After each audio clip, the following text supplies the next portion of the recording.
first vibration was so slight I thought I'd imagined it. Just a tiny tremor through the floor mats of my 2018 Dodge Challenger. But when the second one came, stronger this time, I knew something was wrong. I'd been driving for 14 hours straight on this godforsaken stretch of Nevada highway, seeing maybe 3 other cars the entire time. The sun had set 2 hours ago, and the temperature had dropped from a brutal 102 to a more manageable 75. I'd pulled over at what looked like an old scenic outlook, just a patch of packed sand with a wooden barrier to keep idiots from driving off the cliff on the other side. The engine ticked as it cooled, and that's when I felt it again. A distinct vibration like something moving under the car. The radio clock read 10:47 p.m. "What the hell?" I muttered, reaching for the flashlight I kept in the glove compartment. The beam cut through the dusty air as I stepped out onto the sand. The night was dead quiet. No wind, no insects, nothing. Just vast emptiness stretching in every direction. The highway disappeared into darkness both ways, and the stars overhead were unreasonably bright, without any light pollution. I crouched down to check under the car. The flashlight beam showed nothing but sand and the car's undercarriage. But as I watched, a small depression formed in the sand near the rear tire, as if something was pushing up from underneath. My hand started shaking, making the flashlight beam dance. The depression grew larger, about the size of a dinner plate now. The sand shifted and moved like water. I backed away slowly, keeping the light trained on that spot. My heart pounded against my ribs so hard it hurt. Sweat broke out across my forehead despite the cool night air. Another depression formed, this one closer to where I stood. Then another and another, creating a line of disturbed sand leading away from the car into the darkness beyond my flashlight's reach. The beam caught something at the edge of its range, a dark shape rising up from the sand. It looked vaguely humanoid, but wrong somehow. Too tall, too thin. As I watched, frozen in place, another figure rose up beside it. Then another. My legs felt like concrete blocks as I forced myself to move. I fumbled with the car keys, dropping them once before managing to get the door open. The engine roared to life, headlights cutting twin beams through the darkness. What they revealed made my blood run cold. At least 6 figures stood in a loose semicircle about 30 feet from the car. They were easily 8 feet tall, with limbs like black wire and skin that seemed to absorb light rather than reflect it. They had no features I could make out, just smooth oval heads atop those impossibly thin bodies. More depressions appeared in the sand between them and my car. Whatever these things were, there were more coming up from below. I slammed the car into reverse, tires spinning in the loose sand. The Challenger's back end fishtailed as I cranked the wheel, turning back toward the highway. Through the windshield, I could see the figures moving closer, not walking but gliding over the sand as if they weighed nothing. The engine screamed as I floored it, heading east on the highway. The speedometer quickly climbed past 90, then 100. My hands were clenched so tight on the steering wheel that my knuckles went white. The rearview mirror showed only darkness. No headlights, no figures, nothing. But the vibrations started again, subtle at first but growing stronger. The whole car began to shake. I pushed the Challenger harder, watching the needle climb past 120. The shaking got worse. The steering wheel juddered in my grip. Warning lights started flashing on the dashboard. Something dark rose up from the hood, one of those wire-thin arms reaching for the windshield. I swerved hard, nearly losing control as the car fishtailed again. The arm withdrew, sliding back under the hood like black smoke. The GPS showed a town 20 miles ahead. I just had to make it there. The engine temperature gauge was climbing into the red zone. More warning lights flashed. The shaking was so bad now that my teeth rattled. Metal groaned underneath the car. The sound of tearing filled the cabin as something ripped through the floor mats behind my seat. In the rearview mirror, I caught a glimpse of one of those featureless oval heads rising up from the back seat. I yanked the emergency brake and turned the wheel hard right. The Challenger went into a controlled spin, tires screaming against the asphalt. Centrifugal force slammed me against the door as the car spun twice before coming to a stop facing the opposite direction. The thing in the back seat was gone. Through the windshield, I could see dozens of the dark figures standing in the road, their bodies swaying slightly like seaweed in a current. They started gliding toward the car. I dropped the car into drive and floored it again, aiming for a gap between two of the figures. They didn't try to move. At the last second, they simply sank into the road as if it were water, leaving barely a ripple in the asphalt. The vibrations started again almost immediately. I could feel them through the seat, through the pedals, through the steering wheel. The car shuddered and bucked. More warning lights flashed. The temperature gauge was pegged all the way to the right. Steam started pouring from under the hood. The engine made horrible grinding noises, but I could see lights ahead, the glow of civilization. Just a few more miles. Something punched through the roof, one of those wire-thin arms reaching down toward me. I ducked and swerved, feeling cold fingers brush against my neck. Metal screamed as more arms tore through the roof and doors. The engine made a final, horrible sound and died. I was doing nearly 100 miles/hour when all power cut out. The headlights went dark. The power steering failed. I wrestled with the wheel as the car started to slow. Those black arms were everywhere now, reaching through every tear and hole in the car's body. I felt cold fingers on my arms, my shoulders, my face. The touch burned like dry ice. The car drifted to a stop. Through the windshield, I could see the town's lights, maybe half a mile ahead.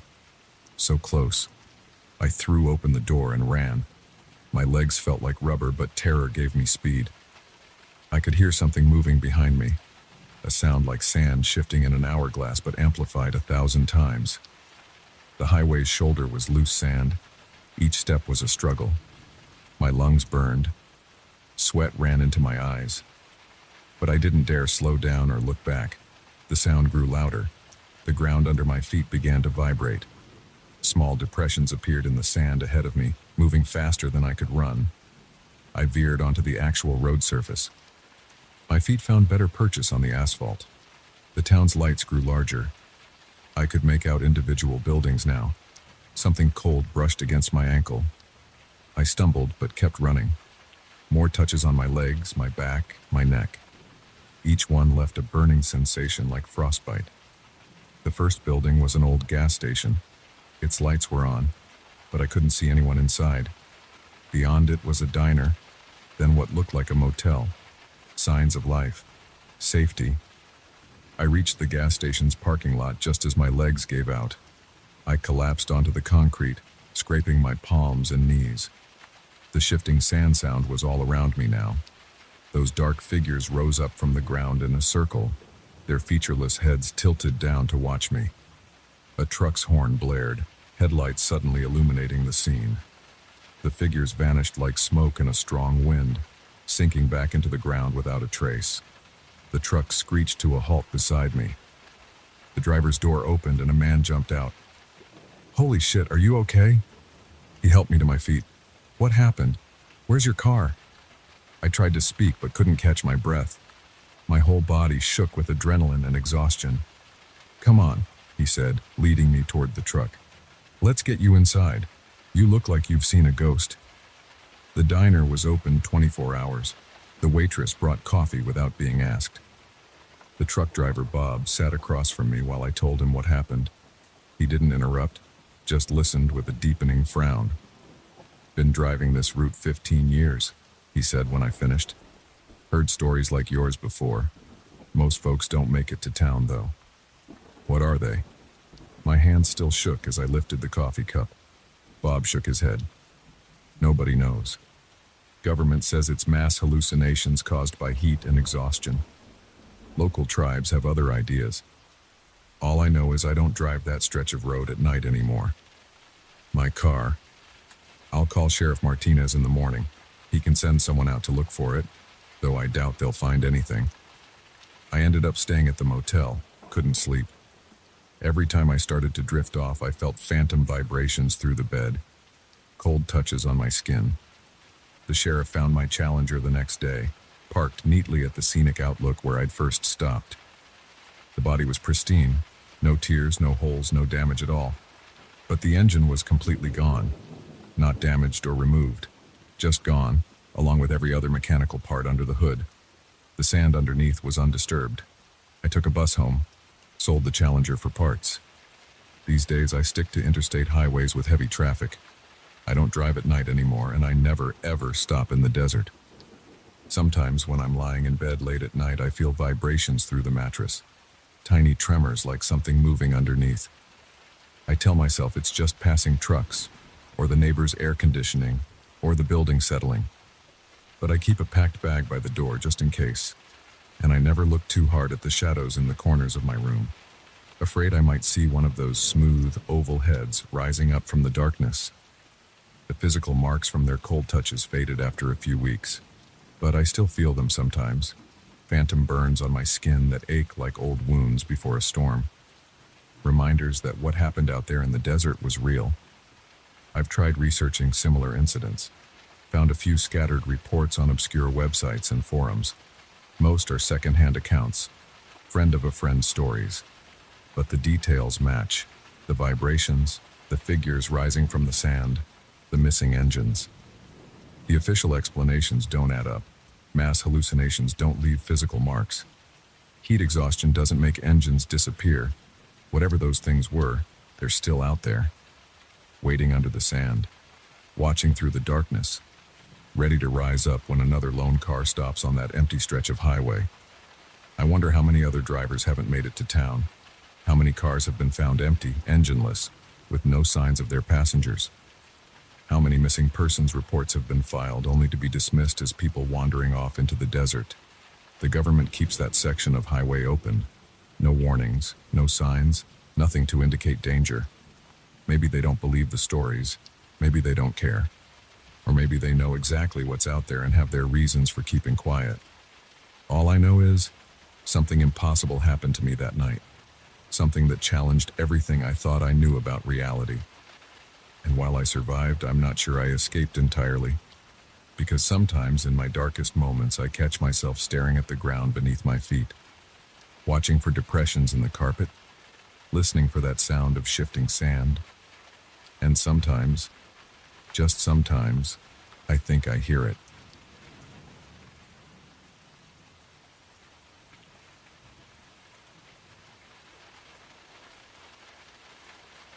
The photo looked normal when I took it. I remember checking the preview on my camera's screen right after, just another family gathering snapshot. My cousins, aunts, and uncles all crowded together on the grand staircase of the Blackwood Manor events venue, everyone smiling after a good meal. But when I got home and really looked at it on my computer, that's when I saw her, standing there in the back, partially hidden by Uncle Robert's shoulder, wearing what looked like a dress from the 1800s. A woman none of us knew, who hadn't been there when I took the picture. At least that's what I thought at first. I'm not someone who believes in ghosts. I fix broken machines for a living. Cars, appliances, industrial equipment. I deal in metal, electrical circuits, and things I can touch with my hands. So when I first noticed her in that photo, I assumed there had to be a logical explanation. Maybe someone from another event had wandered into the shot. Maybe it was just a weird reflection or digital artifact. But I couldn't stop staring at her face. She stood perfectly still, unlike the slight blur of movement you could see in some of my family members who had shifted during the exposure. Her dress was a deep blue, high-necked with tiny buttons down the front and lace at the wrists. Her dark hair was pulled back severely from her face, which held an expression I couldn't quite read. Not exactly sad, not exactly angry, but intense, like she was trying to communicate something through the camera lens. I went through all the other photos I'd taken that day, hundreds of them, documenting every moment of the reunion. Photos of everyone arriving, hugging in the parking lot, photos of the buffet lunch, people filling their plates with cold cuts and potato salad, photos of my cousins exploring the manor's perfectly preserved Victorian rooms, and more group shots on those stairs, before and after the one where she appeared. But she wasn't in any of them. Just that single frame. The next morning I called my sister Janet, who'd organized the reunion. Hey, quick question. Was there anyone else in period costume at the manor during our rental? No, just the regular staff in their uniforms. Why? I emailed her the photo. Her response came a few minutes later. What the hell? Who is that? That's how it started. I sent the picture to everyone who'd been there, asking if they remembered seeing anyone matching her description. Nobody did. My cousin Amy, who loves researching family genealogy, couldn't find any old photos of relatives who looked like her. The Manor's events coordinator had no idea who she could be. I couldn't let it go. I kept coming back to that image, zooming in as far as the resolution would allow, studying every detail. The way the light hit her face seemed wrong somehow, softer than the harsh camera flash that illuminated everyone else. And there was something about the space around her that I couldn't quite explain, like the air itself was different where she stood. I started spending my free time researching the history of Blackwood Manor. It had been built in 1856 by a wealthy merchant named Theodore Blackwood. The family had lived there for generations before financial troubles forced them to sell it in the 1970s. It had gone through several owners before being converted into an events venue 5 years ago. The local historical society had extensive records about the property. I spent hours going through old photographs, newspapers, and documents. The more I learned, the more questions I had. There had been rumors of strange occurrences in the house over the years. Unexplained sounds, objects moving on their own, glimpses of figures that shouldn't be there. But nothing concrete. Nothing I could definitively connect to the woman in my photo. 3 weeks after the reunion, I booked another visit to the manor, told them I was interested in hosting an event of my own and wanted to tour the space again. The same coordinator who'd handled our reunion, Sarah, showed me around. "Mind if we spend some time in the main hall?" I asked when we reached the famous staircase. "I'd like to get a feel for how the space flows."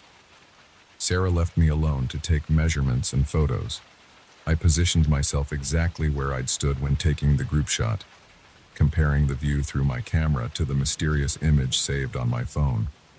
The afternoon light slanted through the tall windows just as it had that day. The air felt heavy with dust particles dancing in the sunbeams. A floorboard creaked behind me. I spun around, but there was no one there. Just the empty staircase with its elaborate carved banister. But something caught my eye. A section of woodwork that seemed different from the rest. Newer. I walked closer, running my fingers over the surface. The wood was smooth, polished by countless hands over the years. But this one section, about halfway up, had clearly been repaired or replaced at some point. "Interesting detail you've noticed there," Sarah said, making me jump. She'd returned without me hearing her approach. "That section was damaged in a fire in 1873. The original banister actually extended into a beautiful carved finial, but it was lost." "A fire?" "Yes, though fortunately it was contained quickly. The only casualty was Margaret Blackwood, Theodore's daughter-in-law. She was trying to save some family portraits and became trapped on the upper floor. They found her right here on these stairs, overcome by smoke." My skin prickled. "Do you have any pictures of her?" Sarah shook her head. Photography was still relatively rare then, and most of the family's personal items were lost in the fire. There are some written descriptions in the historical records, though. They say she was known for her striking dark eyes and the way she always wore her hair pulled back severely from her face. I showed her the photo from the reunion. Sarah's face went pale. She gripped the banister to steady herself. "When did you say this was taken?" 3 weeks ago, during my family's reunion." She stared at the image for a long time. "I've worked here for 2 years. We've hosted hundreds of events. People take thousands of pictures. But I've never seen anything like this." That night I couldn't sleep. I kept thinking about Margaret Blackwood, trying to save her family's memories as smoke filled the halls. Had she succeeded? Were those portraits she died trying to rescue still hidden somewhere in the house? The next day I called the manor again, asked if they had any storage spaces that weren't part of the regular tours. Sarah hesitated before answering. "There is an old attic space we don't use. It's not really safe for visitors, the floorboards are questionable, and there's no electricity up there." But what? "Sometimes we hear noises from up there, footsteps, things moving around. We've had it checked for animals, but never found anything." I convinced her to let me see it. We climbed a narrow servant's staircase to a heavy door that protested loudly when Sarah pushed it open. The attic air was thick with decades of dust. Shafts of light pierced the gloom through small windows set into the eaves. The space was mostly empty, except for some broken furniture and boxes of old event decorations. But in the furthest corner, something caught my eye. A large object covered in a sheet leaning against the wall. My hands shook as I approached it. The sheet was gray with dust, but beneath it I could feel an ornate frame. Sarah helped me carefully pull the covering away.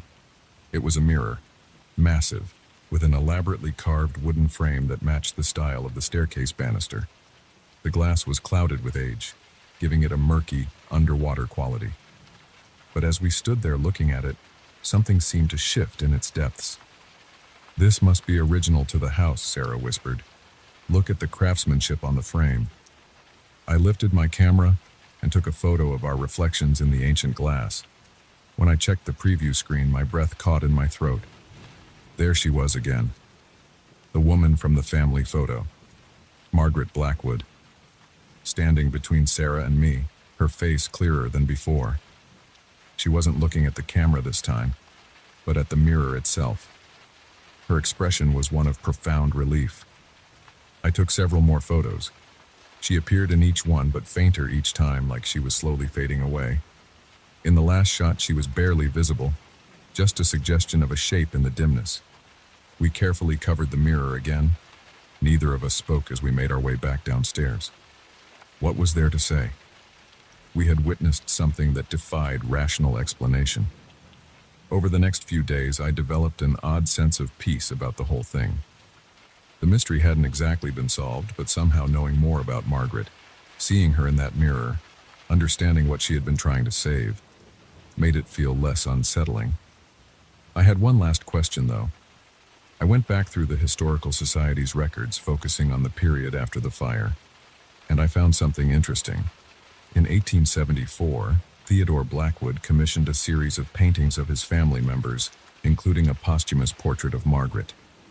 The artist worked from written descriptions and the memories of those who had known her. That portrait hung in the manor until the family sold it. Its current whereabouts are unknown, but there was a black and white photograph of it in the records.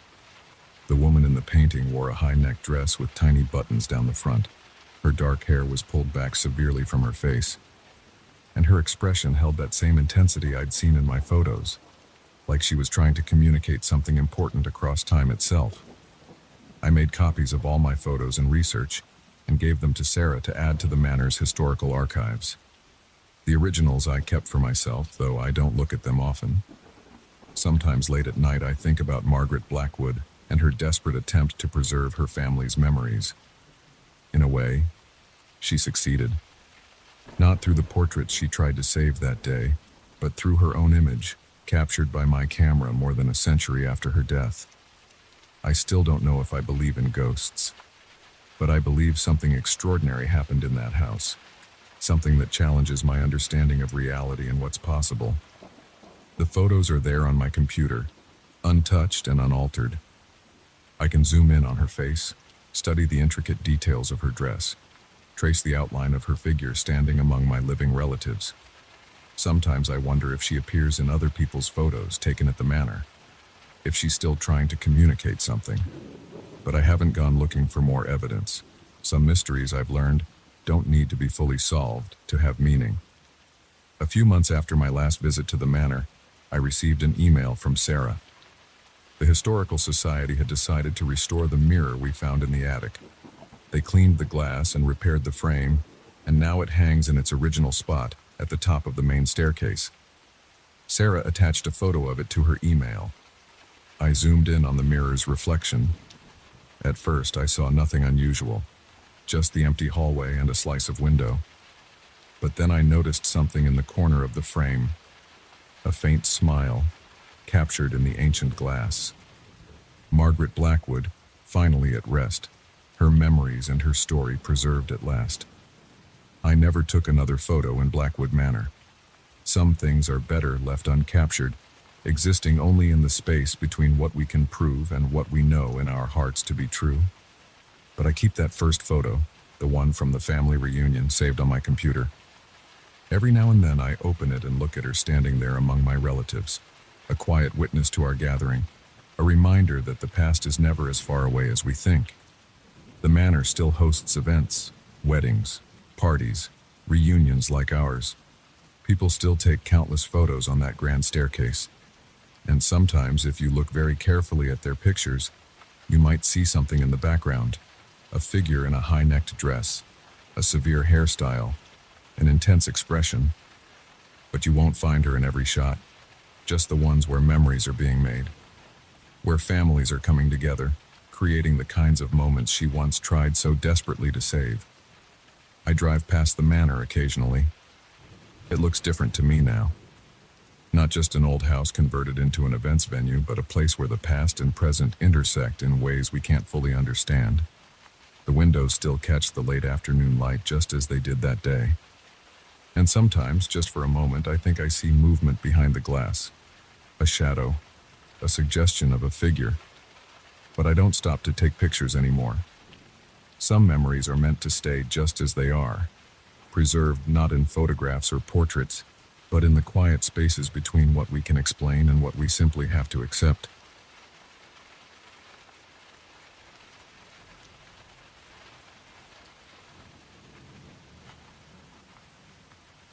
The first sign something was wrong came from the squirrels. I'd been setting up my tent at the Black Rock campsite in Shenandoah National Park when I noticed them gathering at the tree line, dozens of them, all facing the same direction deeper into the woods. They weren't moving, weren't foraging, just watching. I've been camping solo for 15 years and I'd never seen anything like it. The late afternoon sun was still bright enough that I could see their little bodies rigid with attention, tails completely still. No chattering, no scampering, just silence and stillness. "Hey!" I called out, hoping to startle them into normal behavior. None of them moved, not even a twitch. I went back to hammering tent stakes into the hard ground, trying to ignore the prickling sensation between my shoulder blades. The repetitive thud of metal hitting earth seemed too loud in the unusual quiet. Normally, these secluded campsites were full of bird calls and rustling leaves. But now there was nothing except the sound of my own work and breathing. The site itself was perfect. A flat clearing surrounded by old-growth forest with a designated fire pit and even a wooden bench. I'd had to hike 4 miles off the main trail to reach it, which was exactly what I wanted. After 6 months of grinding away at my IT job in DC, I needed serious isolation. No cell service, no Wi-Fi, no human contact. Just me, my gear, and 3 days of solitude. I finished setting up my tent and started gathering firewood. The temperature was supposed to drop into the low 50s overnight. Not dangerous, but cold enough to appreciate a good fire. As I worked my way around the clearing's edge, I noticed more animals had joined the squirrels. A group of deer stood motionless among the trees, their ears forward, eyes fixed on something I couldn't see. A raccoon sat unnaturally still on a fallen log. Even a few wild turkeys had emerged from the underbrush, their long necks stretched out in the same direction as all the other wildlife. My hands were full of branches, but I set them down slowly, trying to see what had captured their attention. The forest looked normal enough, thick trunks, dense foliage, deepening shadows as sunset approached. But something felt off about the shadows. They seemed darker than they should be, more absolute in their blackness. A sharp crack echoed from the direction all the animals were watching. It sounded like a heavy branch breaking, but there was no accompanying crash of it hitting the ground. Just that single sharp sound. As if on cue, every animal turned and fled in the opposite direction. No panic, no chaos. They simply turned as one and disappeared into the forest. The silence that followed felt heavy, physical, like the air itself was pressing against my eardrums. I gathered up my dropped wood and hustled back to the campsite, dumping it next to the fire pit. My hands were shaking as I arranged the kindling. "Get it together," I muttered to myself.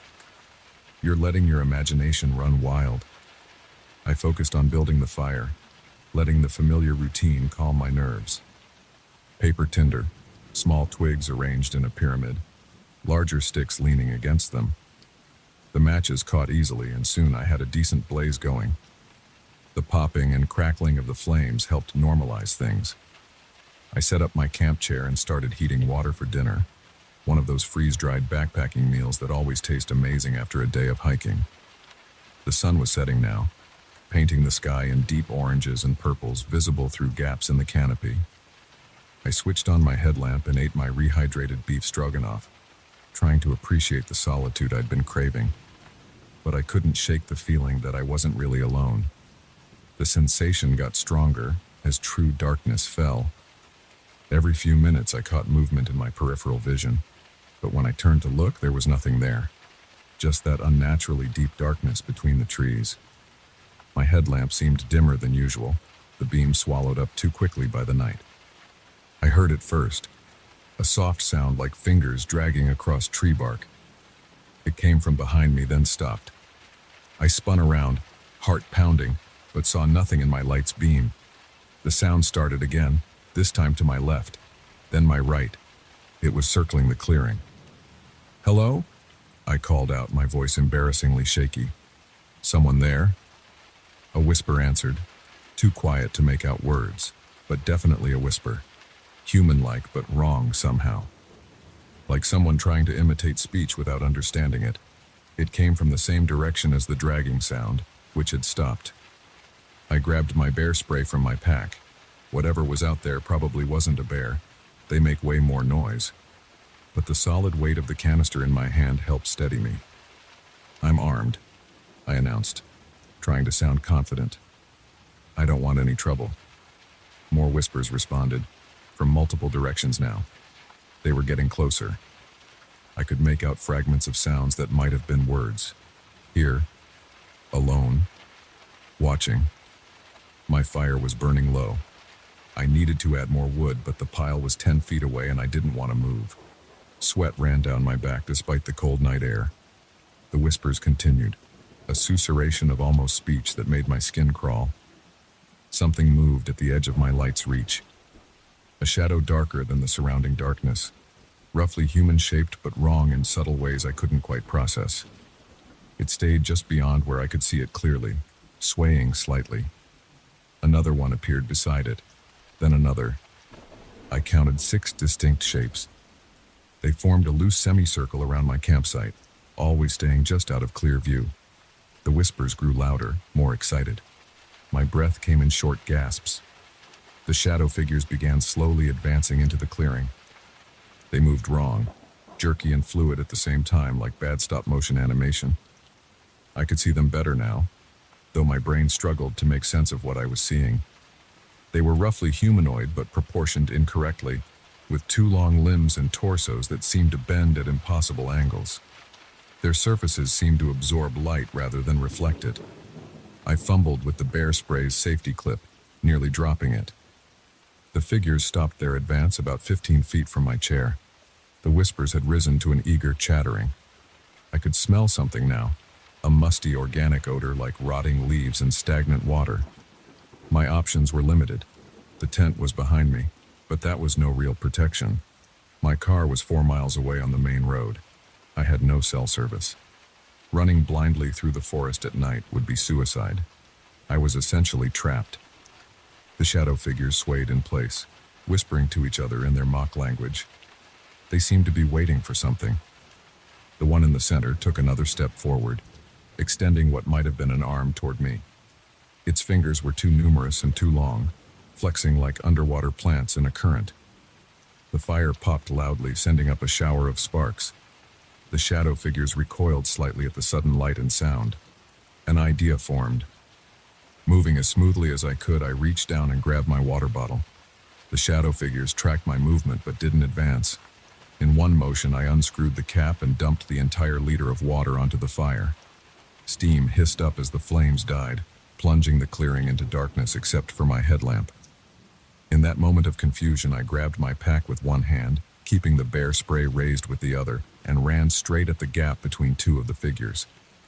They weren't expecting that. Their whispers turned to high-pitched keening as I burst through their circle.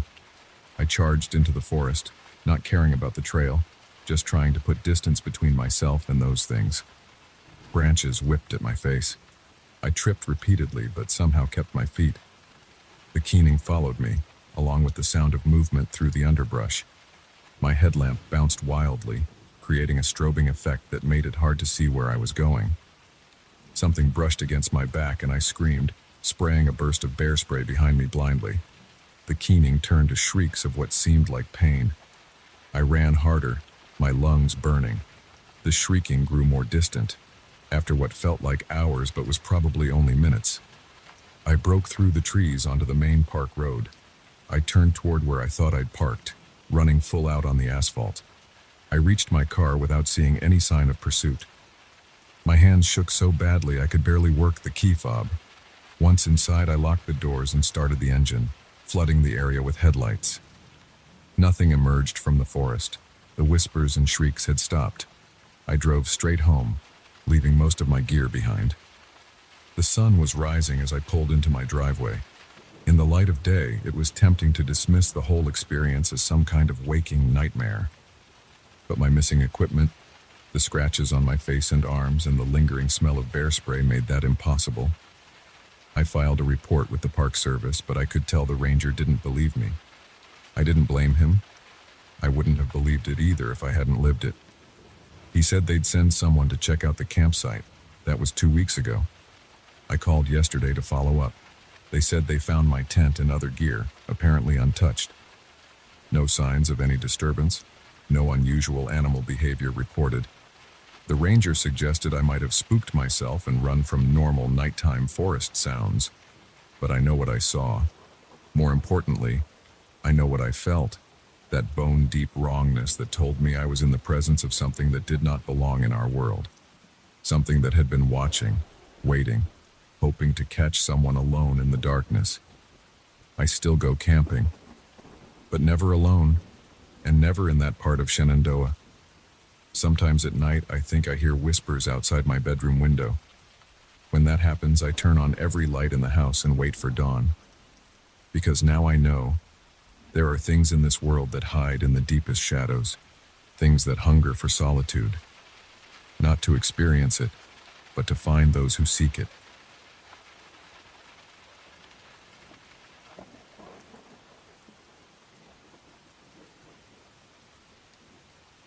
The headlights barely cut through the fog as I pulled into the rest stop. After 16 straight hours on the road, my eyes were burning and my hands were shaking on the wheel. I'd promised myself I'd make it to Denver by morning, but I knew driving any further would be suicide.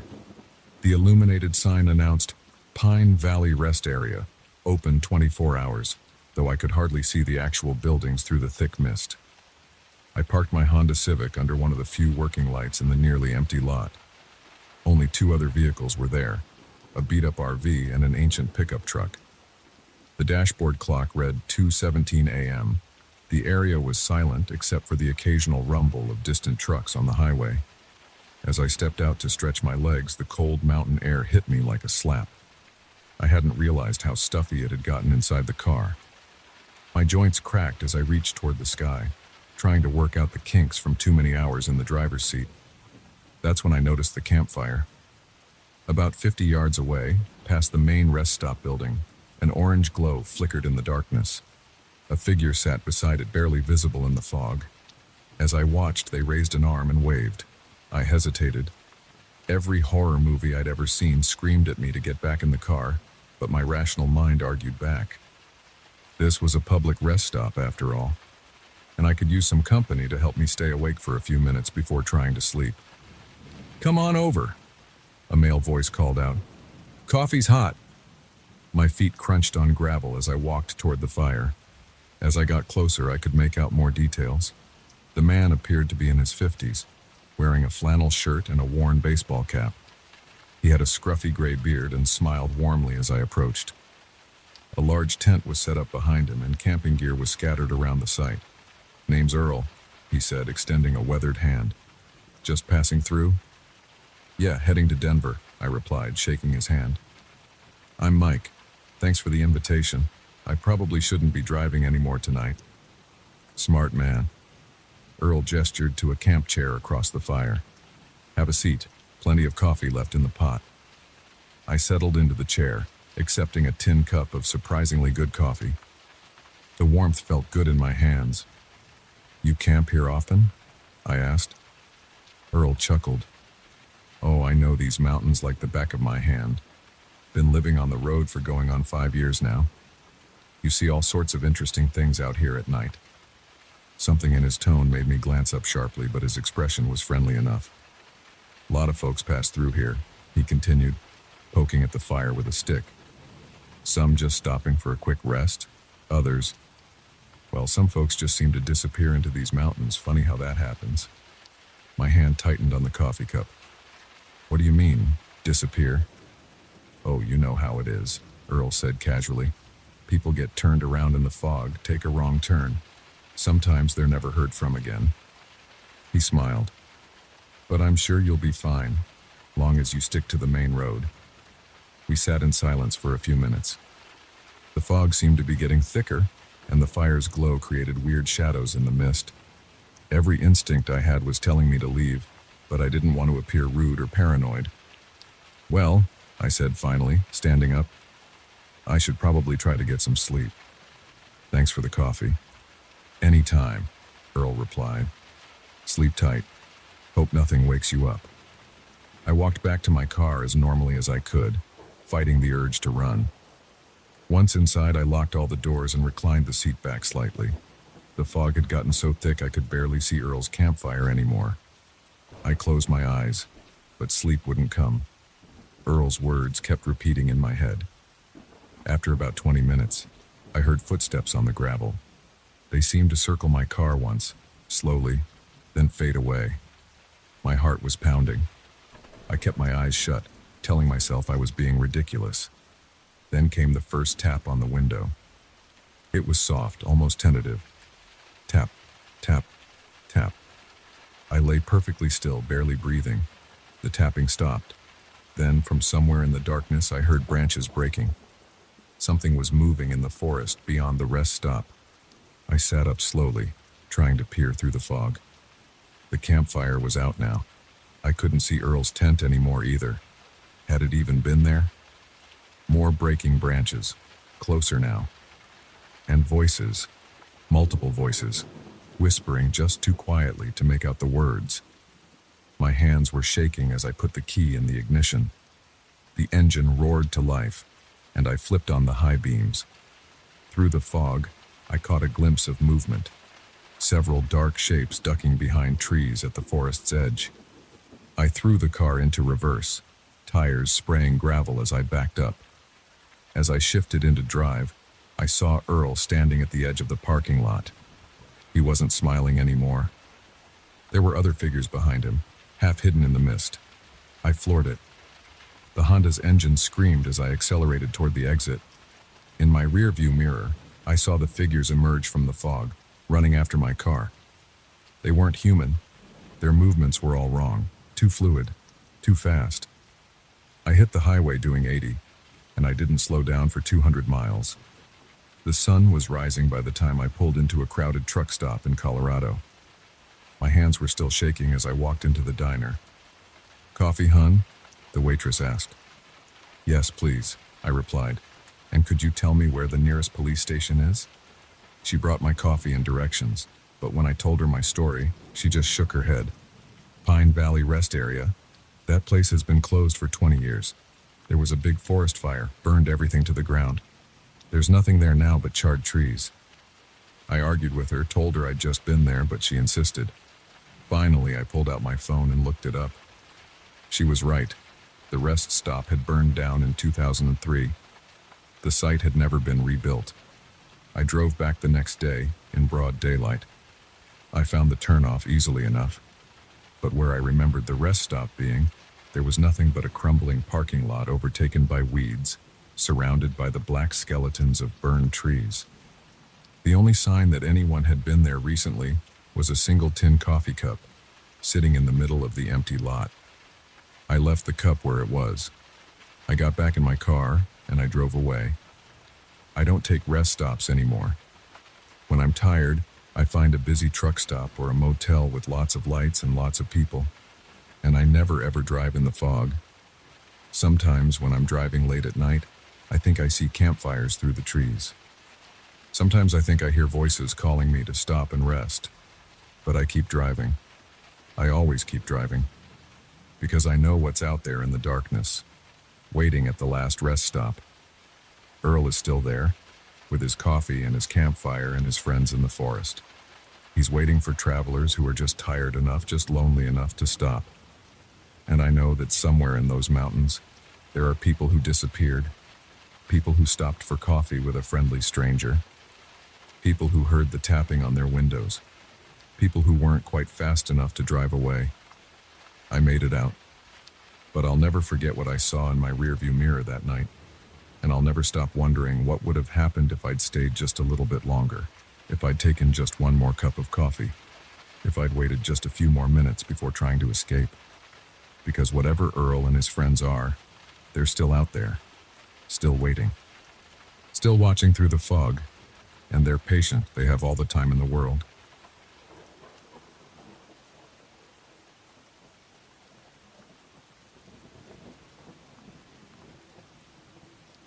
I should have left when I first saw it, that dark shape standing between the trees watching me from the edge of Mark's property. But I didn't. I told myself it was probably just a deer, or my eyes playing tricks in the darkness. I've spent most of my life in cities. What do I know about the weird shadows you might see out in the country at night? So I stayed. And now I'm writing this down, because I need to make sense of what happened that night at my friend's farm, even though I know nobody will believe me. It started 3 days ago when I drove out to Mark's place in western Pennsylvania. He'd inherited the farm from his uncle 6 months back and had been asking me to come visit, check out the renovation work he was doing. I hadn't seen him since college, almost 10 years ago, so I finally took a week off work and made the drive out. The property was exactly what you'd expect. An old 2-story farmhouse surrounded by fields that hadn't been worked in years, backing up to dense forest. Mark had done good work fixing up the inside, but the exterior still needed paint, and the porch boards creaked ominously when you walked on them. He showed me around proudly, pointing out all the improvements he'd made, then had to leave for a contractor meeting in town about replacing the roof. "Make yourself at home," he said as he headed out. "I should be back in a couple hours. Help yourself to anything in the fridge." I spent the afternoon walking the property, checking out the old barn and storage sheds. The late October air was crisp, leaves crunching under my feet. As the sun started to set, I grabbed a beer from the fridge and went to sit on the front porch. The temperature was dropping, but I had on a thick flannel shirt, and I wanted to enjoy the quiet. Living in Philadelphia, I never got to experience silence like this. Around 8 p.m., I lit up a cigarette, cupping my hand against the slight breeze. The moon was nearly full, casting everything in pale light. That's when I saw it for the first time. A dark figure standing perfectly still at the tree line about 50 yards away. Taller than a person should be, impossibly thin, just watching. My hand froze halfway to my mouth, cigarette forgotten. I squinted, trying to make out details, but it was just a black silhouette against the darker woods. As I stared, it took one fluid step backward and seemed to melt into the shadows between the trees. I stood up so fast I knocked over my beer bottle. It shattered on the porch boards, but I barely noticed. My heart was pounding as I scanned the tree line, but there was nothing there now. Just darkness and silence. "Hello?" I called out, my voice sounding thin and weak in the night air. No response. I went inside, locked the door, and tried to calm down. My hands were shaking as I cleaned up the broken glass from the porch through the window. I told myself I was being ridiculous. It was probably just a trick of shadows and moonlight, but I couldn't shake the feeling of being watched. Mark still wasn't back. I tried calling him but got no signal, not unusual for the area. I did another walk through the house, checking that all the windows and doors were locked. The house felt different now, less welcoming. Every creak of the old floorboards made me jump. Around 10 p.m. I decided to try to get some sleep. Mark had set me up in the guest room on the second floor. I changed into sweats and a t-shirt, then lay down on top of the covers, not really expecting to sleep. The bedroom window looked out over the front yard toward the woods. I kept my eyes fixed on the tree line, watching for any movement. The scratching started around midnight. A slow, deliberate sound of something being dragged across glass. It was coming from downstairs. I lay frozen in bed, barely breathing, straining to listen. The The scratching moved from window to window, making its way around the ground floor of the house. Then it stopped. Footsteps on the porch. Slow, heavy steps that made the old boards groan. They started at one end and moved gradually toward the front door. I could picture something walking out there, testing each board, looking for a way in. The steps reached the door. The handle rattled. Once, twice, 3 times. My whole body was tense, muscles locked up with fear. Then silence again. I don't know how long I lay there, afraid to move. Eventually, I must have fallen into an uneasy sleep, because I jerked awake to early morning sunlight streaming through the window. For a moment, I felt relieved. Whatever had happened in the night seemed less real in the daylight. Then I looked out the window and saw the tracks in the frost-covered yard. They started at the tree line and led straight to the house, but they weren't human footprints. They were long, straight gouges in the ground, as if something had been dragged. They went all the way around the house, matching the path of the scratching I'd heard.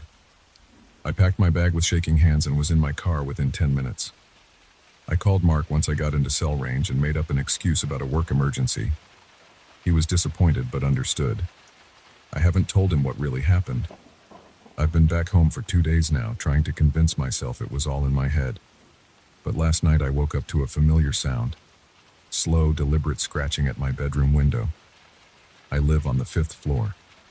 I'm writing this all down now because I need someone to know what happened, because the scratching is getting louder, and I know that when I look outside, I'm going to see that tall, thin shape standing there, waiting. And this time, there's nowhere left to run. The pounding on my door made me jump so hard I knocked my laptop off the desk, but it was just my neighbor Jim, checking if I was okay. Apparently I'd been screaming in my sleep. I must have dozed off while writing. I invited him in for coffee to apologize for the noise.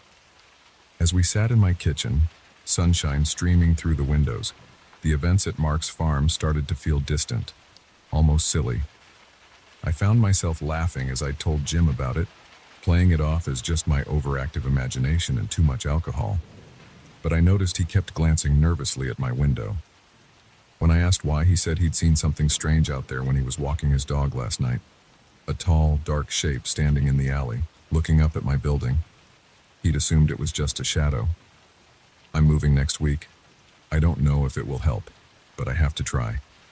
Whatever that thing is, whatever it wants, I know now that it followed me home from Mark's farm. Sometimes at night I still hear those slow, heavy footsteps, pacing back and forth outside my building. Waiting. I called Mark yesterday.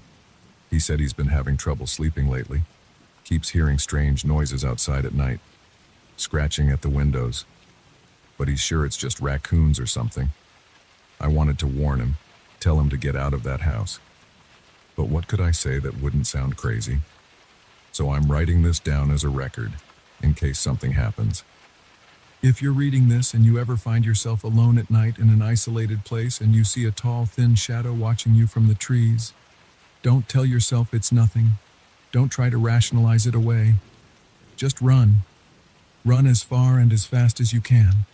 Because once it notices you, once it knows you've seen it, it will never stop following.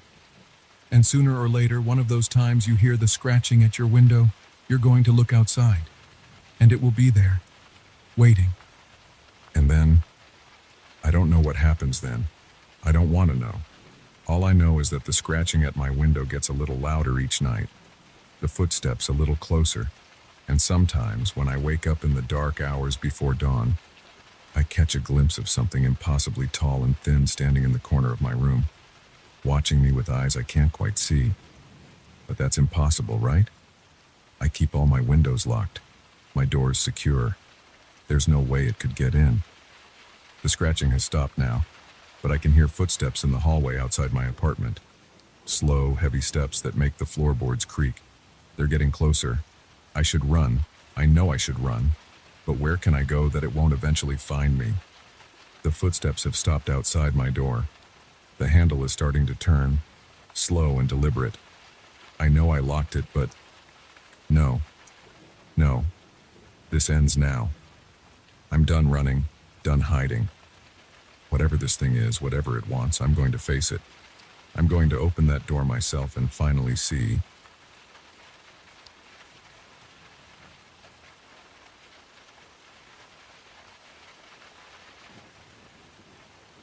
My truck's headlights cut through the darkness on that empty stretch of County Road 23.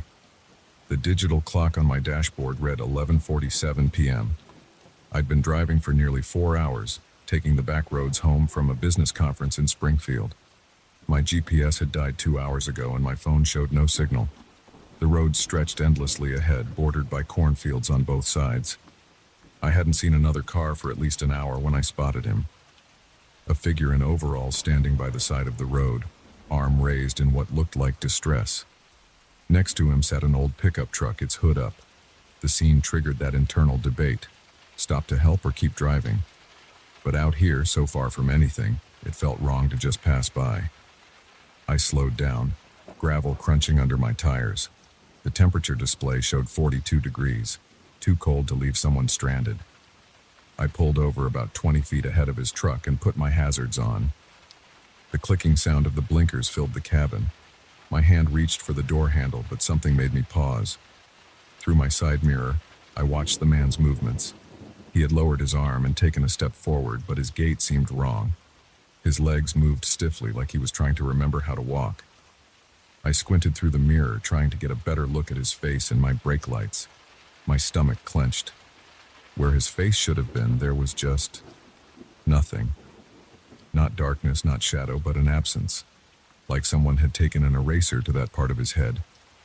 My heart started hammering against my ribs. Sweat broke out across my forehead despite the cold. I reached to shift back into drive, but my hands were shaking so badly I couldn't grip the gear shift. The figure took another step toward my truck.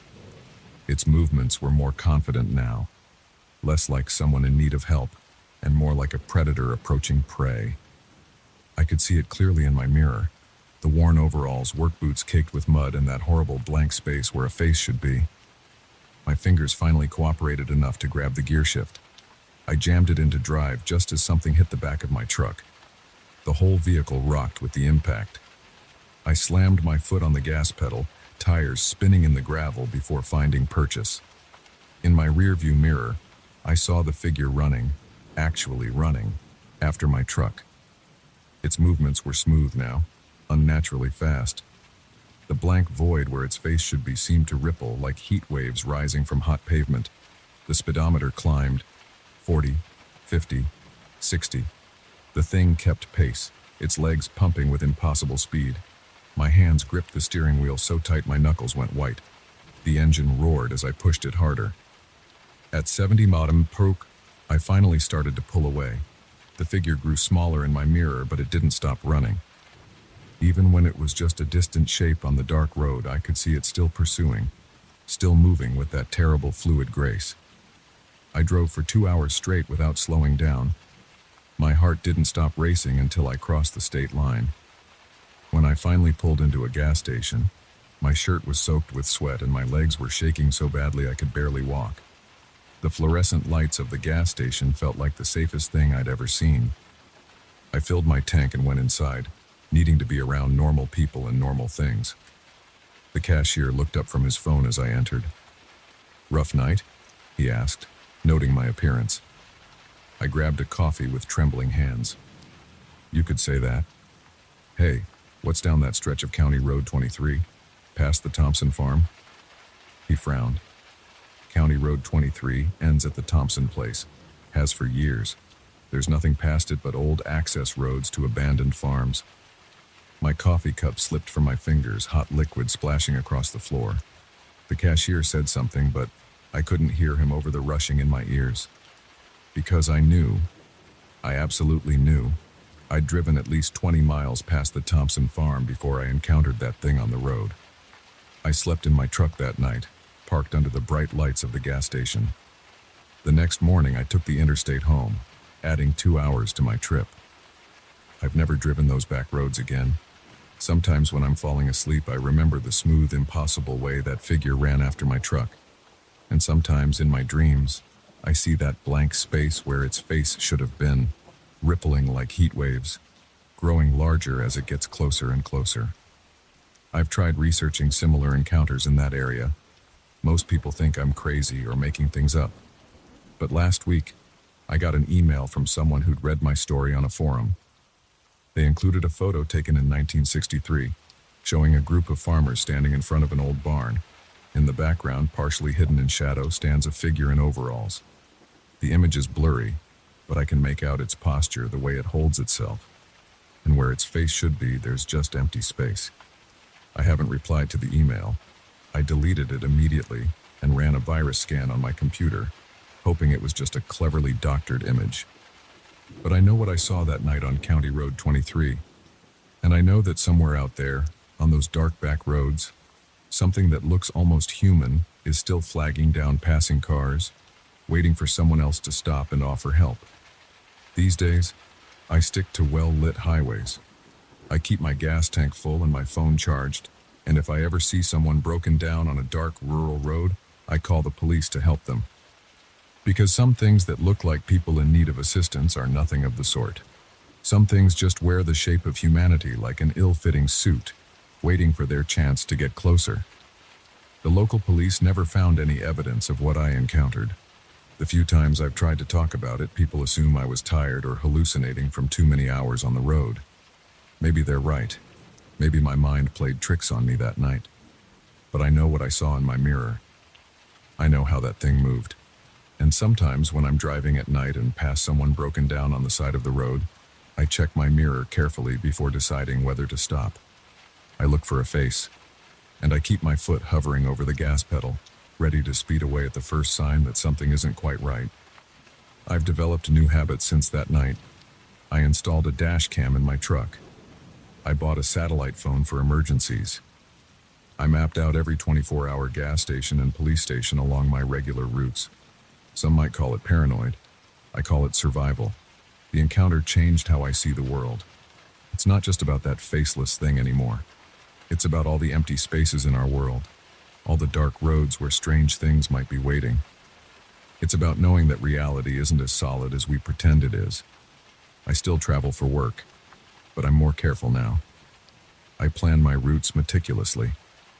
I never drive rural roads after sunset, and I've learned to trust that gut feeling that made me pause before getting out of my truck that night. Last month, I had to attend another conference in Springfield. I took the interstate, even though it added hours to my trip. As I drove past the exit for County Road 23, I glanced over. Through the trees, I could just make out that rural road stretching into darkness. For a moment, I thought I saw something standing at the edge of the tree line. A figure in overalls, arm raised in greeting.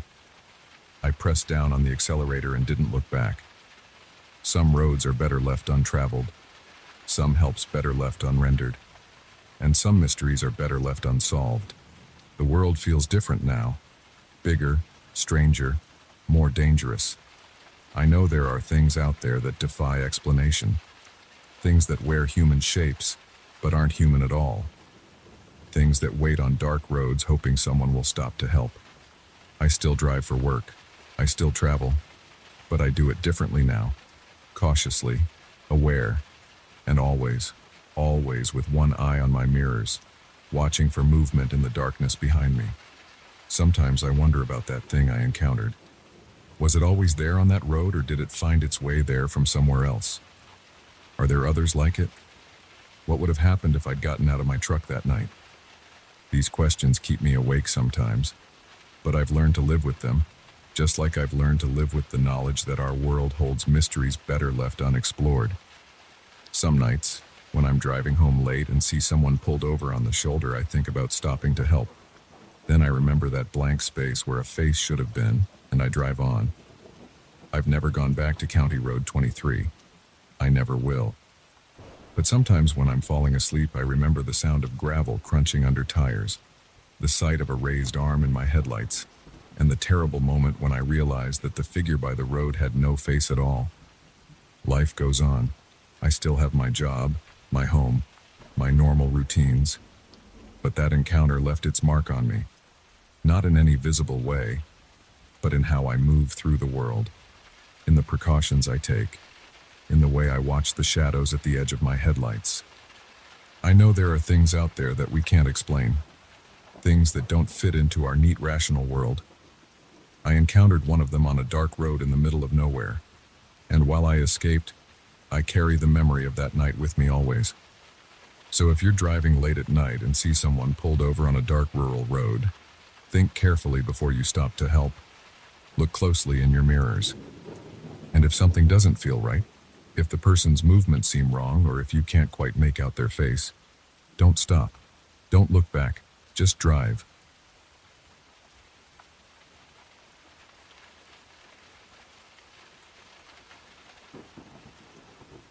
I never should have dug in that spot.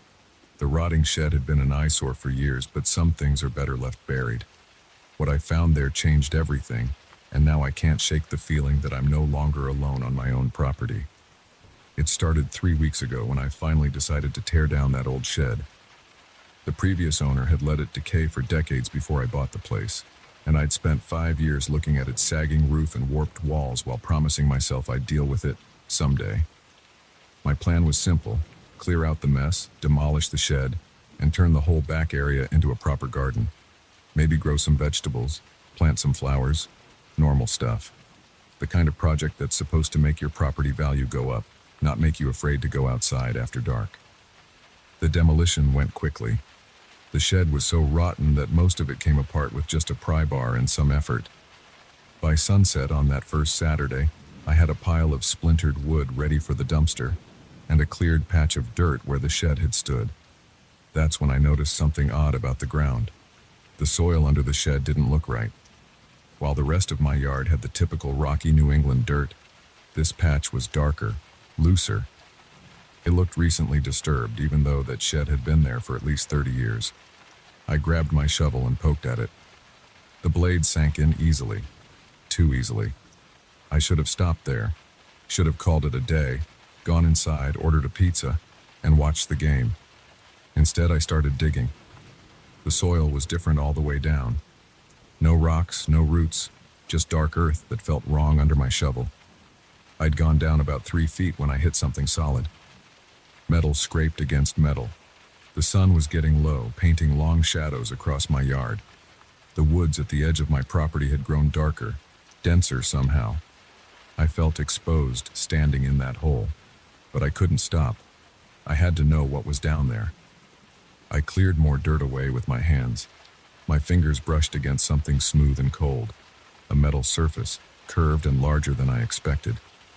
As I worked to expose more of it, sweat dripped down my back despite the cooling air. That's when I felt the first prickle on the back of my neck. You know that sensation when someone's watching you? This was stronger. I turned toward the woods, but there was nothing there. Just shadows between the trees, growing deeper as the sun sank lower. I went back to digging, but the feeling got worse. My hands were shaking as I cleared more dirt away. The metal object was round, about 2 feet in diameter. Some kind of container sealed tight with no obvious way to open it. The woods seemed closer now, though I knew that was impossible. The shadows had stretched across my yard, reaching toward my hole like dark fingers. Every few seconds, I had to look up, scan the tree line. Nothing moved, but I knew something was there. Watching, waiting. My fingers found an edge, a seam in the metal. The object had a lid, heavy but not rusted. It could be opened. Should be opened? The rational part of my brain screamed to leave it alone, to fill in the hole and pretend I'd never found it. But my hands were already working at the seam. A twig snapped in the woods. I jerked upright, heart pounding.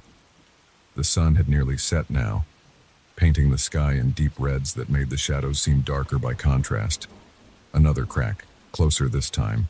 Movement between the trees, or just branches swaying in the wind. I grabbed the metal container and heaved it out of the hole. It was heavy, maybe 40 pounds, with a smooth, silvery surface that didn't look weathered enough to have been buried for long. No markings, no labels, nothing to hint at its contents or purpose. More sounds from the woods now. Rustling, soft thuds like footsteps, but not quite right. Too careful, too deliberate. My hands were slick with sweat as I worked at the lid. Whatever was in there, I had to know. Had to see it before. Before what? The lid resisted, then gave way with a soft hiss. I lifted it slowly, hands trembling. Inside was a single object wrapped in what looked like silver foil. As I reached for it, a low sound came from the woods. Not quite a growl, not quite a whisper, but something in between that made my skin crawl. I grabbed the wrapped object and ran for the house. Didn't look back, didn't stop until I was inside with the door locked and all the lights on. My hands were shaking so badly I could barely unwrap the foil. It was a device of some kind. About the size of a softball, but geometric, with faceted sides that caught the light strangely. It felt warm to the touch and seemed to vibrate slightly, though I couldn't hear any mechanical sounds. There were no seams, no buttons, no obvious way to activate or open it. Just smooth, metallic surfaces that didn't quite look like any metal I recognized. I set it on my kitchen counter and tried to catch my breath, to think rationally about what I'd found. That's when my phone rang, making me jump. Unknown number. I let it go to voicemail. Seconds later, it rang again. Same number. I declined it. It rang immediately a third time. I answered. Silence on the line. Just soft static and what might have been breathing. Then a click as the call ended. The device on my counter seemed to pulse slightly, the vibration becoming more noticeable. Outside, something moved past my kitchen window. Just a flash of motion in the darkness, but enough to make me stumble backward. More movement now, circling the house. Shadows passing by windows. The phone started ringing again. The device's vibration grew stronger, making the counter shake. Somewhere in the distance, car alarms began going off. I grabbed the device and wrapped it back in its foil. The vibration damped immediately. The phone stopped ringing. The shadows outside stilled. I spent that whole night sitting in my living room, lights on, watching the windows. The device sat wrapped on my coffee table. Every hour or so, I'd hear movement outside, footsteps on my porch, rustling in the bushes, scratching at the walls, but nothing tried to get in. When dawn finally came, I looked outside. My yard was empty. The hole I'd dug was still there, the metal container lying beside it. But the woods looked different somehow. The trees seemed closer together, their branches reaching toward my house. New shadows lurked between their trunks, even in the morning light. I called in sick to work and spent the day researching. Looked up the history of my house, the area, any strange occurrences or unexplained events. Found nothing unusual. Called the previous owner, but they claimed no knowledge of anything buried under the shed. Said they'd never even gone inside it. That was 3 weeks ago. I haven't opened the foil since that night. Haven't touched the device directly. It sits in my safe now, wrapped in multiple layers. But I know it's still active. Some nights I can feel it vibrating through the floor, calling to whatever watches from the woods. The trees are definitely closer now. Every morning they've crept forward a few more inches. The shadows between them are darker, deeper, moving in ways shadows shouldn't move. Birds don't fly over my property anymore. The neighborhood cats stay away. I've tried to fill in the hole, but the dirt won't stay. Each morning it's dug out again, though I never hear any digging during the night. The metal container has vanished. The phone calls come every night now, always from different numbers. Sometimes there's breathing on the line, sometimes strange electronic tones, sometimes words in languages I don't recognize. I've stopped answering. I should leave. Pack up, sell the house, move far away. But I can't. Whatever that device is, whatever's out there in the woods watching me, I know I can't let it out of my sight. Can't risk someone else finding it, opening it, unleashing. What? So I stay. I keep the lights on at night. I've installed security cameras, though they never seem to capture anything but static when the shadows move. I watch the woods creep closer day by day, and I wait. For what? I don't know. But something's coming. The device pulses stronger each night. The shadows grow deeper. The phone calls become more frequent. Whatever's out there is getting impatient. Last night I stood at my back window, staring into the darkness. For just a moment I thought I saw something step out from between the trees. Something tall and angular, moving in ways that made my eyes hurt. It raised what might have been an arm, might have been a branch, might have been something else entirely, and it waved at me. I've barricaded myself in now. Boarded up the windows, reinforced the doors. I have enough supplies to last for weeks. The device thrums in my safe, its vibrations growing stronger every day. The woods press against my house, branches scratching at the walls like fingernails. I know they'll find a way in eventually, or maybe they'll wait for me to come out. I can't stay here forever, but I won't open that device again. Won't unwrap it, won't touch it. Whatever it is, whatever they want, they'll have to take it from me. The sun is setting now. The phone is ringing again. New shadows slide under my door.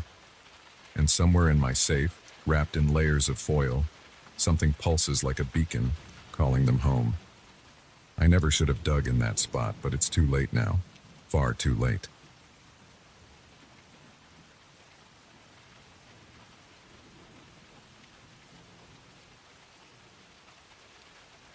The ringing phone echoed through the empty warehouse. That shouldn't have been possible. I'd checked every phone line myself at the start of my shift, and they were all dead. But there it was. A classic rotary phone, its bell piercing the darkness of the second floor. I stood frozen at the top of the metal stairs, my flashlight beam fixed on that impossible sight, while sweat ran down my back despite the cold October air. But I should back up. My name's Mike Reeves, and this was my third week working security at the old Palmer & Sons storage facility on the outskirts of Detroit. The job seemed straightforward enough when I took it. Walk the perimeter every hour, check the locks, make sure no one breaks in to steal the inventory and machine parts still stored here since the place shut down in '89. The pay was decent for night work, and at 52 with a bum knee from my construction days, I wasn't exactly swimming in better offers. The first 2 weeks went exactly as expected. The huge facility was dead quiet at night, just the occasional rat scurrying across the concrete floors or pigeons rustling in the rafters.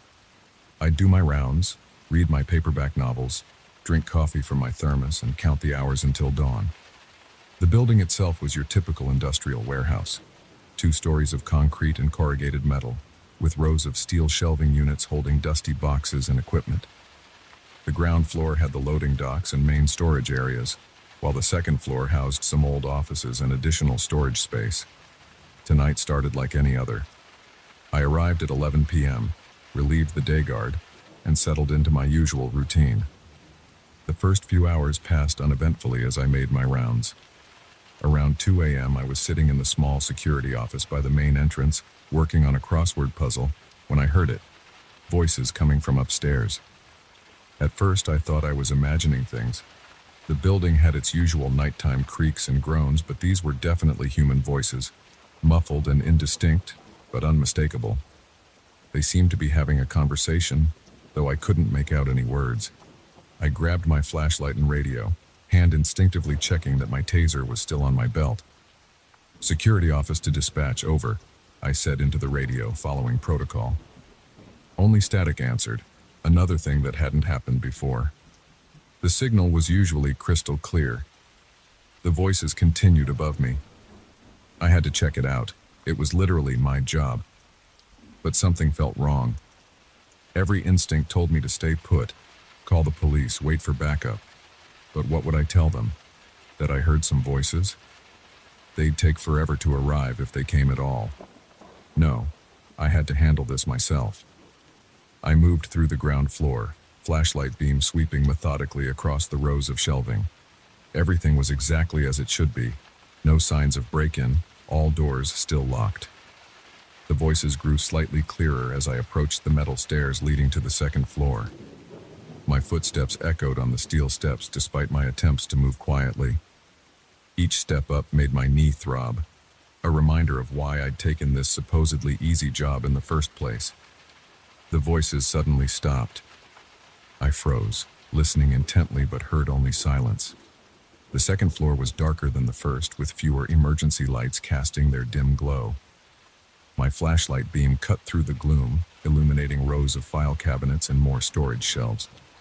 The old office area lay ahead, a maze of cubicle walls and abandoned desks. "Security!" I called out, trying to keep my voice steady. Anyone up here needs to identify themselves immediately. No response. I began methodically checking each office and storage room, flashlight beam revealing nothing but decades of dust and abandoned office equipment. No signs of disturbance, no footprints in the dust besides my own from previous rounds. The building's climate control hummed steadily in the background. That's when I heard it, the phone ringing. Not the harsh electronic buzz of a modern phone, but the distinctive bell ring of an old rotary model. I swung my flashlight toward the sound and saw it sitting on a desk in one of the corner offices. It was one of those heavy black desk phones from the 70s or 80s, covered in a thick layer of dust like everything else up here. I approached slowly, every step deliberate. The phone continued ringing, but something was off about the sound. It seemed to come from slightly above the actual phone, as if the ringing was in the air rather than coming from the device itself. I reached the desk and shone my light directly on the phone. The cord was frayed and severed about 6 inches from the base. It wasn't connected to anything. My hand shook slightly as I reached for the receiver. The ringing stopped the instant my fingers touched the cold plastic. For a long moment I stood there in silence, receiver hovering over the cradle. Then I lifted it to my ear. "Hello?" My voice cracked slightly. Static crackled through the earpiece, then resolved into what sounded like dozens of overlapping voices, all speaking too quietly to make out the words. They grew gradually louder, and I could almost understand what they were saying, almost grasped the meaning that seemed to hover just at the edge of comprehension. The temperature around me plummeted. I could see my breath misting in the flashlight beam. The voices grew louder still, and now they seemed to be coming from both the phone and the air around me. My flashlight flickered once, twice. The voices reached a crescendo of unintelligible whispers.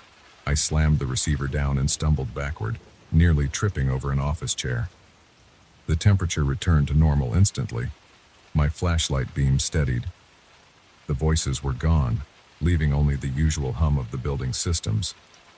My heart pounded as I did another sweep of the second floor, more quickly this time. Everything was exactly as it had been. No signs of anyone else, no disturbances, no other strange phenomena. The phone sat silently on the desk, looking like any other piece of abandoned office equipment. I retreated downstairs and spent the rest of my shift in the security office, watching the video feeds. The cameras showed nothing unusual, just empty rooms and corridors. When my relief arrived at 7 a.m., I didn't mention what had happened. What could I say that wouldn't sound crazy? I called in sick the next night, and the night after that. On the third day, I went to the facility during daylight hours. The phone was still there, covered in dust, cord severed. I picked up the receiver, nothing but silence. I asked around about the building's history, but found nothing particularly unusual. No tragic deaths, no mysterious disappearances, nothing that would explain what I'd experienced. I went back to work the following night. Part of me hoped something would happen again, just to prove I hadn't imagined it all. But the building remained silent. The phone never rang again. The voices never returned. That was 6 months ago. I still work the night shift at Palmer & Sons. Most nights are completely normal. Just me, my flashlight, and the usual sounds of an old building at night. But sometimes, when I'm making my rounds on the second floor, I'll catch myself straining to hear voices in the darkness. And every time I pass that corner office, I find myself glancing at the old phone, wondering if it will ring again. I've developed some new habits since that night. I never answer any phone in the building, even my cell phone while on duty. I always carry a backup flashlight, and I've learned that sometimes it's better not to investigate strange sounds too closely. Some questions are better left unanswered. The incident changed me in subtle ways.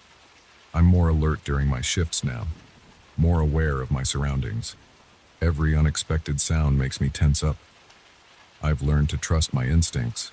When something feels wrong, it usually is. But I also learned that fear doesn't have to control you. You can experience something inexplicable, something that shakes your understanding of reality, and still get up the next day and go about your life. I've never told this story to anyone else. Who would believe it? A phone ringing without power, mysterious voices in an empty building, It sounds like something from a cheap horror movie, but I know what I experienced. The memory of that cold plastic receiver, the static-filled whispers, the bone-deep chill in the air. It's all burned into my mind with perfect clarity. Last week, the company announced they're selling the building. It's being converted into luxury apartments, of all things. Construction starts next month. I wonder if the new residents will experience anything strange. Part of me wants to warn them, but what would I say? Watch out for the haunted phone. They'd think I was crazy.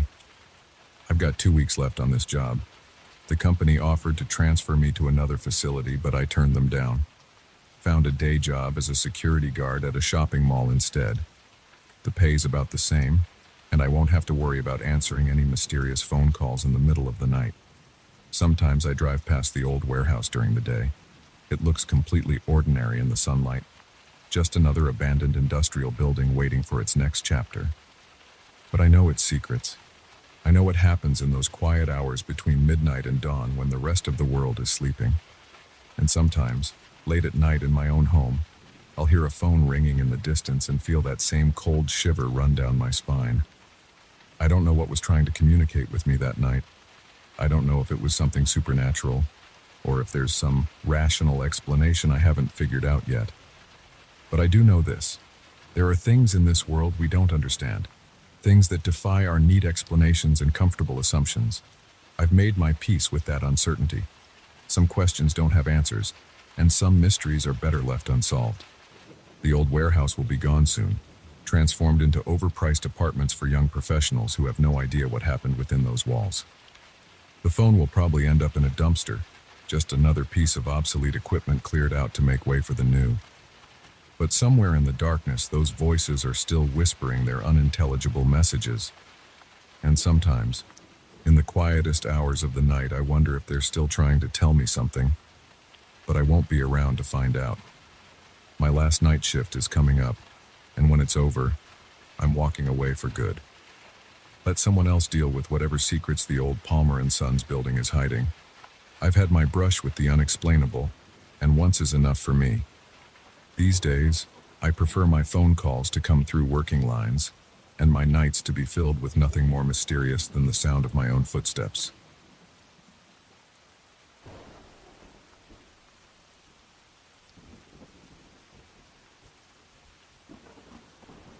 My hands gripped the steering wheel tighter as another mile marker disappeared into the darkness behind me. The clock on my dashboard read 11:47 p.m. I hadn't seen another car for at least 40 minutes on this stretch of rural road cutting through northern Vermont. The headlights carved a tunnel through the pitch-black night, illuminating patches of frost beginning to form on the asphalt. My phone had lost signal about 20 minutes back. James. The voice came from somewhere outside my car window, a low, dragging sound, barely above a whisper. My own name, spoken in a way that made my neck hair stand up. I jerked my head toward the passenger side window, but saw only dense woods pressed up against the road. The speedometer showed 45 money McLaren primed. Too fast to have heard someone clearly from outside, I told myself. My shoulders tensed as I focused harder on the road ahead. James, stop. There it was again. The same drawn-out whisper, somehow cutting through the sound of tires on pavement. My heart rate picked up. Sweat formed on my palms against the leather of the steering wheel.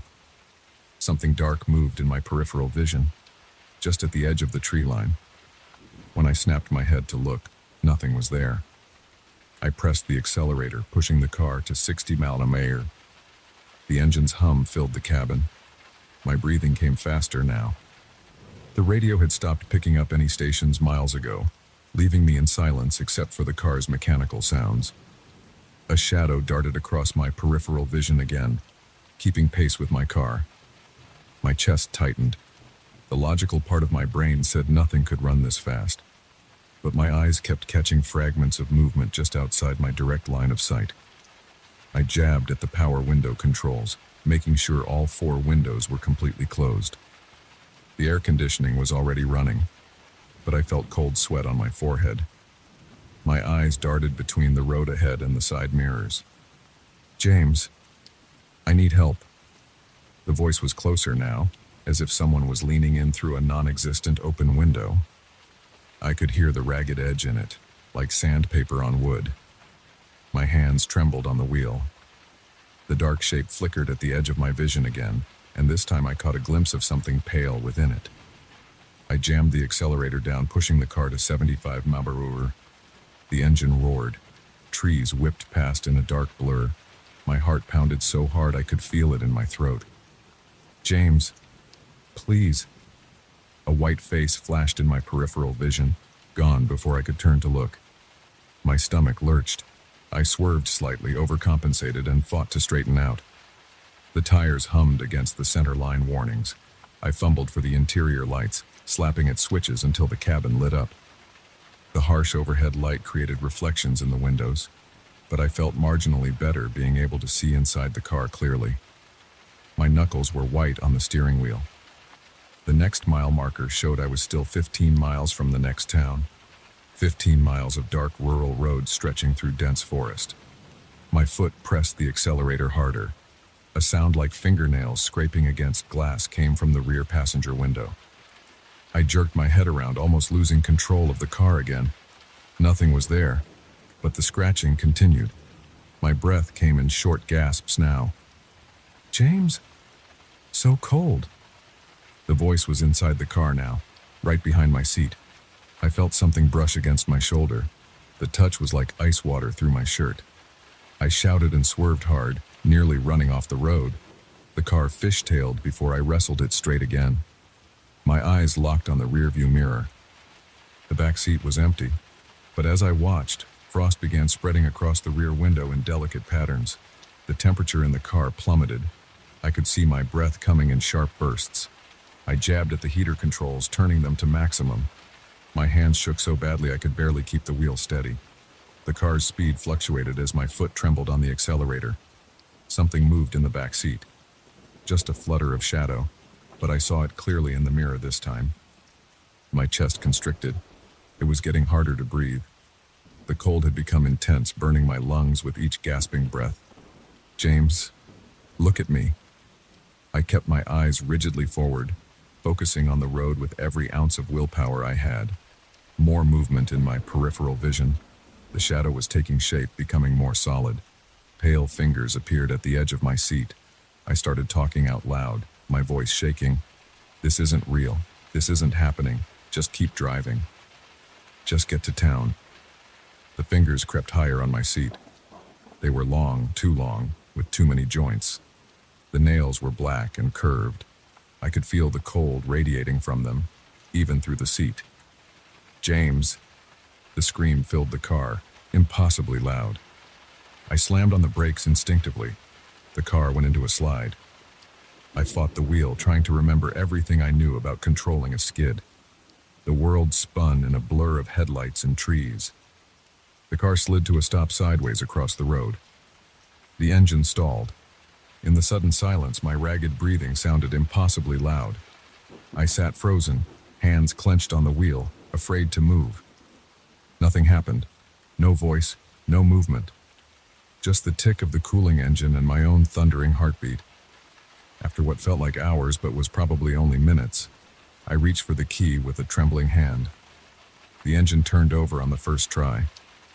I straightened the car out and started driving again, slower now. My whole body was shaking. The interior lights stayed on. The heater blasted at full power. I didn't look in the mirrors anymore. 10 miles to town. The road stretched endlessly ahead. I started counting my breaths, trying to slow them down. In through the nose, out through the mouth. My shirt was soaked with sweat despite the lingering cold. A slight curve appeared ahead. As I turned the wheel to follow it, movement caught my eye again. This time I didn't look. I kept my eyes locked on the road. My jaw clenched so hard it hurt. "James, I'm still here." The voice came from right beside me now, in the passenger seat. I could feel the cold emanating from that direction. Frost spread across the passenger window, creating elaborate patterns in the glass. "No," I said out loud. My voice sounded strange and tight. "You're not real. This isn't happening." A laugh then, low and broken like dead leaves scraping across pavement. The sound raised every hair on my body. The cold intensified until I was shivering uncontrollably. "Look at me, James." "No." I said it louder this time, gripping the wheel harder. 7 miles to town. Just 7 more miles. The pale fingers appeared on the edge of my vision again, reaching toward my face. I jerked away, nearly running off the road. The laugh came again, closer now. I started talking louder, drowning out the voice. "Not real, not real, not real, not real." The words became a chant, giving me something to focus on besides the presence beside me. The fingers withdrew. For a moment, I thought it was over. Then the radio suddenly crackled to life, spitting out bursts of static. Through the white noise, I could hear fragments of voices, distorted and wrong. None of the words were clear except my name, repeated over and over in different tones. I punched the radio's power button. Nothing happened. The static continued, growing louder. I hit every button on the unit, but it kept playing. The volume increased until it was painfully loud. 5 miles to town. The headlights of my car caught a reflective sign announcing the city limits were ahead. I pressed the accelerator harder, pushing through my fear. The static abruptly cut out. In the sudden silence, I heard breathing. Not my own ragged gasps, but something else. Slow. Deliberate. Right next to my ear. I broke my own rule and looked. The passenger seat was empty. But in the windshield's reflection, I saw it. A face, pale as milk, with black hollow spaces where eyes should be. It hovered just behind my right shoulder, lips pulled back in a too-wide smile full of sharp angles. I screamed. The sound was raw and primal. My foot slammed the accelerator to the floor. The engine roared as the car shot forward. Trees whipped past in a blur. 3 miles. 2 miles. 1 mile. The first buildings of the town appeared, dark shapes against the night sky. A gas station sign glowed in the distance, promising safety in its fluorescent light. "This isn't over, James." The voice was fading now, becoming distant. The cold began to recede. As I passed the first buildings, warmth returned to the car. The frost on the windows melted away. I pulled into the gas station's parking lot and stopped under the bright lights. My hands were shaking so badly I could barely turn off the engine. For a long time, I just sat there, breathing hard, letting the familiar normality of the place wash over me. When I finally got out of the car on unsteady legs, I looked back down the dark road I'd traveled. Nothing moved in the shadows. But I knew with absolute certainty that something was waiting there, waiting for me to drive back through. I walked into the gas station. The fluorescent lights hummed comfortingly. The clerk looked up from his phone, bored and normal. I bought a coffee with hands that still trembled slightly. "Rough night?" he asked, making casual conversation. I nodded, not trusting myself to speak about what had happened. He wouldn't believe me anyway. I didn't quite believe it myself, standing there in the harsh artificial light. But I knew I wouldn't be driving back down that road. Not tonight. Not ever. I'd find another route home no matter how long it took. Because somewhere in the darkness something knew my name. And it was waiting. I ended up getting a room at the small motel next to the gas station. The desk clerk didn't ask questions about why I was checking in at 1 a.m. I lay on the bed fully clothed, listening to the hum of the heating unit and the occasional passing car. Sleep didn't come easily. Every time I closed my eyes, I saw that pale face reflected in my windshield. Every unexpected sound made me tense up. But eventually exhaustion won out, and I drifted off as the first light of dawn began to show through the thin curtains. In the morning, I called my boss and told him I wouldn't be in to work. He must have heard something in my voice because he didn't argue. I spent the day planning a new route home, one that stuck to main highways and populated areas. It took me 3 extra hours to get home that evening. But as I pulled into my driveway, I knew it was worth it. Some roads are better left untraveled, some voices better left unanswered. That was 6 months ago.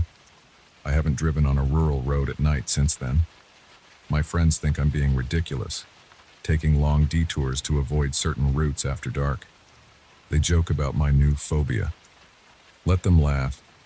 They haven't heard their name called from the darkness.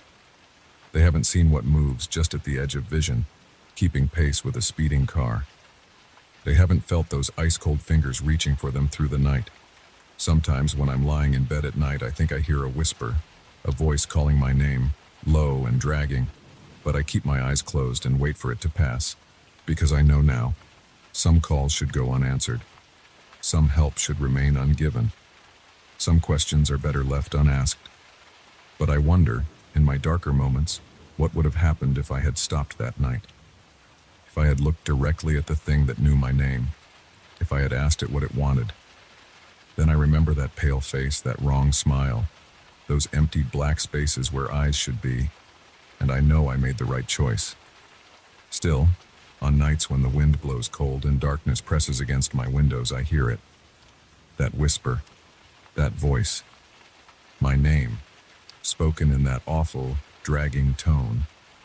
And I wonder if, somewhere on that dark, rural road, something is still waiting, watching, calling, waiting for me to answer.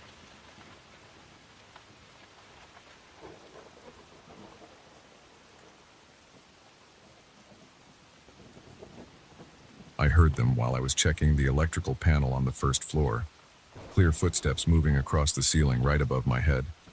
The sound stopped me cold because I knew the building was empty. I'd just finished a complete walkthrough of all 4 floors 20 minutes ago. I'm Jack Wheeler, commercial real estate agent for Premier Properties in downtown Chicago. 15 years in this business, and I've shown hundreds of empty buildings. This one was a standard property, a 4-story office building from the 1960s, recently vacated when the insurance company that owned it moved to a bigger location. Nothing special about it, nothing that should have made it different from any other showing. The morning had started normally. I arrived early to turn on all the lights and check that everything was in order before my 2 p.m. appointment. The potential buyer was a tech startup looking for a new headquarters, and I wanted to make sure the place looked its best. I'd gone through my usual routine, testing light switches, checking thermostats, making sure there was no obvious damage or maintenance issues to explain. The footsteps came again. Slow, deliberate steps moving from one end of the second floor to the other. They had weight to them, not the skittering of a raccoon or other animal that might have gotten in. These were human footsteps. My first thought was that someone had broken in, maybe a homeless person looking for shelter. It happened sometimes in empty buildings, though our security was usually pretty good. I pulled out my phone and checked the front door alarm log. No entries since I disabled it when I arrived. The back door hadn't been opened either. Hello? I called up the stairwell. This is building management. Is someone up there? No response. Just more footsteps, moving back across the floor in the other direction now. I pulled out my flashlight. I always carry one for showing darker areas of buildings, and started up the stairs. The steps were old linoleum, and they creaked under my feet as I climbed. The sound of my own footsteps echoed in the empty stairwell. Security will be here in 5 minutes, I called out, though I hadn't actually called anyone yet. You need to leave now. Still no response. The footsteps above had stopped. I reached the second floor landing and paused. The hallway stretched out in front of me, fluorescent lights buzzing overhead. Standard office building layout. Long central corridor with doors on either side leading to what used to be individual offices and conference rooms. All the doors were open, just as I'd left them during my earlier walkthrough. That's when I saw the footprints. They started about halfway down the hallway, appearing out of nowhere. Wet footprints like someone had stepped in water. But they didn't come from any doorway or the stairs. They just began in the middle of the hall, as if someone had materialized right there and started walking. My hand tightened on the flashlight. I could feel sweat starting to form on my forehead and under my arms, soaking into my dress shirt. My heart was pounding so hard I could feel it in my throat. I followed the prints slowly.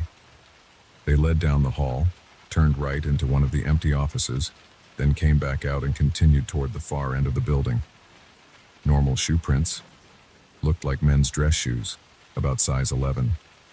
The kind of footprints you'd expect to see in an office building. Except these prints were impossible. They started from nothing and led to nothing. I followed them to the end of the hall where they just stopped. No doorway, no window, no access panel, just blank wall. I touched one of the prints with my finger. It was wet, all right. Plain water, no color or smell to it. I wiped my finger on my pants. The fluorescent light above me flickered. I jumped, then felt stupid for being scared of a bad ballast. But my hands were shaking as I pulled out my phone to call the office. No signal. I had full bars when I came up the stairs, but now, nothing. The light flickered again, and this time the one next to it joined in. Then the next one down the line.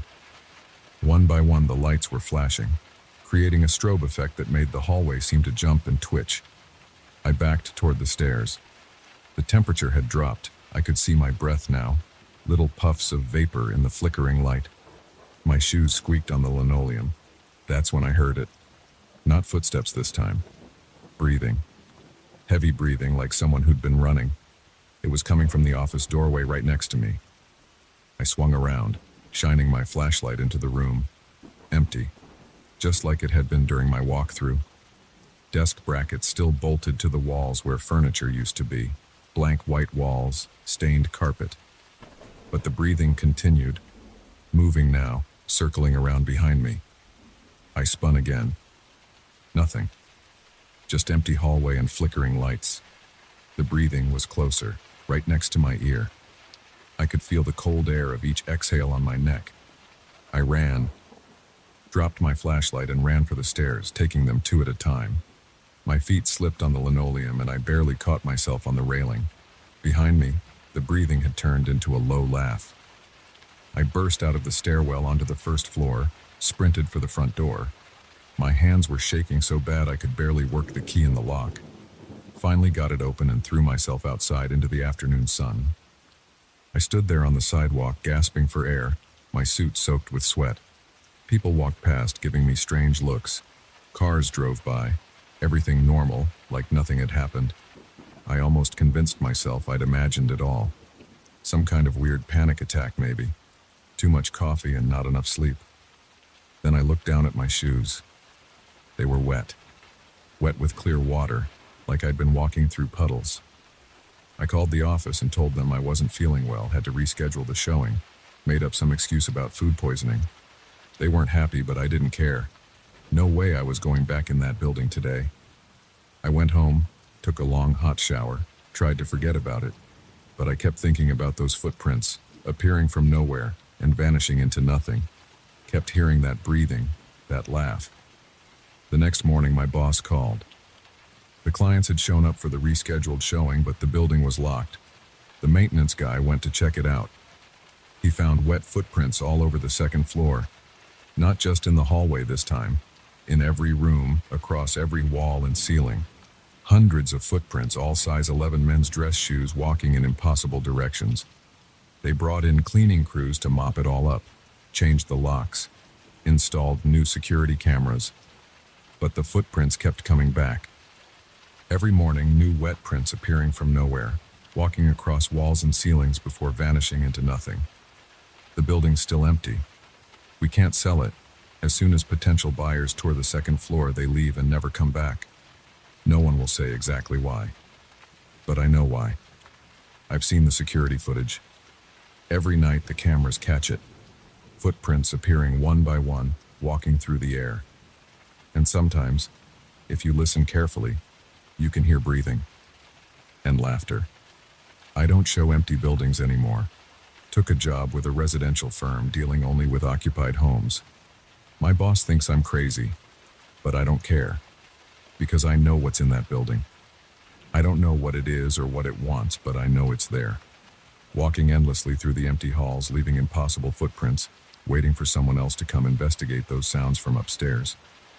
Sometimes at night I wake up in a cold sweat, thinking I hear footsteps above me.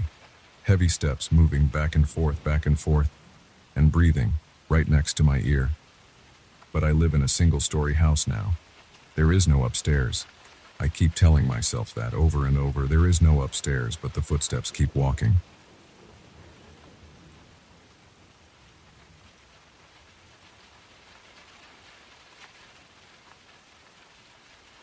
The first bang made me jump. I was alone on the third floor of the Blackwood building, documenting water damage for the upcoming renovation, when I heard it. A door slamming somewhere above me. The sound echoed through the empty halls, bouncing off peeling wallpaper and cracked plaster. I froze, flashlight beam steady on the stained ceiling, and waited. 3 seconds later, another bang. Then another. I checked my phone. 4:47 p.m. The construction crew had left 2 hours ago. I was the only one authorized to be here, doing preliminary assessments before the real work started next week. The building had been empty for 12 years, ever since the law firm that occupied it went bankrupt in 2012. The banging continued, a steady rhythm from the fourth floor. My throat felt dry. I knew I should ignore it. Old buildings make noise. Pipes expand and contract. Wind gets in through broken windows. But the regularity of it bothered me. Bang, wait, bang, wait. Like someone was methodically opening and closing a door over and over. I pulled out my phone and started recording, holding it up toward the ceiling. The banging came through clear on the audio. I played it back. Sharp, distinct impacts. Definitely a door hitting its frame. No distortion. No echo that would suggest pipes or settling foundations. Just a door, opening and closing. My palms were sweating.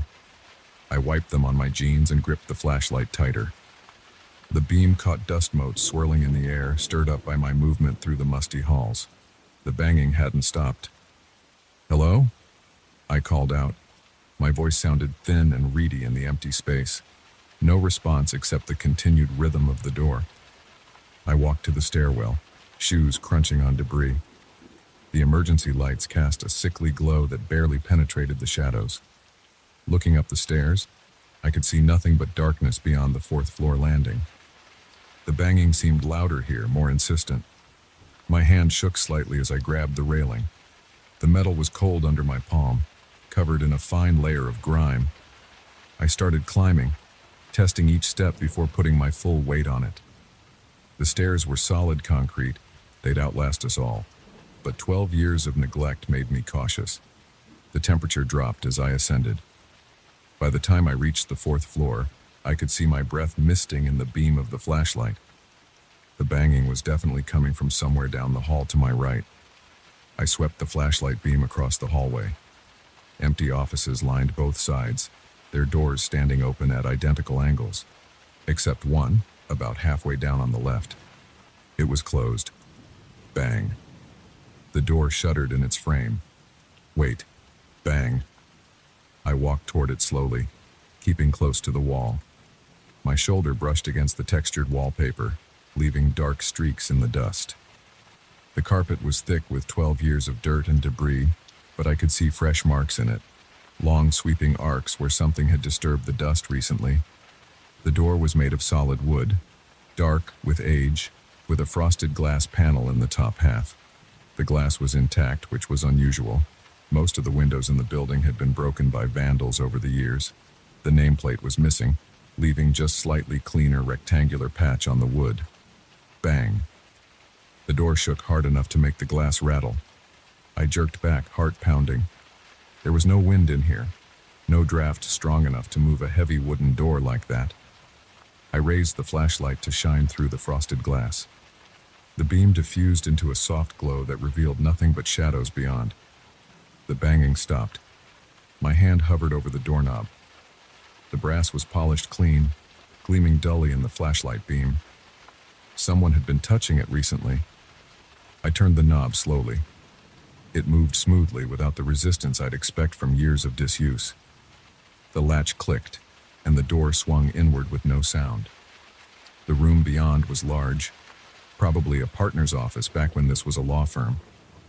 My flashlight beam caught the edges of heavy wooden furniture, a massive desk, filing cabinets, bookshelves lined with empty spaces where legal volumes had once sat. But what made my blood run cold were the footprints. They stood out clearly in the thick dust that covered the floor, fresh footprints, dozens of them, crossing and recrossing the room in chaotic patterns. They led to the desk, to the windows, to the bookshelves, as if someone had been pacing frantically around the room. I stepped inside, my own shoes leaving clear prints next to the others. The footprints were smaller than mine, maybe a woman's size. They showed clear treads. Someone wearing modern shoes had made these, not barefoot marks or old-fashioned soles. The air in the room felt thick and heavy, like trying to breathe underwater. My chest tightened with each breath. The flashlight beam trembled as I followed the tracks around the room. They all led to and from the door, overlapping and doubling back, but never leaving through the door. It was as if someone had walked in and then... What? The tracks just stopped in the middle of the room, the last set facing the door as if the person had been standing there staring at it. I heard movement behind me, a soft scuff, like a shoe on carpet. I spun around, heart hammering against my ribs. The door was closed. I hadn't closed it. I was certain I hadn't closed it. I'd left it wide open when I walked in. My hands were shaking so badly I almost dropped the flashlight. I crossed to the door in 3 quick steps, trying not to look at the fresh footprints that paralleled mine. The doorknob turned easily under my hand. The door didn't open. I tried again, harder this time, twisting the knob all the way and throwing my shoulder against the wood. It didn't budge. The latch mechanism moved freely, but something was holding the door shut. A drop of sweat rolled down my back. The room felt even colder now, the air pressing against my skin like a physical weight. I pulled out my phone. No signal, of course. The building's thick walls blocked reception on most floors. Behind me, something scraped across the wooden floor. I turned slowly, flashlight beam jerking across the room. Nothing had moved. The desk sat exactly where it had been. The filing cabinet stood unchanged. But there was a new set of footprints in the dust, leading from the middle of the room toward the windows. My throat closed up. I couldn't breathe. The beam of the flashlight caught something moving at the edge of my vision.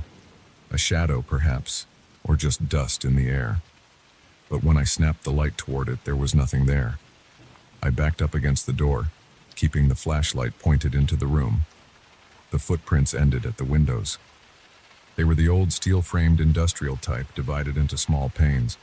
Most of the glass was intact in here, covered in decades of grime that turned them nearly opaque. The city lights beyond were just dim smudges of yellow and red. A soft tap made me jump.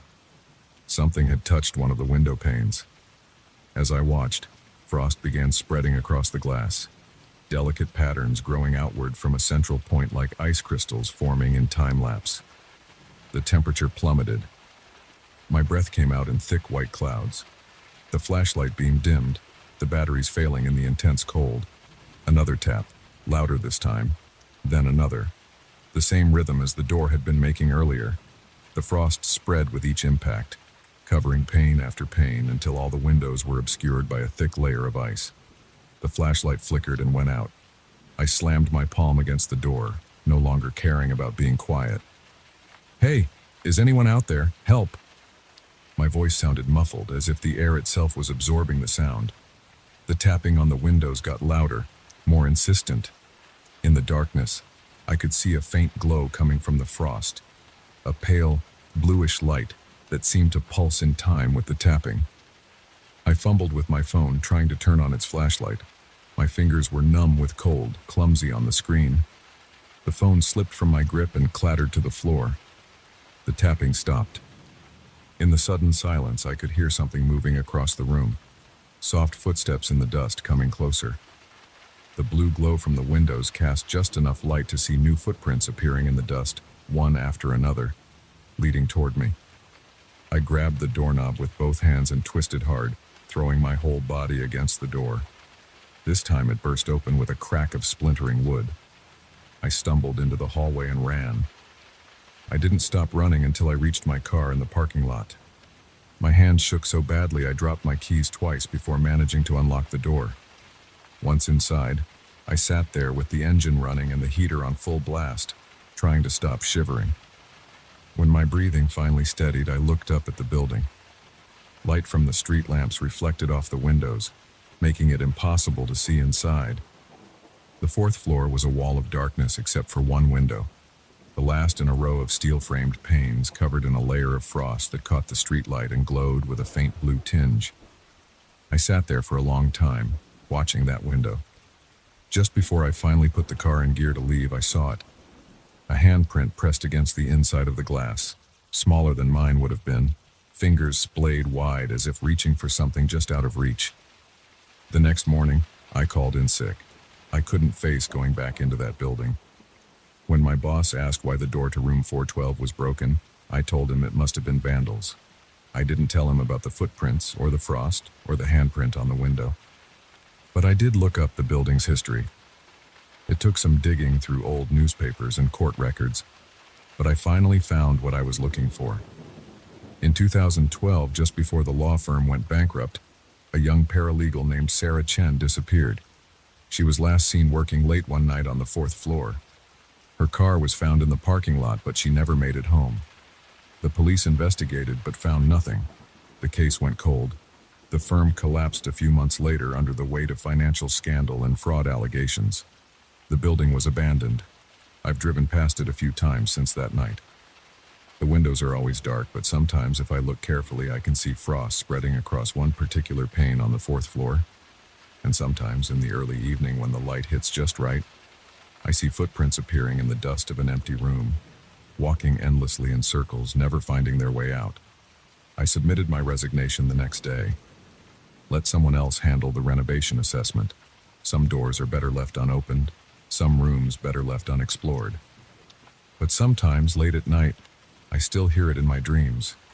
That steady rhythm of a door banging in an empty building, over and over, waiting for someone to come and see what's on the other side. The renovation project was delayed for months after that. Various contractors came and went, each finding reasons not to take the job. The building still stands empty, its windows dark except for one that sometimes glows with a pale blue light on cold nights. And if you listen carefully, you might hear it. Bang, wait, bang, wait. A door opening and closing in an empty room, marking time until the next person comes to investigate. The police reopened Sarah Chen's case last month. They found no new evidence, but they did find something strange. On the door of room 412, now hanging crooked on broken hinges, someone has polished the doorknob until it shines like new. And in the dust on the floor inside, fresh footprints appear every morning, walking in endless circles, as if searching for a way out that doesn't exist. I've thought about going back, about trying to help somehow. But what could I do? What can anyone do for someone trapped between here and there, endlessly pacing an empty room, trying to find their way home? So I drive past sometimes and I watch the frost spread across that one window, and I think about doors that shouldn't be opened and rooms that shouldn't be explored. And I wonder, if I had walked away that day when I first heard the banging, if I had ignored it like I should have, would she still be pacing that room alone? Or would she have found someone else to notice her? Someone who could help her find her way out? I don't have answers. All I have are questions, and the memory of footprints in the dust leading nowhere, and a handprint on a frosted window reaching for something just beyond reach. The building is scheduled for demolition next spring. I don't know what will happen then. Will they finally find what happened to Sarah Chen? Or will she just move on to another empty building, another closed door, another room full of endless footprints in the dust? I try not to think about it. But sometimes late at night I hear that banging in my dreams, a door opening and closing over and over, waiting for someone to come and see what's on the other side. And I wake up with frost on my windows and the feeling that someone has been pacing around my room, leaving footprints I can't quite see in the darkness. But I never get up to check.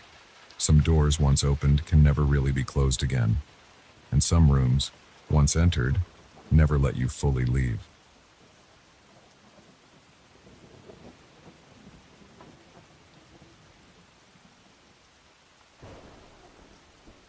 My hands were shaking when I tried to put the key in the lock. I dropped them twice before finally getting the door open.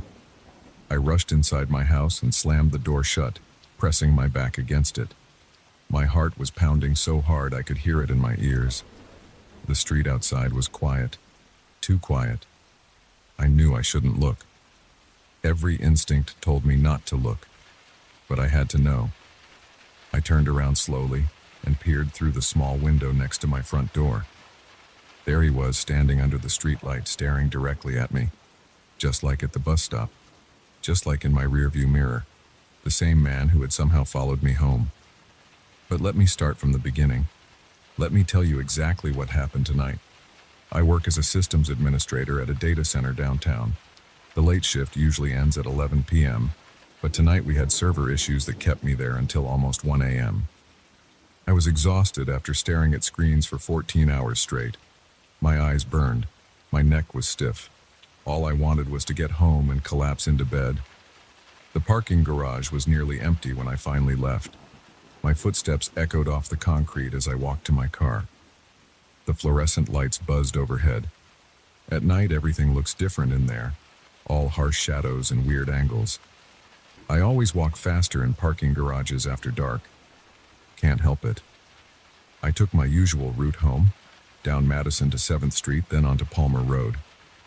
The streets were empty except for the occasional delivery truck. The radio was playing some late-night talk show, voices murmuring quietly while I drove on autopilot. I wasn't really paying attention to anything, just focusing on staying awake and getting home. That changed when I passed the bus stop on Palmer. It was one of those old covered stops with scratched-up plexiglass walls and metal benches. No buses run that route after midnight. The stop sits between two broken streetlights, making it even darker than the rest of the street. As I drove past, I noticed someone standing there, just standing, not sitting on the bench, not checking their phone, just standing perfectly still in the shadows. Something about it made the hair on the back of my neck stand up. Maybe it was how still they were. Maybe it was because no one should be waiting for a bus that wasn't coming. Maybe I was just tired and paranoid, but that image stuck with me as I drove past. Then I checked my rearview mirror. The figure had turned to face my car.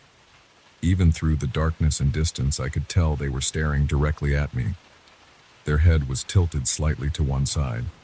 I couldn't make out any features, just a dark silhouette against the darker night. But I knew they were watching me.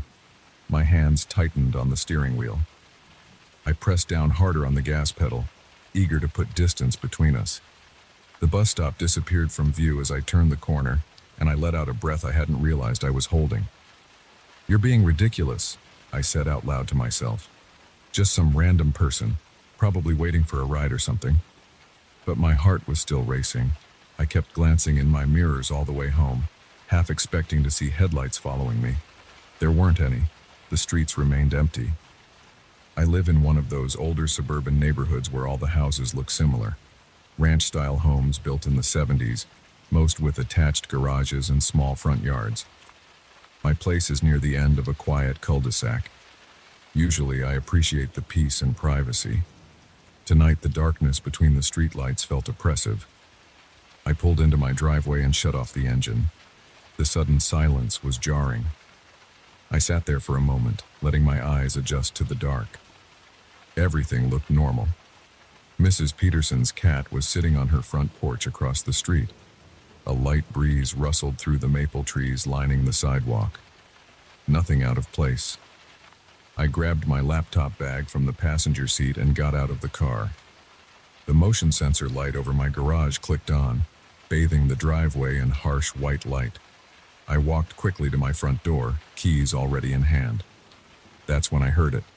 Footsteps on the sidewalk behind me. Slow, deliberate footsteps. I spun around, nearly dropping my keys. The street was empty. The footsteps had stopped. But something made me look further down the road, past where the streetlight's glow faded into darkness. There was someone standing there. The same someone from the bus stop. I knew it immediately, even though I couldn't see their face. The same stillness, the same tilted head, the same sense of wrong that made my skin crawl. I fumbled with my keys, cursing under my breath as I tried to find the right one. My hands were trembling so badly I could barely get it into the lock. When I finally got the door open, I practically fell inside in my rush to get in. And now here I am, pressed against my front door, heart racing, trying to convince myself I'm imagining things. But I'm not. I know what I saw. He's out there right now, standing under the streetlight, staring at my house, staring at me. I forced myself to move away from the door. I checked all the windows, making sure they were locked, drew all the curtains closed, turned on every light in the house, called the police. "I'm sorry, sir, but we can't send officers out just because someone is standing on a public street," the dispatcher told me. "Has this person made any threats or attempted to enter your property?" "No, but if they do anything threatening or try to break in, call us back immediately. For now, make sure your doors and windows are secure and try to stay calm." Stay calm. Right. Easy for her to say. I paced through my house, checking the locks again and again. Every creak of the floorboards made me jump. Every shadow seemed menacing. I kept wanting to look out the windows, but forcing myself not to. What if he was right outside, pressing his face against the glass? The rational part of my brain tried to make sense of it. Maybe it was just a coincidence. Someone walking home who happened to go the same direction as me. Maybe I was so tired I was seeing things that weren't there. Maybe this was all just paranoia brought on by too many late nights and too much caffeine. But I knew better. The way he moved or didn't move wasn't natural. The way he appeared in exactly the right spots to make sure I saw him. The way he seemed to be waiting for me. This wasn't random. This wasn't coincidence. This was deliberate. Hours passed. I couldn't sleep. Couldn't even sit still. I kept moving from room to room, checking windows, listening for sounds outside. My phone sat next to me, 911 pre-dialed and ready to call. The sky slowly began to lighten as dawn approached. Finally, when the first rays of sunlight crept over the horizon, I gathered my courage and looked out the front window again. The street was empty. No sign of the man. Just early morning joggers and people leaving for work. Normal. Safe. I let out a long, shaky breath and sank down onto my couch. I called in sick to work. No way I was leaving the house today. I needed sleep, needed time to process what had happened, needed to convince myself it was over. But as I finally drifted off to sleep on my couch, one thought kept nagging at me. Would he be there again tonight? Would he be waiting at that same bus stop when I drove home from work tomorrow? The next few days were a blur of paranoia and exhaustion. I changed my route home from work, taking busy main streets instead of quieter back roads. I installed security cameras and motion sensor lights around my house, bought new deadbolts for all the doors, asked my neighbors to keep an eye out for suspicious activity, but I never saw him again at the bus stop. Never caught glimpse of him in my rearview mirror or under the streetlight outside my house. He was just gone. Weeks passed, then months. Gradually, the fear faded. I started taking my old route home again. Started sleeping through the night. Started believing that maybe it had all been in my head, a product of stress and exhaustion and an overactive imagination. Then last night, as I was getting ready for bed, I heard something that made my blood run cold. Footsteps on my front porch. Slow, deliberate, familiar. I froze, toothbrush halfway to my mouth, listening. The footsteps stopped. Then came 3 soft knocks on my front door. I didn't answer, didn't move, barely breathed. After what felt like hours but was probably only minutes, I crept to the front window and carefully pulled back the curtain just enough to peek out. The porch was empty, but there, under the streetlight where I'd first seen him all those months ago, was a piece of paper. Even from inside, I could see what was written on it in large block letters. I'm still watching. I haven't left my house since then. Called in sick to work again. Ordered delivery for food. The paper is still out there. I can see it from my window. No one has picked it up or even seemed to notice it. The police weren't any more helpful this time than they were before. No crime has been committed. No direct threats made. Nothing they can do. So I sit here, writing this all down, trying to make sense of it. The sun is setting now. Soon it will be dark. And I can't shake the feeling that he's out there somewhere, watching, waiting. For what, I don't know. Maybe he's just trying to drive me crazy. If so, it's working. I jump at every sound, flinch at every shadow. Haven't had a good night's sleep in days. My rational mind keeps trying to find logical explanations. Maybe it's someone I know playing an elaborate prank. Maybe it's a random stalker who picked me at random. Maybe I'm having some kind of breakdown and imagining the whole thing. But deep down, I know none of those explanations fit. There's something else going on here. Something I don't understand. And I'm afraid I'm going to find out what it is sooner rather than later. The streetlights just came on outside. I'm sitting here in my living room, all the lights on, doors locked, security system armed. My phone is next to me, ready to call for help. But what will I tell them? That I'm being watched by someone who appears and disappears like a ghost? That I'm being stalked by a shadow? I keep telling myself I'm safe inside my house. Keep repeating that he can't get in. All the doors are locked, all the windows secure. The security cameras are recording. I've done everything right. But then I remember how he followed me home that first night. How he appeared at the bus stop, then in my mirror, then outside my house. How impossible those movements were. And I wonder, are locks and cameras and security systems enough to stop someone, something, that can do that? I don't know, but I'm about to find out. Because right now, as I'm writing this, I can hear those familiar footsteps coming up my driveway. Slow, deliberate, getting closer. And this time I don't think he's going to just stand and watch.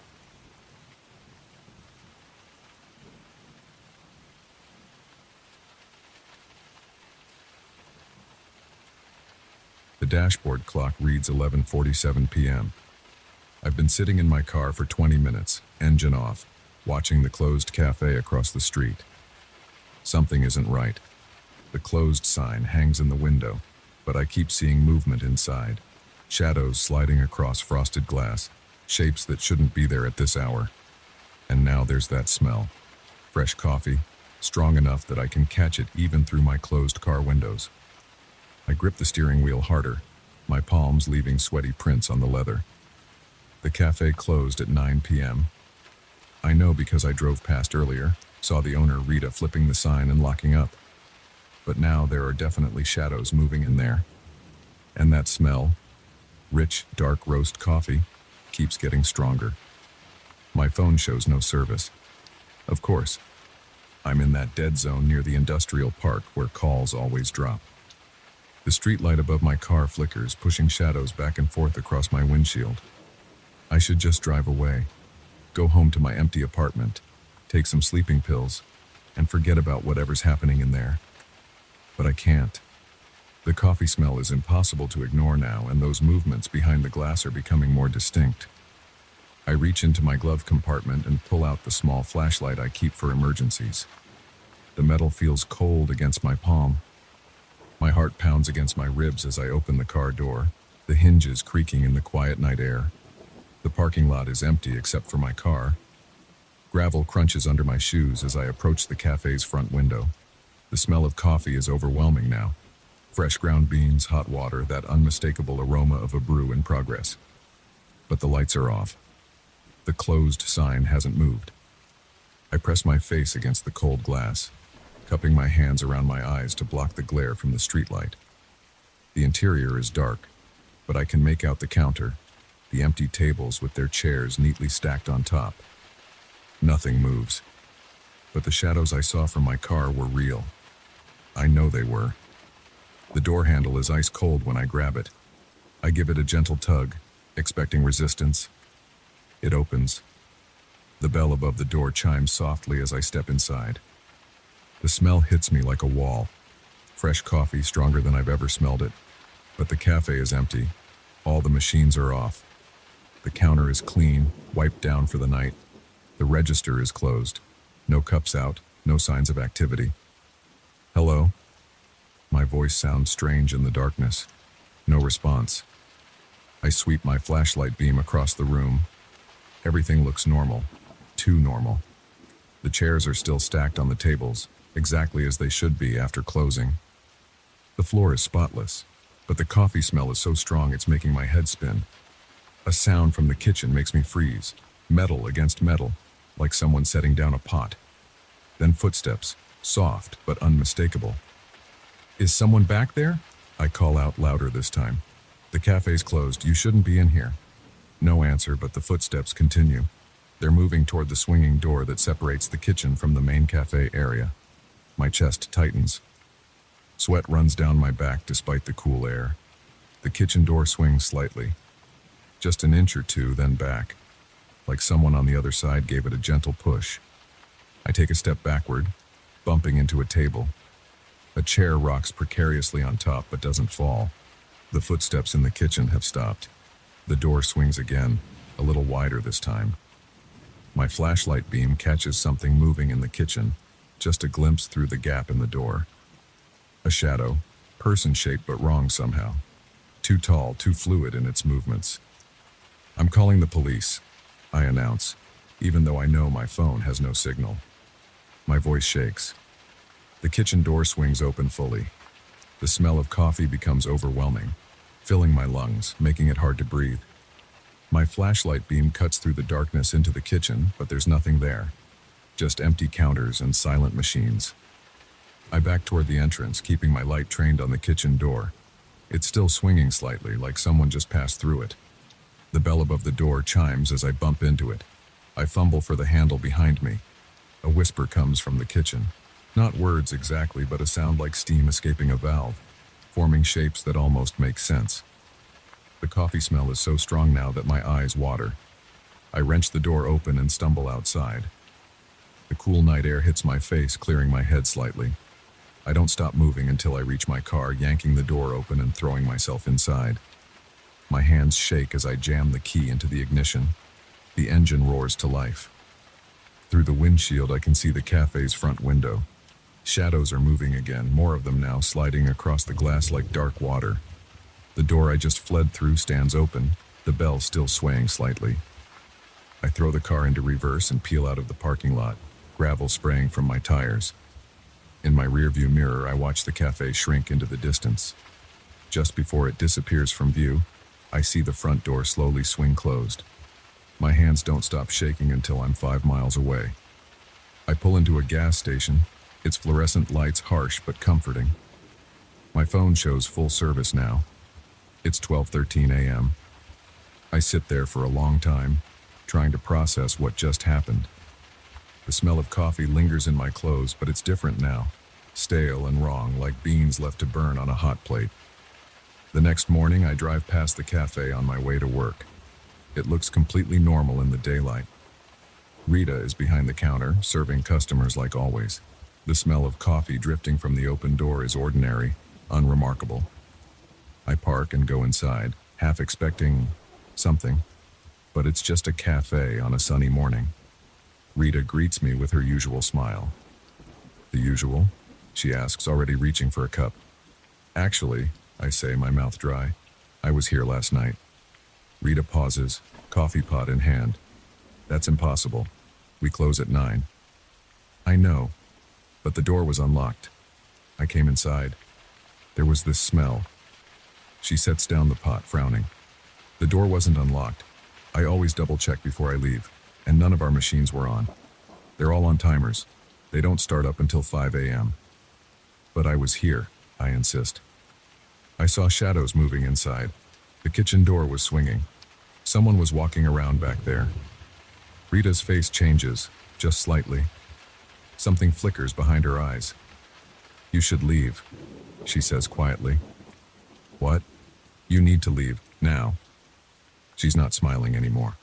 Her hand grips the counter edge so hard her knuckles are white. "Rita, what's going on? What happened in here last night?"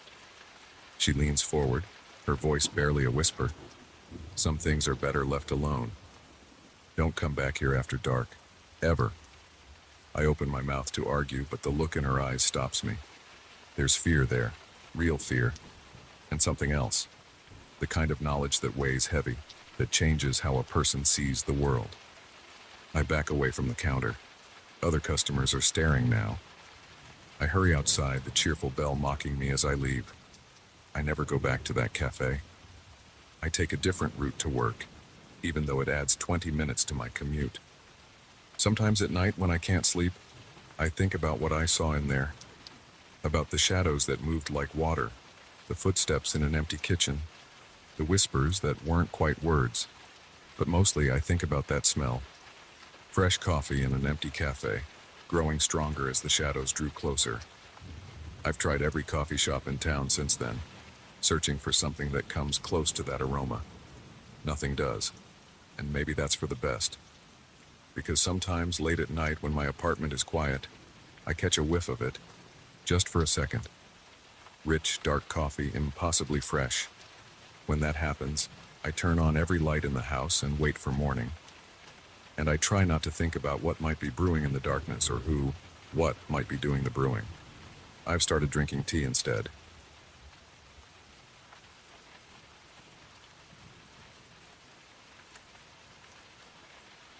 The security lights in Madison Park hadn't worked for 3 weeks. That's what I kept thinking about as I walked through the empty paths at midnight. My footsteps crunched on the gravel, too loud in the silence.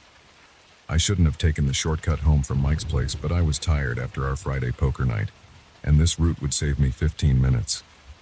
I pulled my jacket tighter against the October chill. The moon lit up patches of the path between the trees, creating alternating strips of light and complete darkness. My shoes made that familiar scraping sound against the gravel. Scritch, scritch, scritch, until another sound cut through the night. Creak, creak. I stopped walking. The sound continued, a slow, rhythmic creaking that I knew well from my childhood. A swing set. But who would be at the playground at this hour? The creaking came from the direction of the old playground just past the bend in the path ahead. I stood still, listening. The sound was steady, unchanging. Creak, creak, creak. Hello? I called out. My voice sounded strange, too sharp in the quiet park. No answer. Just that steady creaking. I should have turned around, should have backtracked to the lit streets and taken the long way home. But something pulled me forward. Curiosity, maybe, or stupidity. I took out my phone and switched on the flashlight, sweeping the beam ahead of me as I walked toward the playground. The beam caught the metal swing set first, 4 empty swings hanging from the rusty crossbar. Empty except for one. The third swing from the left was moving, swaying back and forth in a perfect arc. No one sat in it. No wind moved the other swings. Creak, creak. Then I heard it. A laugh.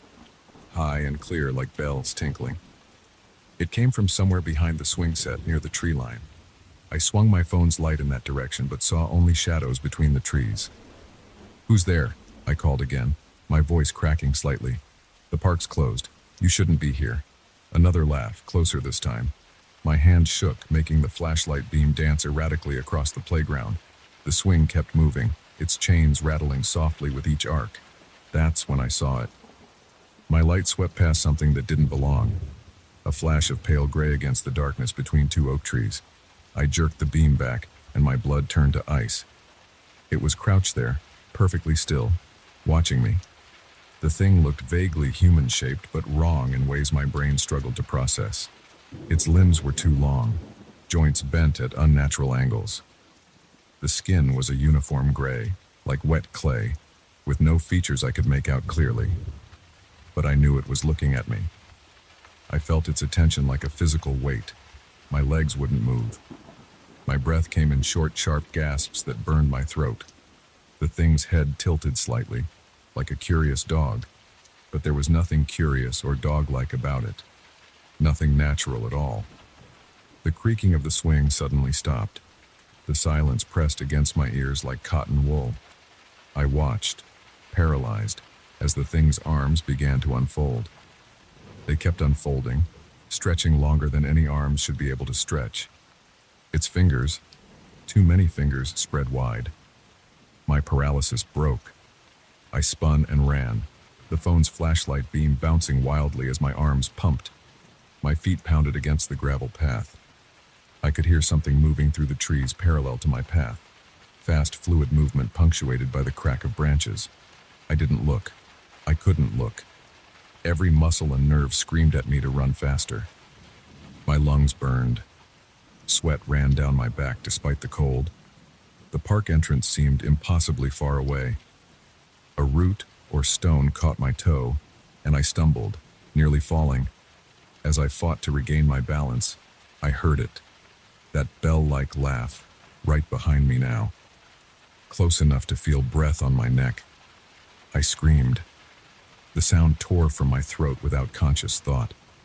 I ran faster than I've ever run in my life, my legs moving on pure adrenaline and terror. The thing behind me made a sound. Not a laugh this time, but something else. Something hungry. The park entrance appeared ahead. The gap in the fence, the street light beyond. I burst through it at full speed, not slowing until I reached the light. I bent over, hands on my knees, gasping for air. My heart hammered so hard I thought it might explode. When I finally caught my breath enough to look back, the park entrance was empty. No movement in the trees. No sound but distant traffic and my own ragged breathing.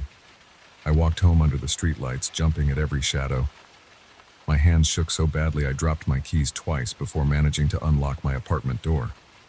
I double-checked every lock, closed all the blinds, and sat on my couch until sunrise, listening to every small sound in the darkness. That was 3 days ago. I haven't been back to the park. I take the long way home now, sticking to well-lit streets. But sometimes when I lie in bed at night I hear it, that creaking sound, that silver bell laugh. And I know it's out there, waiting in the darkness between the trees. I've tried to convince myself it wasn't real, that I imagined it all, some combination of exhaustion and shadows playing tricks on my mind. But this morning, I found something outside my apartment door. Deep scratches in the wood, too long and too high for any normal person to make. And below them a small pile of rust-colored metal shavings. They looked exactly like the kind that would come from an old swing set chain. I'm moving next week. I don't care about breaking my lease.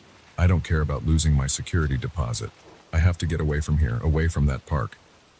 But even as I pack my things, I can't shake the feeling that it won't matter how far I go. Because sometimes, late at night, when everything is quiet, I hear that laugh.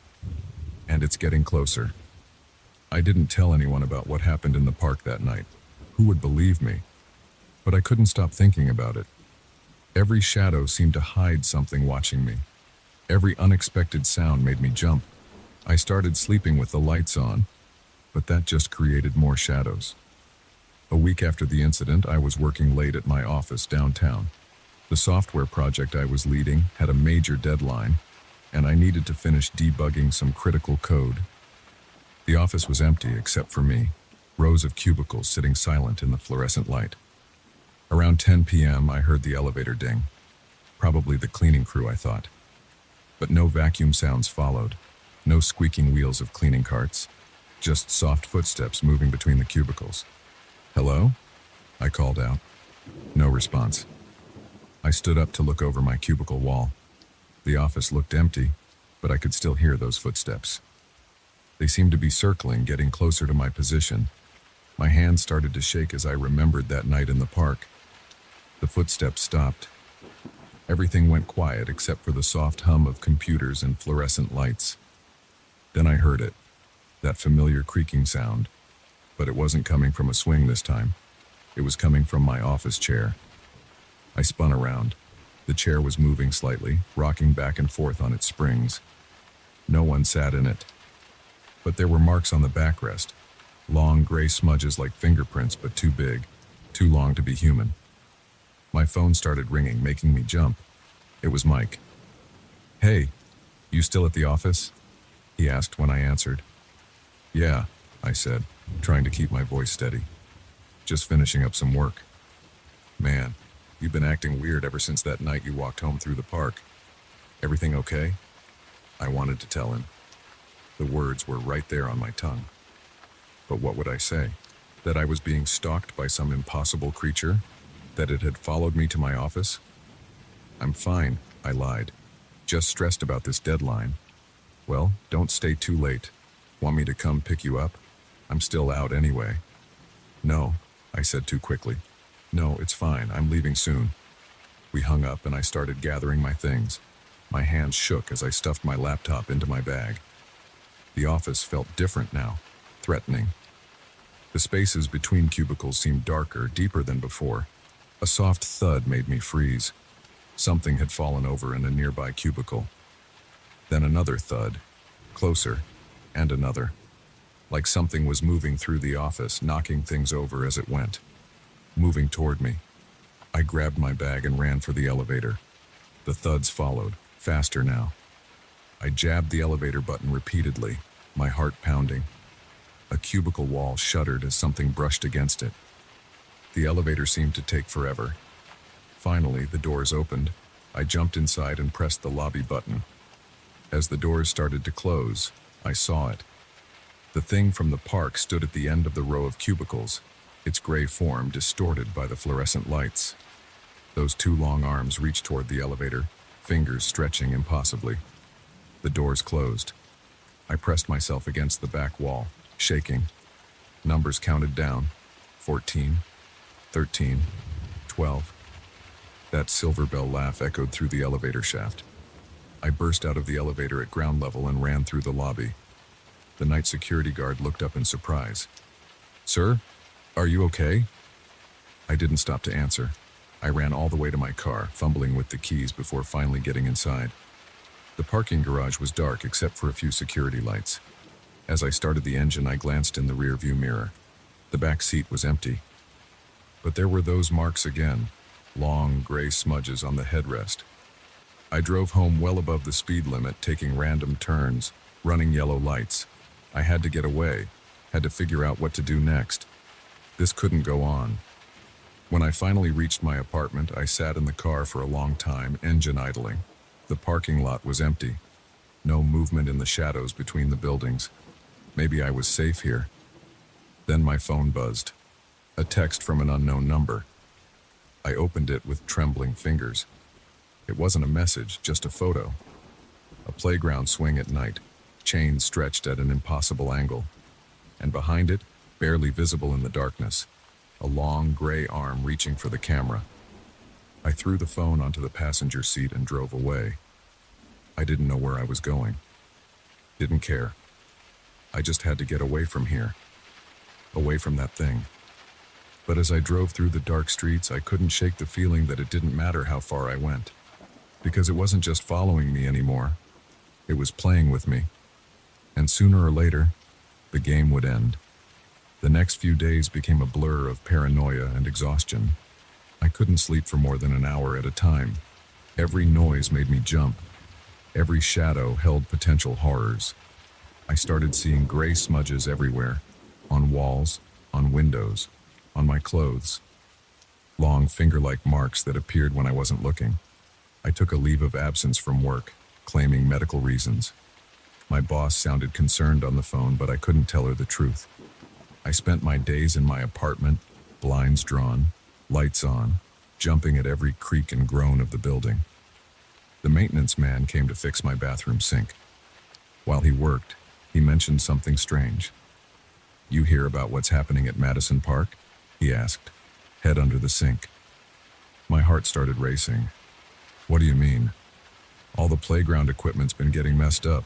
Swing sets all twisted up like someone bent it. Police think it's vandals, but I don't know. My buddy works park maintenance, says he's finding these weird marks everywhere. Like someone with really long fingers was touching everything." I felt sick. The maintenance man continued working, unaware of my reaction. When he left, I double-checked all the locks again. Not that they would help. That thing, whatever it was, didn't seem bound by normal physical limitations. That night I couldn't take it anymore. I had to know more about what was happening. I opened my laptop and started searching for information about Madison Park. Recent news articles mentioned the vandalism. Comment sections were full of people sharing strange experiences, odd sounds at night, equipment moving on its own, that silver bell laugh. One comment caught my attention. A username I recognized, Sarah from my apartment building. She described walking her dog late at night and seeing something by the playground, something gray and wrong that moved in impossible ways. Her dog refused to go near the park after that. I messaged her immediately. An hour later, we met in the building's laundry room. Sarah looked as tired as I felt, with dark circles under her eyes. "You've seen it too, haven't you?" she asked without preamble. I nodded. In the park. And other places. It follows you, she said. Once it notices you, it doesn't let go. I see it everywhere now, in reflections, in shadows. Sometimes I think it's right behind me, but when I turn around, nothing's there, I finished. But you know it was. We talked for hours, sharing our experiences. Sarah had first seen it 2 weeks before I did, also in the park. Since then, it had appeared in her apartment, at her workplace, even in her car. Always watching, always getting closer. But why? I asked. What does it want? Sarah shook her head. I don't think it wants anything. It's like a cat playing with mice. It enjoys the chase, the fear. The longer this goes on, the more I think it's just toying with us. There has to be a way to stop it, I said, to make it leave us alone. Maybe. I've been doing research. There are stories, legends about things like this. They're called different names in different cultures, but they all share something. They're attracted to fear. The more afraid you are, the stronger they get. So what? We just stop being afraid? Have you seen that thing? Sarah managed a weak smile. No, but maybe we can use it against it. If it feeds on fear, maybe we can make it choke. We spent the next few hours planning. It was crazy, probably suicidal, but it was better than waiting for that thing to finally finish its game. We would go back to the park, back to where it all started. But this time, we'd be ready. The next night, Sarah and I met outside Madison Park at midnight. We carried flashlights and our phones fully charged. Sarah had set up a series of small cameras around the playground earlier that day, hidden in trees and bushes. If something happened to us, at least there would be evidence. The park was silent as we approached the playground.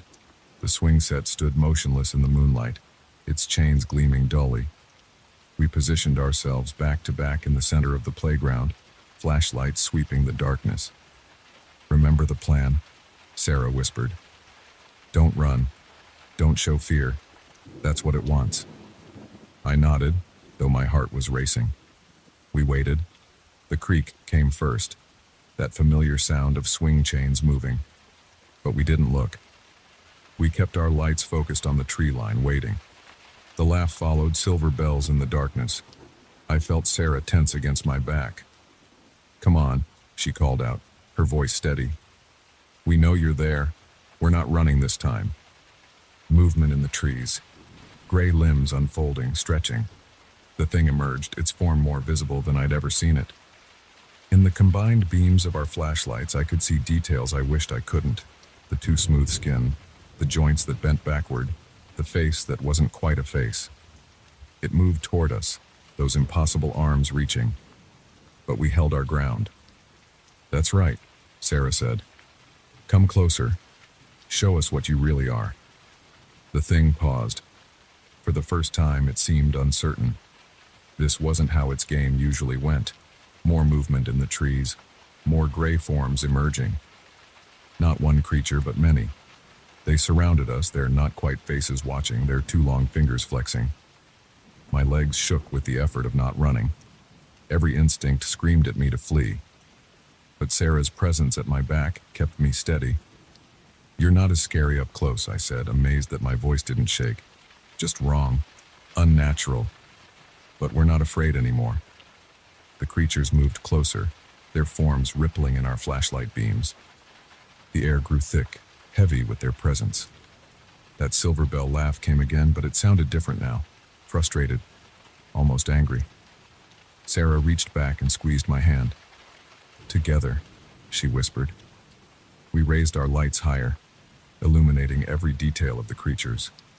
They recoiled slightly, unused to being seen so clearly. We see you, we said together. We're not afraid. The creatures stopped moving. Their forms seemed less solid now.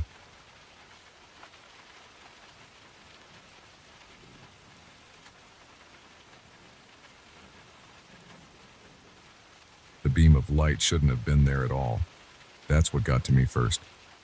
The dam was closed to the public after sunset, and I had special permission to fish there only because I knew the property manager. No one else should have been anywhere near that water at 11:30 p.m. I first noticed it when I looked up from my line to stretch my neck. The light flickered between the trees on the far bank, maybe 400 yards across the water. It moved like someone was walking with a flashlight swinging back and forth across the ground. I figured it had to be the property manager doing his rounds, but Doug usually called me on my cell if he was coming by. I pulled my phone from my jacket pocket. No service. That wasn't unusual out here. The dam sat in a dead zone between towers. I set my rod down in its holder and stood up, my knees cracking after 2 hours in the folding chair. "Hey!" I shouted across the water. "Doug, that you?" My voice echoed off the concrete dam face behind me. No response. The light kept moving, sweeping in wider arcs now. "Hello?" I tried again, louder this time. The dogs back at my house would have heard that yell, and they were a mile away. But the light just kept its steady swing like whoever held it hadn't heard a thing. Something felt wrong. I'd been fishing this spot for 3 years, usually twice a week during summer. I knew every regular who had permission to be here. The property owners were strict about access. Too many liability issues with the dam. Anyone who belonged here would have answered. I grabbed my phone again and tried to record video of the light, but the screen just showed black. Too far away, too dark. I snapped a few photos anyway, but they came out as murky shadows. The air felt colder suddenly. I zipped my jacket up and sat back down, but I couldn't focus on fishing anymore. Every few minutes I looked up to check the light. It stayed in roughly the same area, moving in patterns that made no sense. Sometimes it would stop for several minutes, then start sweeping again. At midnight, I decided to pack it in. The bass weren't biting anyway. I reeled in my line and started breaking down my rod. The light was still there, still moving. As I packed my tackle box, I kept glancing up. The pattern looked different now. More urgent somehow, like the person holding it was searching for something specific. I loaded everything into my backpack and clicked on my own flashlight. The beam caught the surface of the black water, making it gleam like oil. I took one last look across the dam. The light on the other side had stopped moving. As I turned to head up the path to my truck, something made me freeze. A cold feeling spread across my shoulders and down my spine. Slowly, I turned back toward the water. The light was on my side of the dam now, about 50 yards down the bank, right where I'd been sitting half an hour ago. I stood absolutely still. The light wasn't moving anymore, just a steady beam pointing out over the water. My hands felt numb on my flashlight. That was impossible. No one could have crossed the dam that fast.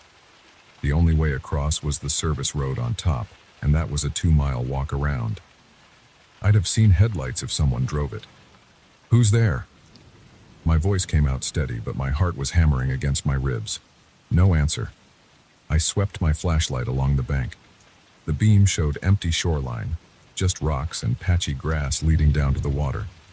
But the other light was definitely there, holding steady, pointed away from me. My truck was parked a quarter-mile up the access road. I had 2 choices: walk toward the mysterious light to get to the road or go the long way through the woods. The woods path was overgrown, full of poison ivy and holes that could break an ankle. I took a step toward the road. The other light snapped off. The darkness felt like a physical thing pressing against my eyes. I could barely see the outline of the trees against the sky. My flashlight beam looked weak suddenly, barely reaching the ground at my feet. I took another step. Somewhere ahead, I heard gravel crunch. My flashlight picked up movement, just a flicker of something pale moving between trees. I jerked the beam back, but whatever it was had vanished. More crunching gravel, closer now. The sound of breathing, not my own ragged breaths, but something else. Something wrong about it, like someone trying to breathe through a throat full of water. I ran. I don't remember deciding to run, but suddenly I was crashing through the underbrush, branches whipping my face. My flashlight beam bounced wildly as I ran. Behind me, I heard footsteps matching my pace. A root caught my foot and I went down hard. The flashlight flew from my hand and died. I scrambled up, not feeling the pain in my knees, running blind now. Branches tore at my clothes. Something hot ran down my face. Blood or sweat, I couldn't tell.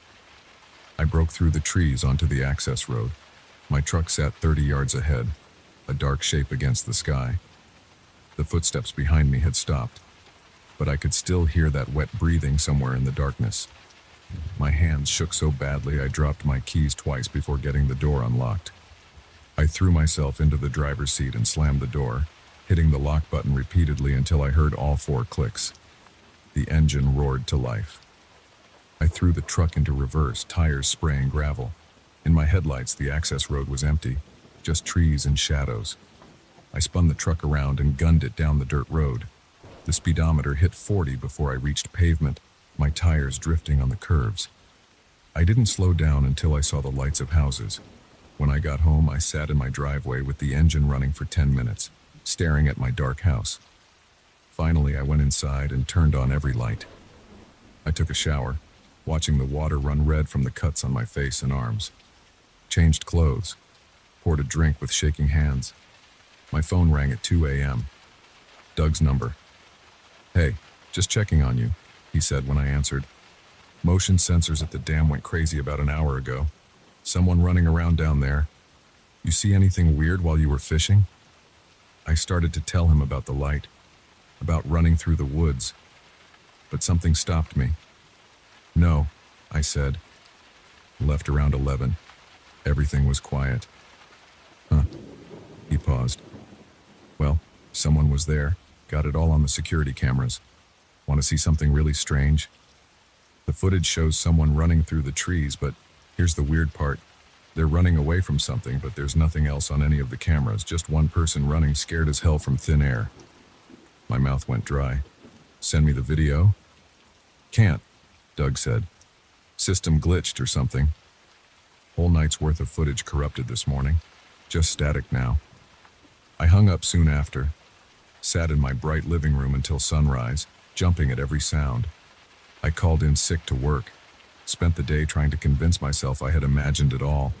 But my fishing gear is still out there somewhere, dropped in the woods when I ran. I should go back and get it. It's expensive stuff, and I know exactly where I dropped it. I won't, though. I've driven past the dam access road twice since that night. Both times in broad daylight I saw a flicker of movement in the trees. Something pale, moving wrong. And in my rearview mirror, just for a second, a light where no light should be. I sold my fishing gear yesterday. Got new stuff delivered. No way I'm going back for the old. I fish different spots now, never alone, and always in daylight. Sometimes I dream about that wet breathing sound in the dark. I wake up with my sheets soaked in sweat, hearing gravel crunch beside my bed. Doug called last week, asked if I wanted to renew my night fishing permit for next season. I told him no thanks. I've lost my taste for fishing in the dark. He was quiet for a moment. Then he said something that made my blood run cold. "Yeah, I get that. You're the 4th person to quit night fishing there this year. Nobody will talk about why." I didn't ask him about the others. Don't want to know if they saw what I saw. Don't want to know if they heard that breathing or saw that impossible light move across the water faster than any human could travel.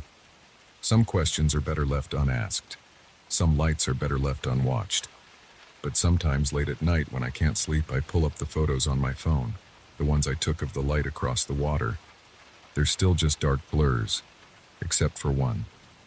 In the last photo, zoomed all the way in, there's something in the darkness behind the light. Something pale and wrong, half hidden behind a tree. Something with a face that isn't quite a face. I deleted the photos. Bought a new phone just to be sure they were gone. But sometimes I think I see a light flickering through my bedroom window. And sometimes when the wind blows just right, I hear gravel crunching in my driveway, and that wet, wrong breathing in the dark. I keep my doors locked now. All my windows have new bars. I leave the lights on all night. But I know it doesn't matter. Whatever was at the dam that night, whatever moved that light across the water, it's patient. It can wait. And sometimes, in the darkest part of the night, I hear gravel crunching closer and closer and closer.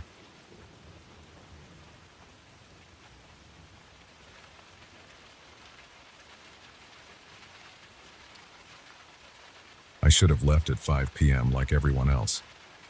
The cleaning crew had already gone home. The security guard wouldn't do his next round until midnight. I sat alone on the 14th floor of the Riverside Commerce building, staring at spreadsheets that could have waited until morning. The gentle hum of the air conditioning was the only sound.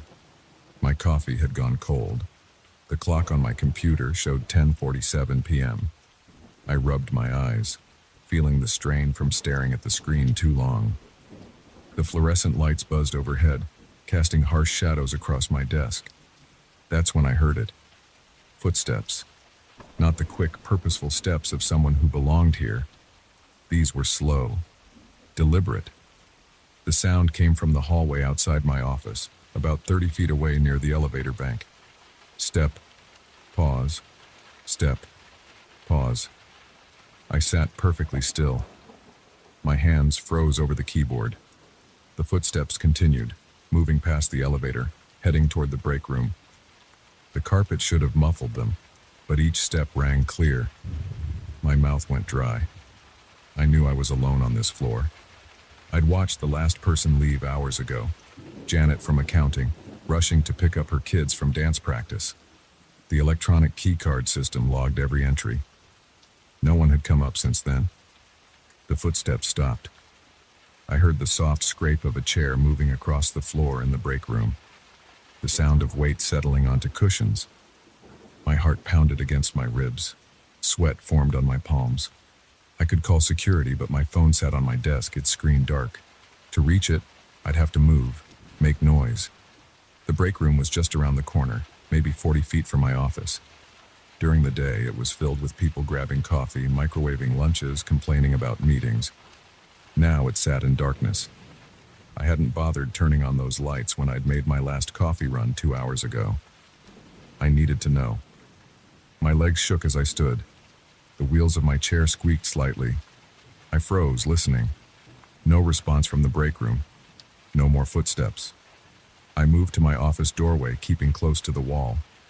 The hallway stretched ahead, lit by emergency lights that cast a dim glow. Empty desks formed shadowy shapes in the open office space. The break room entrance was a black rectangle in the wall. My breath came in short bursts. I forced myself to take deeper breaths, trying to slow my racing pulse. One step into the hallway, then another. The carpet absorbed the sound of my shoes. I kept my hand on the wall, using it as a guide. The emergency lights created pools of weak light every 20 feet. Between them, the shadows seemed to shift and move. I reached the break room entrance. The door was open, as it always was. Inside, shapes emerged from the darkness. The outline of the refrigerator, the counter with its coffee makers, the round tables with their chairs. One chair at the table nearest the door sat at an angle, pulled slightly away from its usual position. The cushion was compressed as if someone had just risen from it, but the room was empty. I fumbled for the light switch, my fingers trembling. Fluorescent bulbs flickered to life, humming. The break room looked exactly as it had earlier. Dirty coffee cups in the sink, old newspapers on the tables, crumbs on the counter, except for that chair. I approached it slowly. The cushion was still warm. My skin crawled. I spun around, scanning the room. The storage closet door was closed. The space under the sink was empty. Nowhere to hide. I backed out of the break room, keeping my eyes on that chair. In the hallway, I heard it again. Footsteps. Behind me now, toward my office. I turned. The hallway was empty. The footsteps continued, unhurried. They passed my office, moving toward the other end of the floor. I followed, staying 15 feet behind the sound. My legs moved automatically. Fear had transformed into a strange, detached curiosity. The footsteps led me past rows of cubicles, past the copy room, past the conference rooms with their dark windows. They stopped at the far emergency exit. The door hadn't moved. The alarm seal was intact, but a chair from a nearby desk had been pulled out, angled toward the exit. I touched the chair's cushion. Warm. The air felt heavy, pressing against my skin. The floor seemed to tilt under my feet. I steadied myself against the wall. its surface cool and solid. My watch showed 11:03 p.m. The security guard would do his rounds in less than an hour. I could wait, but the thought of staying here, alone with those footsteps, made my stomach clench. I walked quickly back to my office, no longer trying to stay quiet. My footsteps seemed too loud in the silence. At my desk, I grabbed my phone, keys, and laptop bag. I didn't bother shutting down the computer properly. The elevator took forever to arrive. Each second stretched as I watched the floor numbers slowly climb. I kept looking over my shoulder at the dark hallway behind me. When the doors finally opened, I practically dove inside. My finger jabbed the lobby button repeatedly. As the doors started to close, I heard it one last time, footsteps coming from the break room moving toward the elevator. The doors sealed shut. The elevator descended. I leaned against the wall, my shirt damp with sweat. In the lobby, I nodded to the night security guard. He looked up briefly from his crossword puzzle. I wanted to tell him about the footsteps, the chairs, the warm cushions. The words stuck in my throat. He would think I was crazy. Or he would have to investigate climbing those 14 floors alone. Outside, the night air hit my face. Traffic sounds filled my ears. Cars honking, distant sirens, the rumble of the subway beneath the street. Normal sounds. Real sounds. I walked to the parking garage, my pace quick but not quite running. My car sat alone on the third level. The engine started on the first try. As I drove home, my hands slowly stopped shaking. My breathing returned to normal. I told myself I had imagined it all. Stress and caffeine and too many hours staring at spreadsheets. But I knew what I had heard, what I had seen, what I had felt in those warm cushions. The next morning, I arrived at work at 9 a.m., deliberately late to avoid being the first one there. The office buzzed with normal activity. People typed at their computers, talked on phones, hurried to meetings. I walked to the break room. The chair sat perfectly aligned with its table, just like all the others. In the far corner of the floor, the chair near the emergency exit had been pushed back into place. Janet from accounting passed by, carrying her coffee mug. "You look tired," she said. "Were you here late again?" "Yeah," I replied. "But I'm done with that. No more late nights at the office." She laughed and continued on her way. I stood in the break room doorway, staring at that chair. In the daylight, with people all around, it looked completely ordinary, just metal and fabric and cushioning. I walked to my desk and started my computer. As it booted up, I looked at the security camera feeds available on our internal website. The 14th floor cameras showed empty hallways from the previous night. No movement, no displaced chairs, no footsteps. But I know what I heard, what I saw, what I felt. I submitted my request for a transfer to our downtown office that afternoon. My boss approved it the next day. The official reason was a shorter commute. I still work late sometimes, but never alone. Never in an empty building. And I never sit in the break room. Sometimes, on quiet nights when I'm the last one preparing to leave, I think I hear footsteps in distant hallways. But I don't investigate anymore. I grab my things and go home, leaving the sound of those steps behind me. The chairs in my new office don't have cushions. I made sure of that when I ordered them. Metal and plastic only. Cold materials that don't hold warmth. But sometimes, walking past empty conference rooms late in the day, I glance through the glass. Just to make sure all the chairs are where they should be. Just to be certain. They always are. So far. But I keep checking. Because I know what's possible now. I know that empty offices aren't always empty. That silence isn't always silent. That footsteps don't always need feet. And sometimes, late at night when I'm home in bed, I wonder about that 14th floor. I wonder if someone else is working late, hearing those same slow steps in the hallway, finding those same chairs pulled away from their tables, cushions still warm. I wonder if they investigate, following the sound like I did. Or if they're smarter, if they grab their things and run at the first echo of footsteps on carpet. I could warn them, I suppose. Send an anonymous email to everyone in the building. But who would believe it? Who would take seriously a story about footsteps and warm chairs? So I stay quiet. I work my normal hours in my new office with its cold, cushionless chairs. I take the elevator with other people. I leave when the sun is still up. But I never forget, and I never stop listening for footsteps. The sound follows me into my dreams sometimes. That slow, deliberate pace. Step. Pause. Step. Pause. Moving down endless hallways, past empty offices, through dark doorways. I wake from these dreams in a cold sweat, my heart racing. I lie in bed, listening to the normal sounds of my apartment, the hum of the refrigerator, the tick of the heating system, the distant traffic. But under these familiar noises, in the spaces between sounds, I strain my ears, listening for footsteps, wondering if they followed me home. They haven't. Not yet. But every night before I go to bed, I check all the chairs in my apartment. I make sure they're pushed in, aligned properly, exactly where they should be. And every morning, they're in the same position, untouched, unmoved, so far.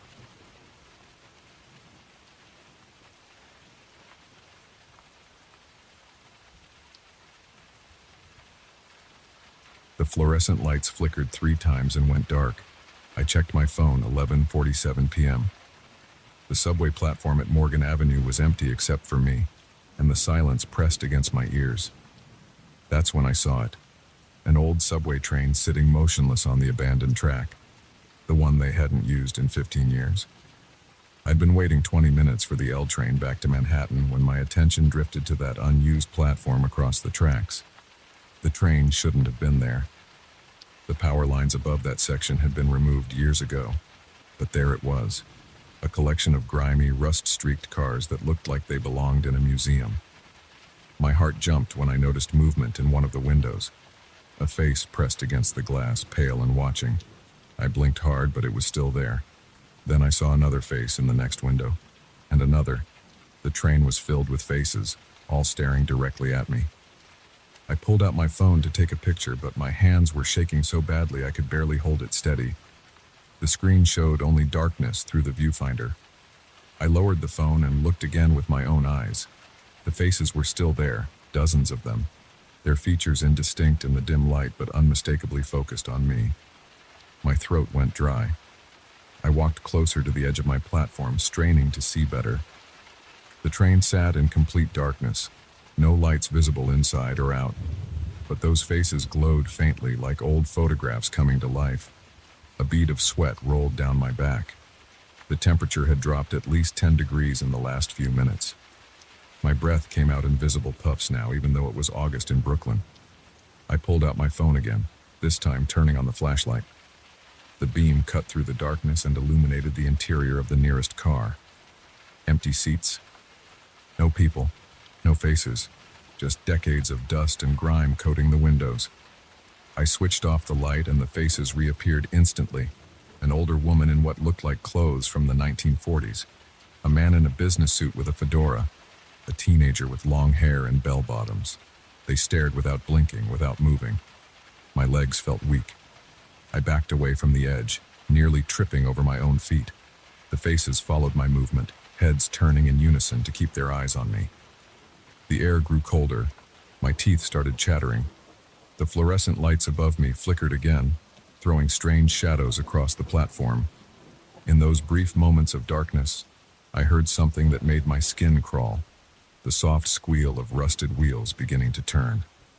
I looked down at the abandoned track. Small pebbles and pieces of trash vibrated, dancing across the concrete. A low rumble built up from somewhere deep below. The old train shuddered. My back hit the wall.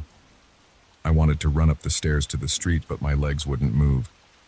The faces pressed closer to their windows now, hands appearing beside them, palms flat against the glass.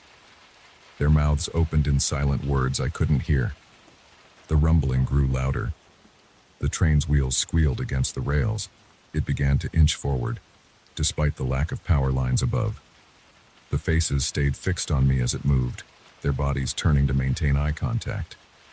Finally, my paralysis broke. I ran for the stairs, taking them two at a time. Behind me, the sound of the moving train echoed off the tunnel walls. I burst out onto the street, gasping for air, my heart pounding so hard I thought it might explode. I didn't go back down to that platform. I walked the 2 miles home instead, staying under the bright street lights the whole way.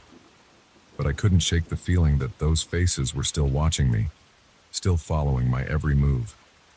The next day, I called the MTA to ask about the abandoned track at Morgan Avenue.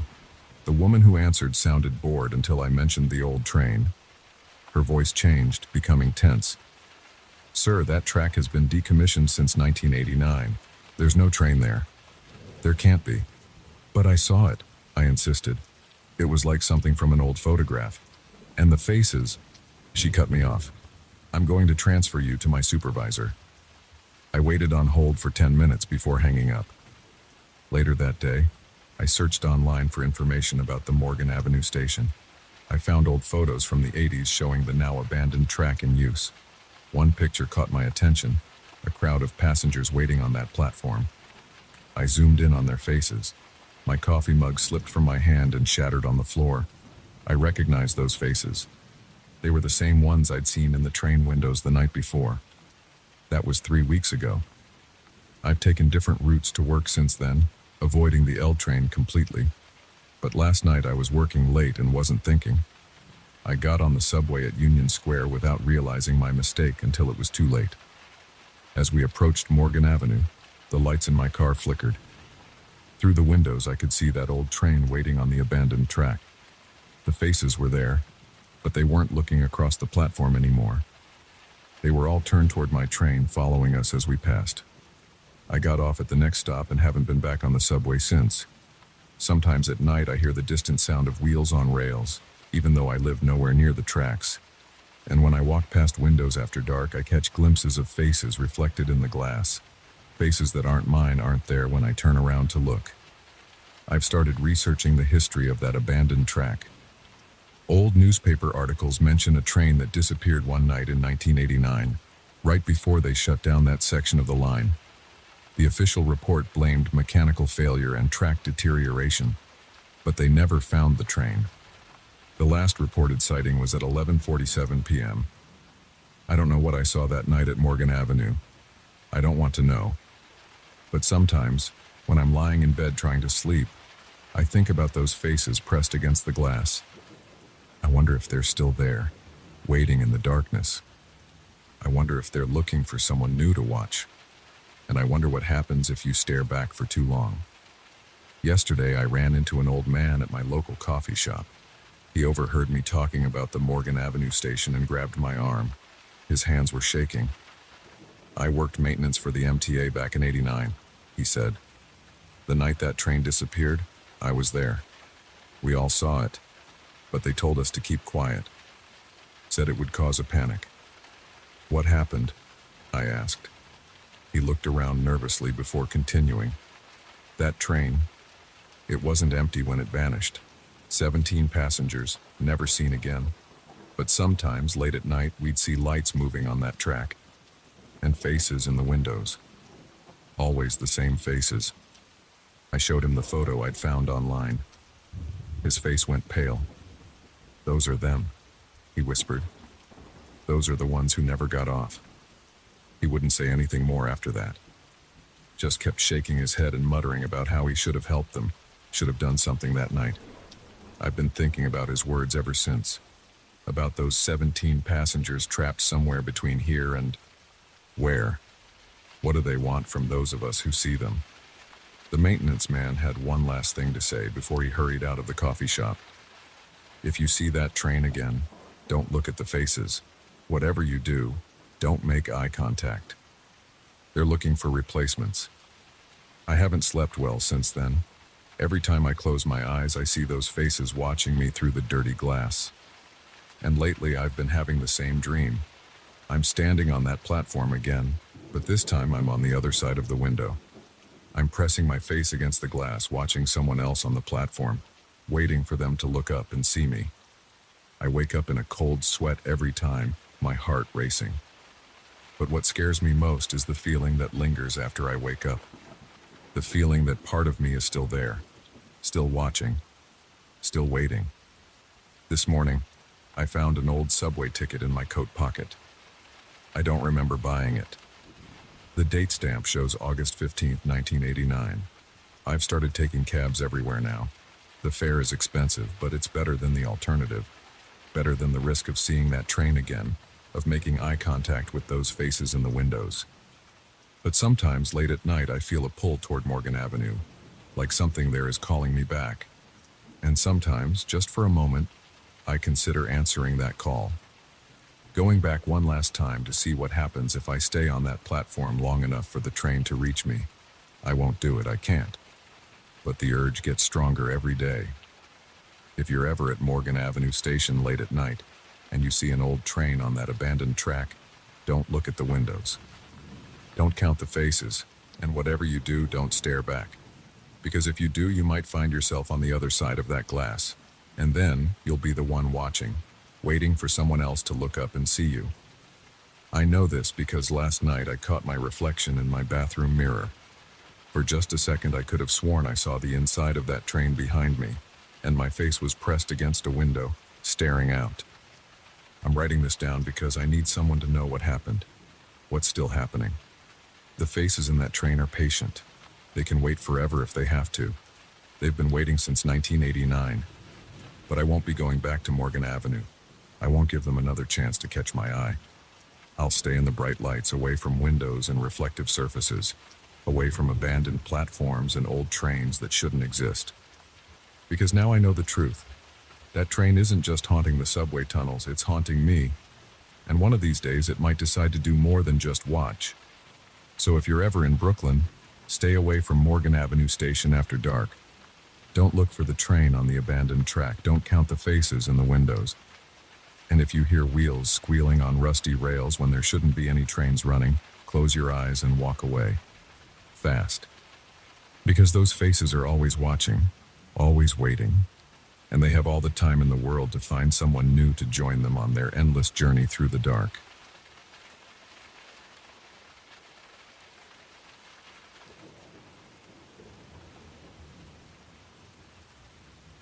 The fluorescent light in my hotel room flickered 3 times when I first walked in. I didn't think much of it. These old hotels always had quirks. My wheeled suitcase bumped against the worn carpet as I dragged it toward the bed. Room 412 looked exactly like what you'd expect from a budget hotel in downtown Milwaukee. Beige walls, generic artwork of flowers, and that musty smell that seems to come standard with any building over 30 years old. I checked in late, around 11 p.m. after my delayed flight and the mind-numbing drive from the airport.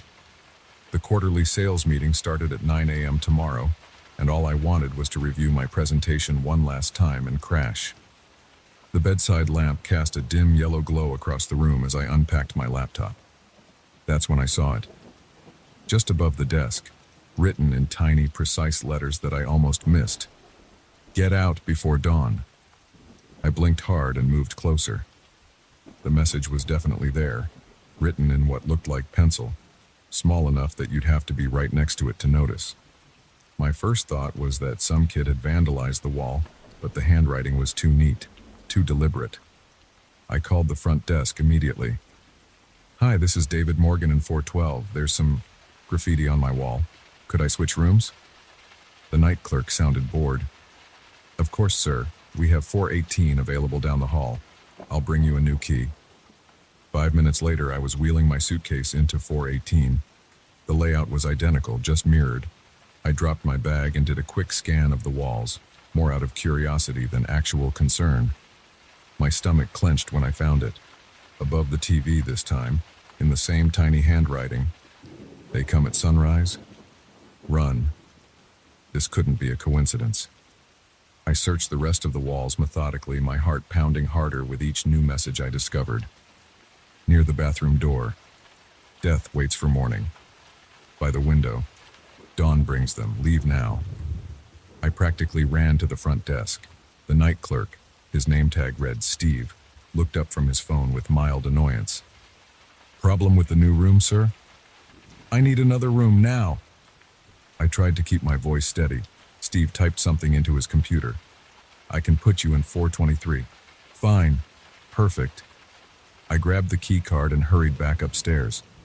Room 423 had messages too. Different words, same warning. I checked 425 next. More warnings. 427. The same. My hands were shaking as I worked my way down the hall, requesting key after key from an increasingly irritated Steve, until I'd seen inside 8 different rooms. Every single one had messages about Dawn, about needing to leave, about something coming. By now it was 1 a.m. I sat in the hallway, my back against the wall, trying to think rationally. Options. I could leave, find another hotel. But everything nearby would be booked with the convention in town. I could call the police, but what would I tell them? That I found spooky messages written on hotel walls. They'd laugh me off. I pulled out my phone and started searching. The Bradford Hotel had been here since 1975. No reports of anything suspicious. No mysterious disappearances. No strange deaths. Just decades of mediocre reviews complaining about outdated decor and spotty Wi-Fi. The hallway lights buzzed overhead as I scrolled through page after page of search results. My eyes were burning from exhaustion, but there was no way I could sleep. Not with those messages staring down at me. 2:47 a.m. I'd moved back into room 412, my original room. If every room had warnings, I might as well stay in the one I'd started in. I sat at the desk, keeping myself awake by organizing my sales presentations, trying not to look at the wall above me. The hotel was quiet except for the occasional hum of the elevator or footsteps passing my door. I jumped at every sound. My nerves wound so tight I felt like I might snap. The digital clock on the nightstand seemed to be moving in slow motion. 3:33 a.m. I got up to splash cold water on my face and found new messages in the bathroom I hadn't noticed before. Tiny words scattered across the tiles. Morning brings horror. Dawn is death. They hunger for sunrise. I pressed my palms against my eyes until I saw spots. This was insane. I was letting myself get worked up over graffiti, probably some elaborate prank by bored hotel staff. Or maybe I was more tired than I thought, seeing things that weren't really there. 4:15 a.m. The coffee maker in my room could only produce a sad, lukewarm brew, but I drank it anyway. My hands wouldn't stop shaking. Every few minutes, I checked my phone to track the sunrise time. 6:42 a.m. Less than 3 hours away. I tried watching TV to distract myself, but every channel seemed to be playing commercials or infomercials. The sound of voices helped, though, made the room feel less oppressive. I kept the volume low, straining to hear any unusual noises in the hallway. 4:58 a.m. The message above the desk seemed to be getting larger, but I knew that was impossible. I was letting my imagination run wild. I paced the room, checking my phone, watching the minutes tick by with excruciating slowness. 5:23 a.m. A sound in the hallway made me freeze. Footsteps, but strange ones, dragging and uneven. They passed by my door slowly, accompanied by a soft scraping noise. I pressed my eye to the peephole but saw nothing in the dimly lit corridor. 5:46 a.m. The TV signal started breaking up, static cutting through every channel. The lights flickered again, longer this time. I checked my phone, still had service, but the screen seemed dimmer than usual. The air in the room felt heavier, pressing down on my skin. 6:03 a.m. More footsteps in the hallway, multiple sets this time. I heard voices too, but they were too muffled to make out words. They didn't sound like normal voices, though. The pitch was wrong, the rhythm off somehow. I wedged a chair under my door handle. 6:17 a.m. The scratching started. Subtle at first, like mice in the walls, but growing louder. It seemed to be coming from all directions at once. I pressed my ear against the wall and immediately jerked back. The surface was vibrating slightly, and it felt warm to the touch. 6:24 a.m. The lights went out completely. My phone screen provided the only illumination, casting strange shadows across the room. The scratching in the walls had become a constant background noise now, punctuated by those strange footsteps in the hall. 6:33 a.m., 9 minutes until sunrise. The scratching stopped abruptly, replaced by a deep, low hum that I felt more than heard. It made my teeth ache and my vision blur. The door handle started rattling. I grabbed my laptop and phone, leaving everything else behind. The peephole showed an empty hallway, but the humming was definitely louder out there. I took a deep breath and opened the door. The emergency exit was 30 feet away. I ran for it, my footsteps muffled by the carpet. The humming grew louder with each step, and the air felt thick, like moving through water. The exit sign flickered erratically. I hit the push bar hard and practically fell into the stairwell. The door clanged shut behind me, the sound echoing up and down the concrete shaft. The hum was different here, higher pitched, almost musical. I took the stairs 2 at a time, nearly twisting my ankle twice. 4 floors down, I burst out into the pre-dawn gray of the parking lot. The sky was beginning to lighten in the east. I ran to my rental car, fumbling with the key fob until the doors unlocked. I peeled out of the parking lot just as the first direct sunlight hit the upper windows of the Bradford Hotel. In my rearview mirror, I saw all the windows on the east side of the building go black simultaneously, as if someone had painted them over in an instant. The humming followed me for several blocks before fading away. I drove straight to the airport and booked the first flight home, emailing my boss that I had a family emergency. I never got my suitcase back, never found out what would have happened if I'd stayed, never got an explanation for those messages or the sounds or any of it. But sometimes when I'm lying awake at night in my own bed, I hear that humming, just for a moment right before dawn. And I check the walls for tiny messages, written in precise handwriting, warning me about the sunrise. Last week I got an email from the Bradford Hotel's booking system, a confirmation for a reservation I never made, for room 412 one night only. The checkout time was listed as dawn. I deleted the email immediately and blocked the address. But I know it doesn't matter. They have my information now. They know who I am.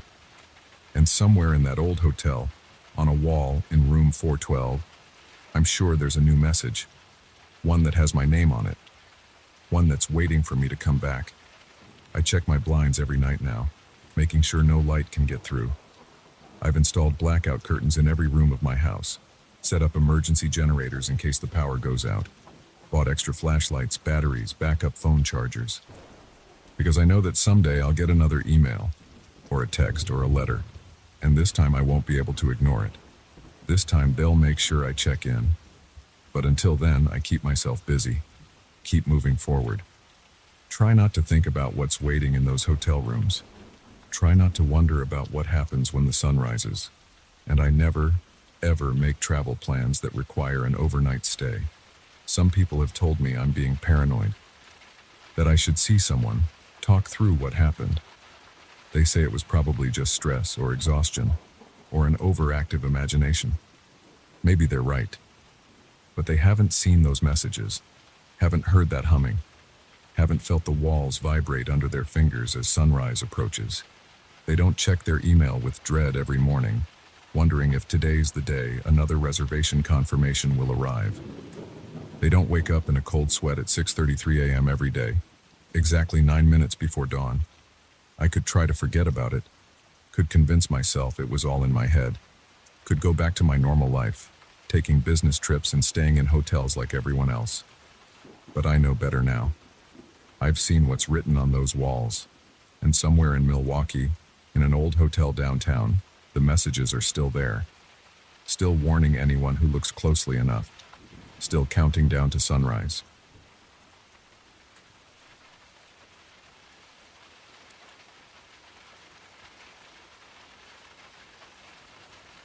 The piano notes hit me first, clear and precise, floating down the empty hallway of the house I was viewing.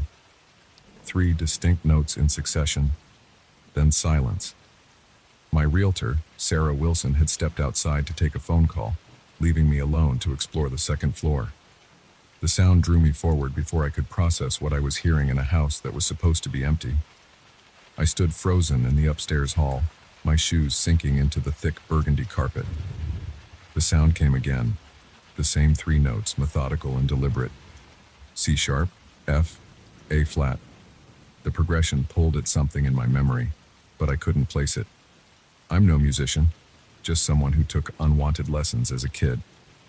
My footsteps were muffled as I moved toward the partially open door at the end of the hall. The afternoon sun slanted through dusty windows, casting long shadows across the faded wallpaper. The house had been empty for 8 months, according to Sarah, an estate sale that had dragged on due to title issues. The door creaked when I pushed it wider.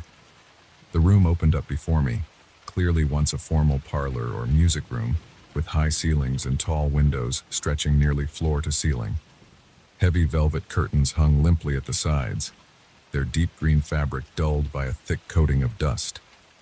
And there, positioned precisely in the center of the room, sat a grand piano. It was a Steinway. I could see that much from the doorway. The black lacquered surface was dulled under a layer of gray dust, like everything else in the room. But something made me pause before stepping inside. The dust on the piano keys wasn't uniform. Clear fingerprints marked several keys in the middle register, fresh marks in the coating of dust, as if someone had just been playing. I crossed to the piano slowly, my shoes clicking against the hardwood floor. The sound echoed in the empty room. No other footprints marked the dust on the floor, just my own, leading from the doorway to where I now stood. The finger marks were undeniable, 5 distinct prints aligned as if someone had been positioned to play. But the keys themselves were motionless and silent. I reached out and pressed one of the marked keys. The note rang out clearly. The piano was still in tune despite its abandoned state. The sound made me jump slightly, disrupting the heavy silence. "Hello?" I called out. My voice sounded too loud in the empty room. "Is someone here?" No response, just the faint creak and settle of the old house. I examined the piano more closely. The serial number on the inside of the lid dated it to 1923. 100 years old, almost exactly. The strings looked clean and well-maintained, despite the dusty exterior. Someone had cared for this instrument, even if the rest of the house had fallen into neglect. The 3 notes came again, C sharp, F, A flat, clear as crystal, but the keys didn't move. I jerked backwards, nearly stumbling over my own feet. My heart pounded against my ribs as I stared at the motionless keyboard. "Sarah?" I called out, louder this time. "Are you back inside?" Still no answer. I pulled out my phone and checked the time. She'd been gone less than 5 minutes. The house felt different now. The silence between the phantom notes grew heavier, more expectant. I forced myself to breathe slowly and think rationally. There had to be an explanation. Old houses made strange sounds. Maybe the piano strings were responding to temperature changes or settling wood. Maybe. The next series of notes cut off my thoughts. A full measure this time. The same 3 notes repeated twice, with a different rhythm. I recognized it suddenly. Beethoven's Moonlight Sonata. The first movement played at exactly the right tempo. My hands were shaking as I pulled out my phone again, this time opening the camera. I started recording, holding the phone steady on the keyboard. 10 seconds passed. 20, 30. Nothing happened. I lowered the phone, feeling foolish. And then it started. The full first movement of the sonata, played with perfect technical precision. The keys remained motionless under their layer of dust, but the music filled the room. I fumbled with my phone, nearly dropping it in my haste to start recording again. The recording showed nothing, just dust-covered keys, completely still. But the music continued, each note crystal clear. I could feel the vibrations through the floor under my feet. This wasn't my imagination or some acoustic trick. The piano was playing itself, but the mechanism remained motionless. My first instinct was to run, to get out of the room, out of the house, and never come back. But something kept me rooted in place. The music wasn't threatening. If anything, it felt melancholy, like someone playing alone, unaware they had an audience. "I can hear you," I said quietly once the movement ended. "I don't mean to intrude. This is your piano, isn't it?" Silence. Then a single note, middle C. "Did you live here?" I asked. Another single note, this time C sharp. My racing heart had slowed somewhat. The initial shock was fading, replaced by an intense curiosity. I'd never believed in ghosts or supernatural phenomena. I was a software engineer, for God's sake. I dealt in logic and provable facts. But I couldn't deny what was happening in front of me. Can we communicate? 1 note for yes, 2 for no. A single clear note rang out. Were you a musician? 1 note. Did you teach here? 2 notes in quick succession. Did you perform professionally? 1 note, then a short cascade of notes up the scale, almost like laughter. I found myself smiling despite the strangeness of the situation. Were you famous? 2 notes, then another playful run of notes. What's your name? I asked, then immediately felt foolish. Sorry, that's not a yes-no question. Was it a common name? 1 note. John? 2 notes. James? 2 notes. William? 1 emphatic note, then the beginning of the Moonlight Sonata again. Just the first few measures this time. William, I repeated. You played this piece often? 1 note, then the music continued. The dust on the keys remained undisturbed, but I could feel the emotion in the playing. Years of practice and dedication in every note. I heard footsteps in the hallway and turned to see Sarah returning, her heels clicking on the hardwood floor. The music stopped abruptly. Sorry about that, she said, tucking her phone into her jacket pocket. My daughter's school called. Everything okay up here? I glanced back at the piano. The dust lay undisturbed except for the clear fingerprints. Yes, I said slowly, just looking around. This is a beautiful piano. Oh, that old thing? Sarah wrinkled her nose. It's not included in the sale. The family wants to donate it to a music school or something. Apparently it belonged to some concert pianist back in the day.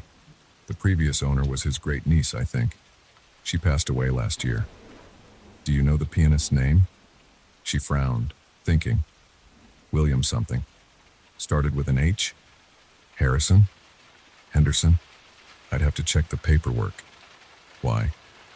Just curious, I said. The piano seems special. Sarah laughed. Well, if you're interested in the house, we should discuss the updated asking price. The family is motivated to sell. I looked back at the piano one last time as we left the room. The dust motes danced in the sunlight streaming through the windows, and for just a moment, I thought I saw a shadow move across the keys. Then it was gone. Actually, I said, I'd like to make an offer. Sarah brightened immediately and started discussing numbers, but I was only half listening. My mind was on the piano, and the music, and the possibility that some things in this world didn't need logical explanations. Over the next few weeks, as the paperwork moved forward, I did some research. William Henderson had been a concert pianist in the 1940s and 50s, known for his interpretations of Beethoven. He'd lived in this house until his death in 1962, and the piano had remained here ever since, passed down through his family. The day I moved in, I heard the music again, the Moonlight Sonata, played perfectly on dusty, motionless keys. I sat in the music room that evening, listening as William played through his repertoire. Each piece was flawless, filled with the kind of emotion that only comes from decades of dedication to an instrument. I never mentioned the piano to anyone else. Some things, I decided, were meant to be private. I had the piano tuned regularly, though the tuner always commented on how well it had maintained its pitch despite its age. I kept it dusted and polished, except for those 5 fingerprints on the keys. Those I left untouched. Sometimes, late at night, I sit in the music room and listen. William plays for hours, working through Beethoven, Chopin, Liszt. The keys never move, but the music fills the house with life. Occasionally, I ask questions and he answers with single notes or playful runs up and down the scale. I've learned to recognize his moods in the music he chooses. Beethoven when he's feeling contemplative, Chopin for melancholy evenings, Liszt when he's in a showman's mood. He seems happy to have an audience again, and I've grown to appreciate classical music in a way I never did before. The house doesn't feel empty anymore. It's filled with music and history, and the presence of someone who loved both deeply. I've never seen William. No ghostly figure at the piano, no mysterious shadows in the night. Just the music, pure and perfect, played on motionless keys. I still don't believe in ghosts, not really. But I believe in the music, and in the connection between a pianist and his instrument that transcends ordinary explanations. Some mysteries, I've learned, are better left unsolved. Some questions don't need answers. Sometimes it's enough just to listen and appreciate the gift of unexpected magic in an ordinary world. The piano sits in the center of the music room, its black surface gleaming in the sunlight. Those 5 fingerprints remain in the dust on the keys, a constant reminder that music never truly dies, and that some performances are meant to continue forever. I've started taking piano lessons again. William seems to approve. He plays simpler pieces when I practice, matching my halting tempo. Sometimes when I struggle with a particular passage, he'll play it for me, over and over, until I get it right. The keys never move, but the music teaches me anyway. This house wasn't what I expected when I started looking for a new place to live. But now I can't imagine being anywhere else. Every day brings new music, new conversations in single notes and scales, new appreciation for the art that William dedicated his life to. The real estate listing didn't mention any of this, of course. Historic home with original features needs some updating. Nothing about the piano or the music or the resident musician who never really left. Some things can't be captured in property descriptions or sale prices. So I live here, in this house filled with invisible music. I work from home now, writing code while Beethoven sonatas play on untouched keys. The neighbors probably think I'm obsessed with classical music, always playing recordings at all hours. Let them think what they want. Some secrets are worth keeping. William still plays the Moonlight Sonata most often, especially in the evenings when the sun sets and the room fills with shadows. Those 3 notes, C sharp, F, A flat, ring out clear and true, the beginning of a piece that never grows old. The dust settles, the keys remain still, but the music plays on. And sometimes in the quiet moments between pieces, I swear I can hear someone humming along softly, remembering performances from long ago, when the piano was new and the music was everything. But that might just be my imagination. In this house, it's hard to tell where reality ends and magic begins. I wouldn't have it any other way.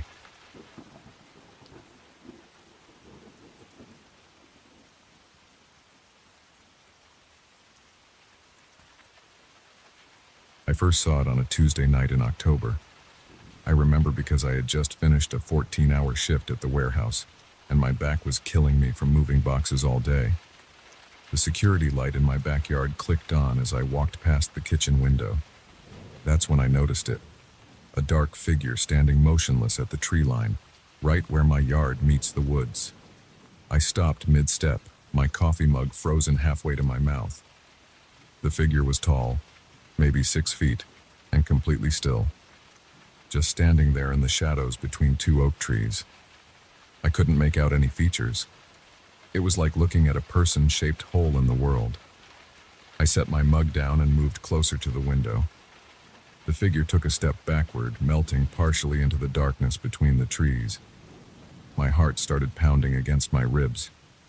I pressed my face against the cold glass, squinting to get a better look. The security light cast long shadows across the yard, but the figure was definitely there, halfway hidden now. I grabbed my phone and the biggest flashlight I own, one of those heavy metal ones that could double as a weapon. My hands shook as I unlocked the back door. The autumn air hit my face, carrying the smell of dead leaves and damp earth. I stepped onto the deck, my work boots loud against the wooden boards. "Hey!" I shouted. My voice sounded thin in the open air. "This is private property." The figure retreated another step. Now I could barely see it, just a slightly darker patch of shadow among the trees. I switched on the flashlight and swept the beam across the tree line. Nothing. Just tree trunks, fallen leaves, and empty spaces between. My breath came out in white puffs in the cold air. I walked down the deck steps, the flashlight beam bouncing with each movement. The security light hummed above me, creating a circle of harsh brightness. Beyond that circle, the darkness seemed even deeper. I made it halfway across the yard before stopping. Every instinct screamed at me to go back inside. That's when I saw it move again.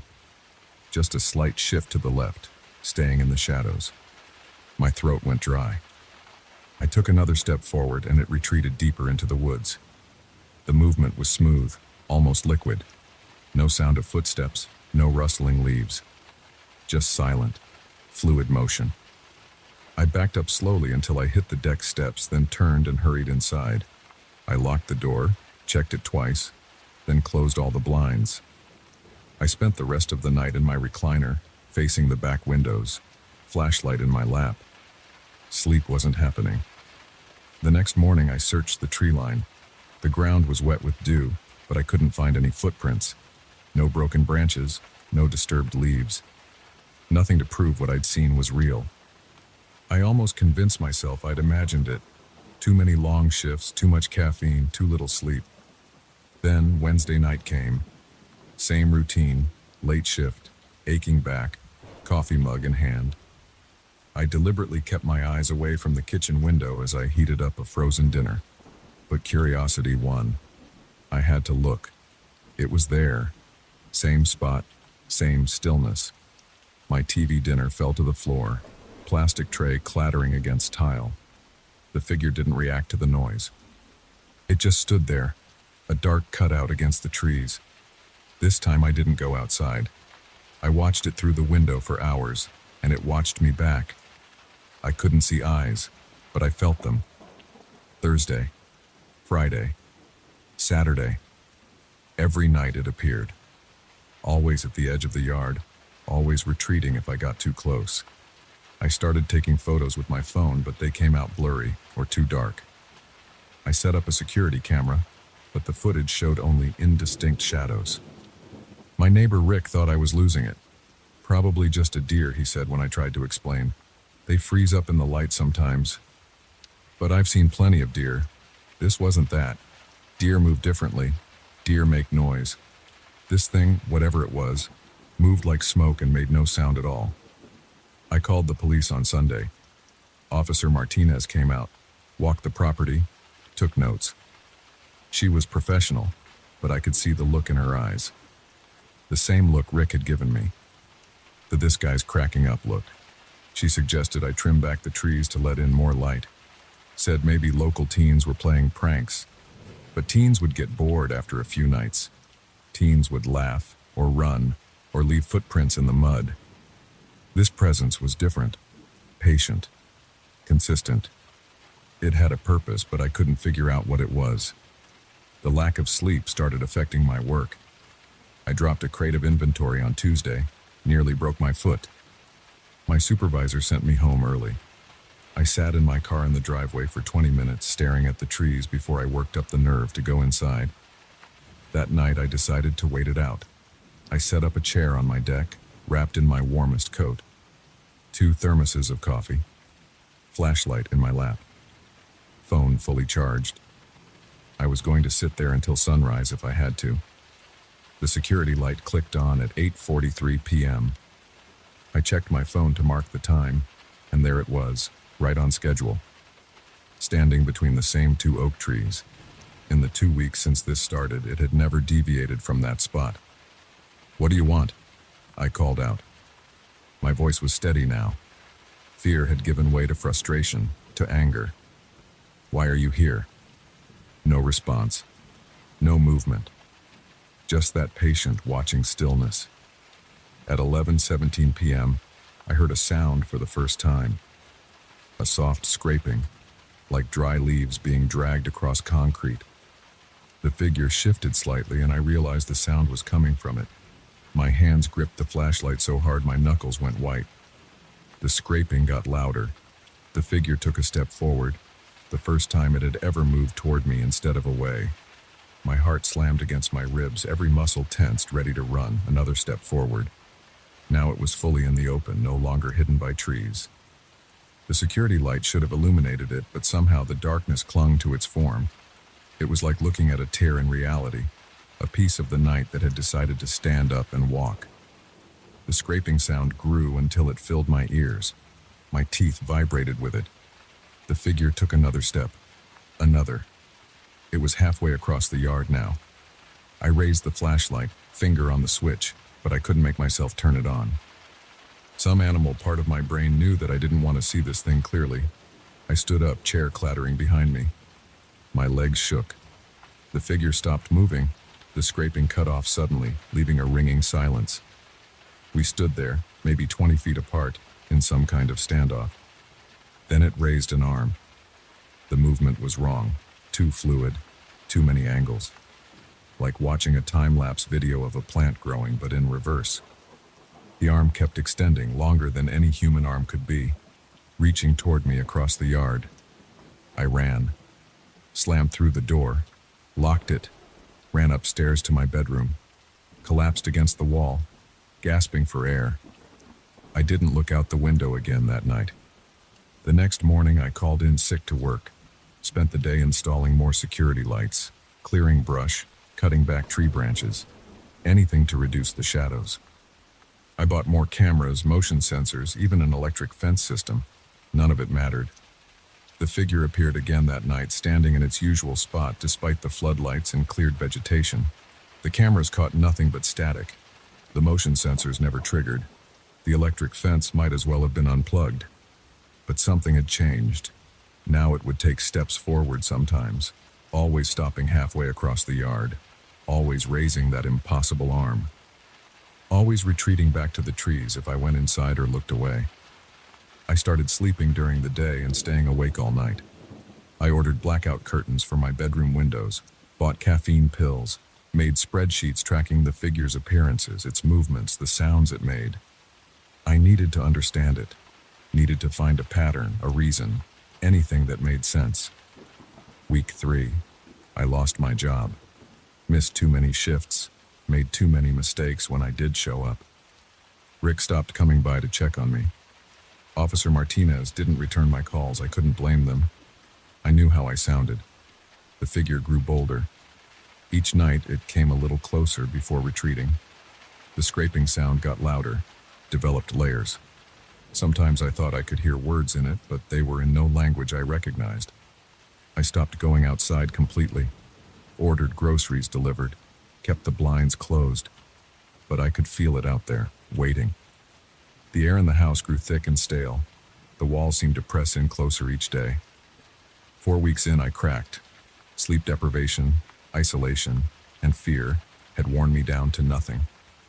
I sat on my kitchen floor at 3 a.m., listening to that endless scraping sound, and made a decision.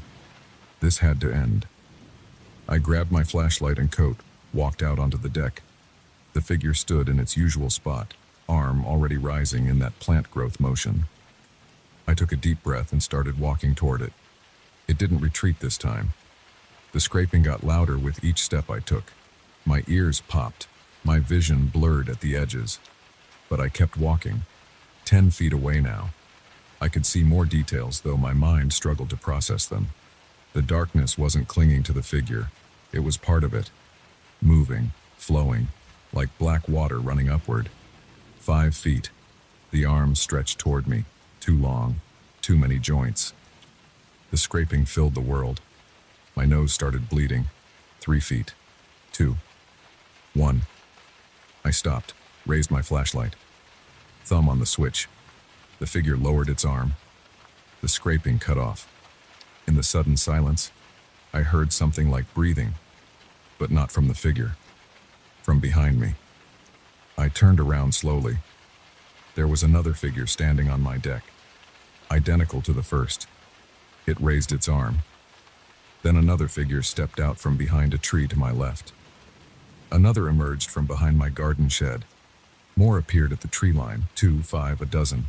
Each one the same impossible shape, each one with an arm reaching toward me. I stood perfectly still, surrounded by a circle of darkness given form. My flashlight slipped from numb fingers, hit the ground with a dull thud. The figures took a synchronized step forward. Another. The scraping sound started again, coming from all directions now. A chorus of dry leaves and concrete and something else. Something hungry. I closed my eyes, felt the air move as those two long arms reached for me, waited for whatever came next. Kevin? Hey, Kevin! Rick's voice cut through the sound. A car door slammed, footsteps on gravel. I opened my eyes. The figures were gone. Just my backyard, empty and bright under the security lights. Rick stood at the side gate, holding a paper bag. Brought you some dinner, he called. You haven't been answering your phone. We're worried about you, man. I looked around. No dark figures, no scraping sound, just crickets and distant traffic. Come on inside, I said. My voice sounded strange in my ears. It's not safe out here after dark. Rick gave me an odd look but followed me in. I locked the door behind us, checked it twice. You look like hell, he said, unpacking containers of Chinese food. When's the last time you slept? I didn't answer. Just walked to the kitchen window and closed the blinds. I didn't need to look outside. I knew they were out there, waiting in the shadows, waiting for me to be alone again. Rick stayed for 2 hours. We ate, talked about normal things, work, sports, his kids. He pretended not to notice how I flinched at every sound from outside. When he left, I walked him to his car, stood in the driveway until his taillights disappeared around the corner. Then I went inside, locked up, and started packing. I called my sister in Arizona the next morning. She had a spare room, she said. Plenty of sun there, not many trees, no shadows for things to hide in. I hired movers, left most of my furniture behind, drove west with just what would fit in my car. Didn't look back until Ohio was 3 states behind me. That was 6 months ago. The apartment complex where I live now is all concrete and stucco. My windows face east, catching the desert sunrise. I work day shifts at a local warehouse, sleep with the lights on. Sometimes I check the local news back home, looking for stories about missing people or strange sightings near my old house. Nothing so far. The new owners moved in last month. I think about calling them, warning them, but I know how it would sound. Besides, maybe it was all in my head. Stress, exhaustion, isolation playing tricks on my mind. That's what the therapist I started seeing says. She's probably right. But I still don't go out after dark. And sometimes when I'm lying in bed at night, I hear something that might be scraping, like dry leaves on concrete, coming from just outside my window. I keep the blinds closed. I don't want to know if there's anything out there reaching for me with 2 long arms. I don't want to know if they followed me here. I don't want to know if they're still waiting.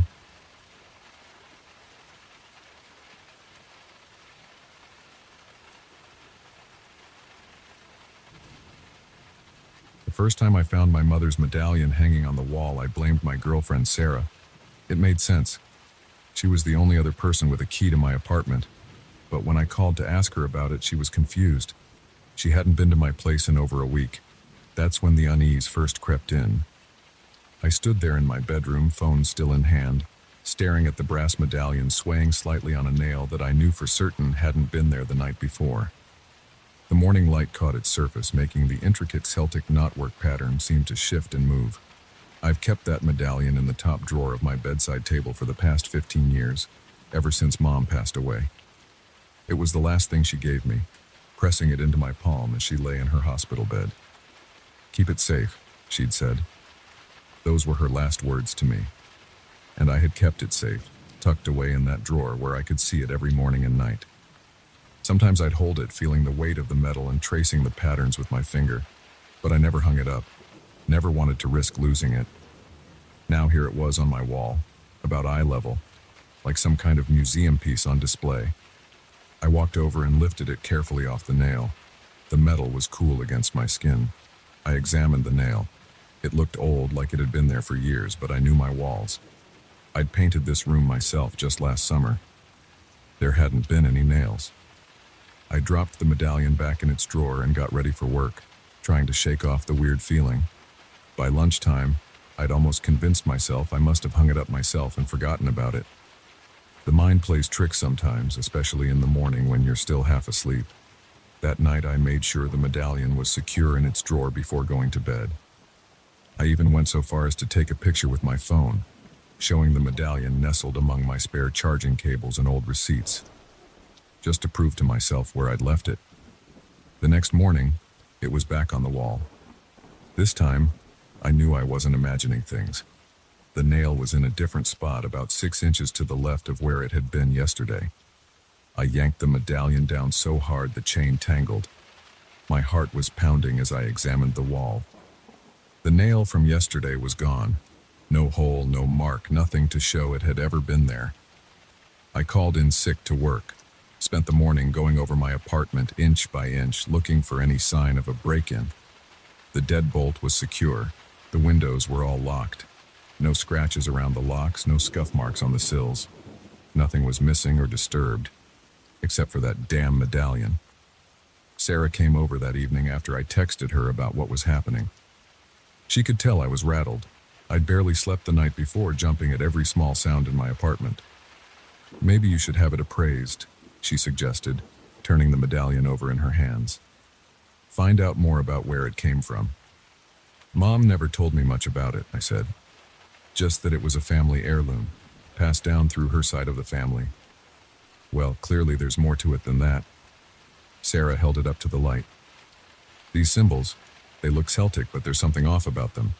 And feel how heavy it is for its size." She was right.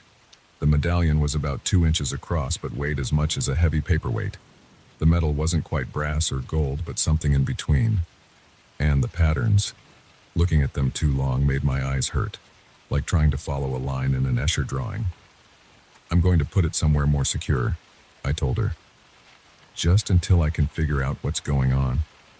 There was a small safe bolted to the floor of my closet.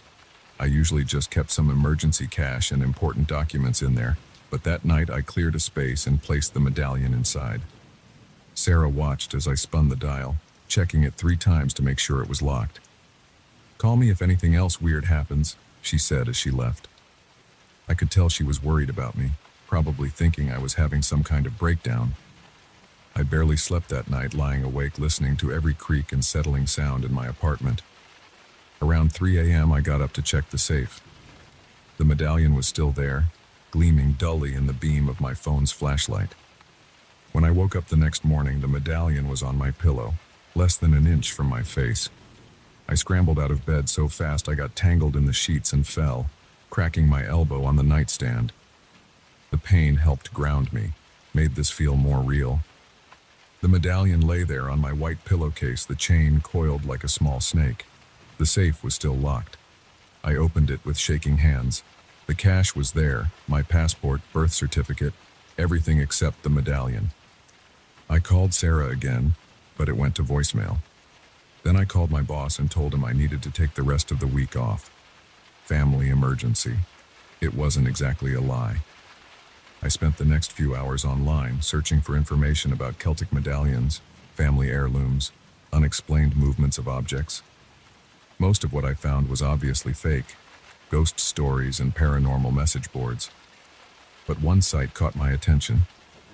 It was a scholarly article about Celtic artifacts, specifically focusing on objects that were said to have unusual properties.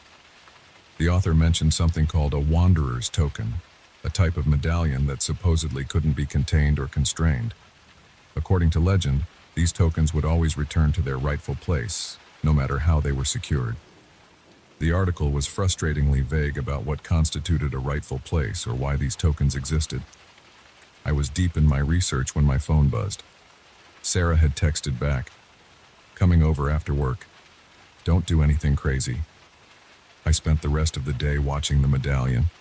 I'd placed it on my coffee table right in the center. It didn't move. No mysterious nails appeared in my walls. It just sat there, looking like any other piece of old jewelry. Sarah arrived around 6 p.m. with takeout and a determined expression. "Okay," she said, setting down the bags of Chinese food. "Tell me everything that's happened, in order. Don't leave anything out." I walked her through it while she took notes on her phone. The first appearance on the wall. The second morning, different nail. The safe. The pillow. "And you're sure you didn't sleepwalk or anything?" she asked. "Maybe take any medication that might cause memory issues?" "I'm sure," I said. Look at the safe yourself. It's still locked, no signs of tampering. And I checked my security cameras. Nothing shows anyone coming in or out of my apartment. She frowned at her notes. What about your mom? Did she ever say anything about the medallion being special? I thought back to those last days in the hospital. Mom had been in and out of lucidity, the pain medication making her drift. But when she gave me the medallion, her eyes had been clear. Keep it safe, I repeated her words. But maybe she didn't mean keep it safe in a drawer or a safe. Maybe she meant something else. Sarah picked up the medallion from the coffee table. It feels different, she said. Warmer than it should be. She was right. The metal had always been cool to the touch before, but now it was almost body temperature. As we watched, the chain began to move on its own, slithering through Sarah's fingers like liquid metal. She dropped it with a yelp. The medallion hit the carpet with a dull thud, much louder than it should have been for its size. We both stared at it, but it didn't move again. Okay, Sarah said after a long moment. This is real. This is actually happening. I picked up the medallion. It was cool again. I need to find out more about my mom's family. She never talked much about them, said they were all gone, but maybe there's something in her old papers.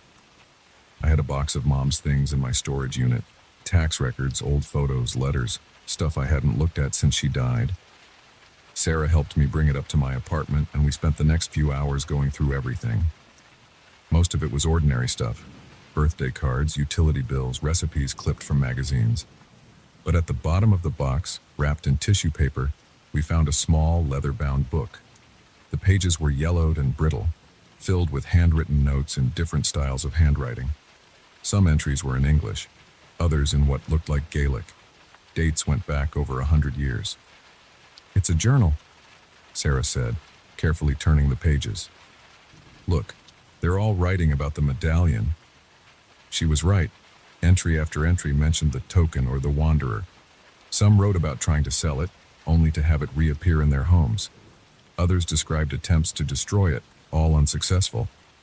One writer claimed to have dropped it into the ocean, only to find it hanging around their neck the next morning. This is crazy, I said, running my hands through my hair.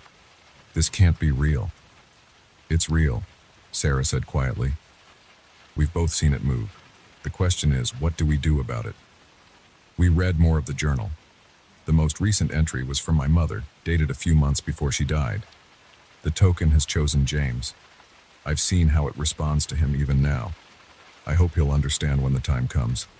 The weight of carrying it isn't a burden, but a responsibility, a connection to something older and deeper than we can comprehend. James, if you're reading this, trust it. Trust yourself. I looked at the medallion, still lying innocently on my coffee table. As if in response, it vibrated slightly, the chain clinking against the glass surface. She knew, I said. She knew this would happen. Sarah squeezed my hand. What do you want to do? I picked up the medallion. It felt warm again, but not uncomfortably so. More like it was responding to my touch. The Celtic patterns seemed clearer now, less dizzying to look at. For the first time, I noticed that they formed a continuous line, weaving over and under itself endlessly. I'm going to do what Mom said, I told Sarah. I'm going to trust it. I found a nail in my toolbox and picked a spot on my bedroom wall, the same height where the medallion had first appeared. The nail went in easily, like the wall had been waiting for it. I hung the medallion carefully, making sure the chain wasn't tangled. There, I said, stepping back, where you want to be. That night I slept better than I had in days. When I woke up, the medallion was still hanging on the wall, catching the morning light. It looked right there, like it had always been meant to be in that spot. Over the next few weeks, the medallion stayed put. No more mysterious movements, no appearances on my pillow. Sometimes I'd catch it swaying slightly, even when there was no breeze in the room. Other times, I'd wake up in the middle of the night and see it glowing faintly, the patterns throwing strange shadows on the wall. I kept reading the journal, learning more about my family's history with the token. The stories went back generations, each keeper adding their own experiences. Some wrote about the medallion guiding them away from danger. Others described dreams where the pattern showed them things, places they needed to go, people they needed to meet. Sarah helped me translate some of the Gaelic entries. They were older, dating back to when the token first came into my family's possession. The writers spoke of it as a gift from the old ones, meant to forge a connection between worlds. Not as something to be locked away, but as something to be lived with, learned from. I started having the dreams too. Nothing dramatic, just glimpses of the patterns moving, forming shapes that seemed meaningful in the moment but faded upon waking. Sometimes I'd get sudden urges to go somewhere or do something, and when I followed these impulses, they usually led to something interesting or important. Like the day I felt compelled to take a different route to work and ended up preventing a car accident. Or the time I was drawn to a small bookstore I'd never noticed before and found a collection of Celtic histories that helped me understand more about the medallion's origins. The token wasn't trying to scare me anymore. It had just been trying to show me where it belonged, not hidden away in a drawer or locked in a safe, but out in the open, where it could do what it was meant to do. Mom's last words made sense now. Keep it safe hadn't meant protect it. It had meant keep it free to move, to guide, to connect. The medallion was safe as long as it was allowed to be what it was. Sarah moved in with me 6 months later. She said she'd gotten used to the medallion's presence, even found it comforting. Sometimes she'd talk to it, especially when she had a big decision to make. It's like having a very quiet, very old roommate, she joked. The medallion still moves sometimes, but not to escape anymore. Now it shifts position when something's about to happen, turning to face the door before we get unexpected visitors or angling itself toward the window before a storm. Once it fell off its nail entirely, and that same day we discovered a gas leak in the building that could have been dangerous. I've started making my own entries in the journal, adding my experiences to those of my ancestors. Someday I'll pass both the journal and the medallion on to someone else in my family, when the token shows me it's time. But for now, it seems content to stay where it is, hanging on my bedroom wall, quietly watching over our lives. The weight of carrying it isn't a burden, Mom wrote. She was right about that too. It's not a burden at all. It's a gift. A reminder that there are still mysteries in the world, things that can't be explained or contained. Sometimes the best thing we can do is accept them, learn from them, and let them guide us where they will. Every morning when I wake up, I look at the medallion on my wall. Sometimes it seems to shine a little brighter, as if saying good morning back. And every night before I sleep, I whisper the same words my mother wrote in her final entry. Trust it, trust yourself. And I do.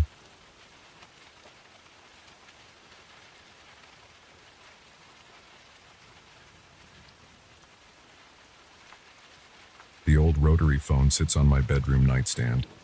It's been there since my grandfather passed away last month. Just another memento I couldn't bring myself to throw away from his house. The cream-colored plastic has yellowed with age, and the metal dial makes a satisfying click, click, click when you spin it. I kept it purely for nostalgia. It's not even plugged in. That's why the ringing jolted me awake at 3:17 a.m. last Tuesday. The harsh mechanical bell sound cut through the darkness, making me sit bolt upright in bed.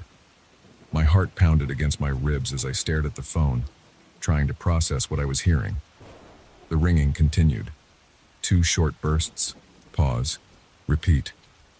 The same pattern I remembered from childhood visits to my grandparents' house. This isn't possible, I muttered, reaching for the lamp switch. Warm light flooded the room.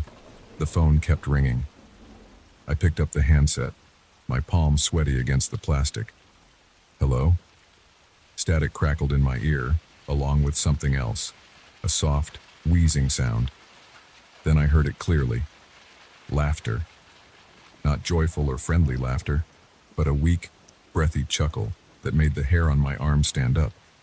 It lasted for maybe 5 seconds before the line went dead. I sat there holding the phone, listening to silence. My hands shook as I set it back in the cradle. I picked up the cord and followed it to where it disappeared behind the nightstand. When I pulled it out, the end was frayed and broken, just as I'd known it would be. Sleep didn't come easily that night. I told myself there had to be a logical explanation. Maybe the phone had stored charge in its capacitor somehow. Maybe I'd dreamed the whole thing. By morning, I'd almost convinced myself it was nothing. Until it happened again the next night. This time the ringing started at 3:21 a.m. I lay there for several rings, watching the phone vibrate slightly with each bell. Finally, I reached for it. "Who is this?" I demanded. The static was louder this time. The laughter came in stronger too. Still that same wheezing chuckle, but there were multiple voices now. They echoed and overlapped, creating a chorus of mirthless sound that made my stomach turn. It lasted longer than before, maybe 15 seconds. When it stopped, I slammed the phone down. My hands were trembling so badly I had to grip the edge of the nightstand to steady them. Sweat had soaked through my t-shirt. I spent the next day researching old phones, looking for any explanation. Could it be picking up radio signals? Crosstalk from nearby lines? Nothing I found made sense. That evening, I took the phone apart completely. The internal components were dusty, but intact. No battery, no power source, no way it could possibly ring. I left the pieces scattered across my desk. "Try ringing now," I muttered. At 3:24 a.m., the bell sound jerked me awake. The dismantled phone lay in pieces, but the ringing came through clear as ever. The handset sat amid the scattered components, its cord severed.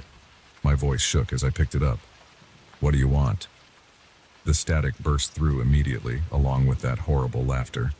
More voices had joined the chorus. They seemed to be getting closer, as if the laughers were pressing their mouths right up to my ear. The sound filled my head until I could barely think. My whole body went cold as one voice rose above the others, a wet, gurgling chuckle that couldn't have come from human vocal cords. I hurled the handset across the room. It smashed against the wall, leaving a dent in the plaster. The laughter cut off instantly. My hands wouldn't stop shaking as I gathered the phone pieces into a garbage bag. I drove to the dumpster behind my apartment building and threw it in. Then I sat in my car until sunrise, afraid to go back inside.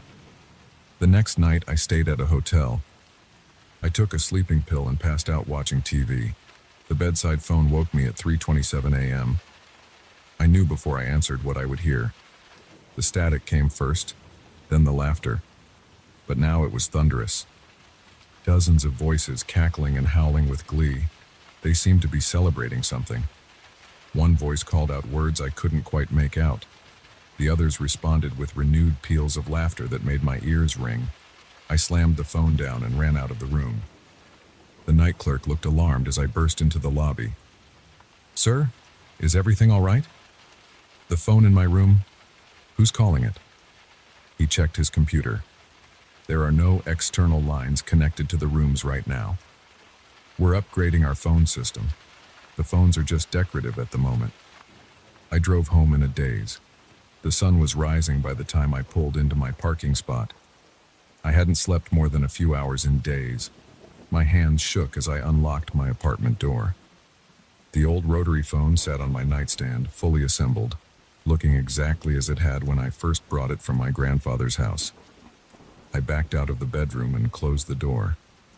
After a moment's thought, I wedged a chair under the handle. Then I collapsed on the couch and called in sick to work. That afternoon, I drove to my grandfather's old house. It had been sold, but I found the new owners outside doing yard work. They were a friendly, middle-aged couple who invited me in when I explained who I was. "Actually, we had a question about the phone lines," the husband said. "The inspector noted some unusual wiring in the walls, but we haven't had a chance to look into it." He led me to my grandfather's old study. The wood-paneled walls had been painted a cheerful yellow, but otherwise the room looked the same. He pointed to a panel behind where the desk used to be. "See these markings? They don't match any standard phone wiring diagrams." I knelt down to look closer. Carved into the wood around the phone jack were dozens of tiny symbols. Circles and lines arranged in patterns I didn't recognize. They formed a complete ring around the outlet. "Your grandfather wasn't into any kind of occult stuff, was he?" the wife asked hesitantly. "We found similar markings in other rooms, always around the phone jacks." I shook my head slowly. "Not that I knew of." He was a telephone engineer, though. Worked for the phone company his whole life. Huh. The husband scratched his head. Well, we're planning to update all the wiring anyway. Thanks for stopping by. I sat in my car for a long time after leaving, thinking about my grandfather. He'd never seemed interested in anything supernatural, but I remembered how he always insisted on having phones in every room, even after everyone switched to cell phones. How he checked the lines obsessively, testing connections and replacing cords. How he would sometimes sit in his study late at night just holding the handset to his ear. What had he been listening for? That night, I didn't even try to sleep. I sat in my living room with all the lights on, watching the bedroom door. At 3:30 a.m. exactly, the ringing started. I pressed my hands over my ears, but the sound cut through clearly. After 12 rings, it stopped. Then the laughter began seeping under the door, loud enough now that I didn't need a handset to hear it. The voices had taken on a frenzied quality, like they were building toward something. The chair juddered against the doorknob as something made the whole room vibrate. A new sound joined the cacophony, a series of clicks and pops, like someone rapidly dialing numbers. The laughter reached a fever pitch. Static filled the air, making my skin tingle. The lights flickered and died. In the darkness, I heard the bedroom door swing open. The static grew overwhelming, like a physical pressure against my eardrums. The laughter surrounded me now, coming from every corner of the room. Through the noise, I finally made out words. Wrong number, wrong number, wrong number. The voices howled with glee. My vision swam as the pressure built. Just before I passed out, I saw the old rotary phone floating in the center of the room, its cord writhing like a live wire, dial spinning wildly. I woke up in the hospital. The doctor said my neighbors found me unconscious in the hallway outside my apartment. They diagnosed me with extreme exhaustion and held me for observation. When I got home 2 days later, the phone was gone. In its place was a note written in my grandfather's shaky handwriting. They keep trying to call through. I held them back as long as I could. Your grandmother and I both did. I'm sorry. I should have destroyed the phones before I passed. They'll find someone else to dial now. Just remember, never answer a call after midnight. Never give them a connection. They only need one voice to answer, one voice to open the line. I moved out of that apartment, changed my phone number. I don't have a landline anymore. Sometimes late at night I still hear phantom ringing or catch echoes of that terrible laughter. But as long as I don't answer, as long as I don't complete the connection, I know I'm safe. But I worry about all those other phones out there. All those obsolete landlines gathering dust in homes and offices. All those people who might pick up when they hear that first ring in the dead of night. So I'm sharing this warning. If an unconnected phone starts ringing after midnight, don't answer it. Don't give them a voice on this side of the line. They're dialing randomly, desperately, endlessly, and they only need one person to pick up. Let it ring.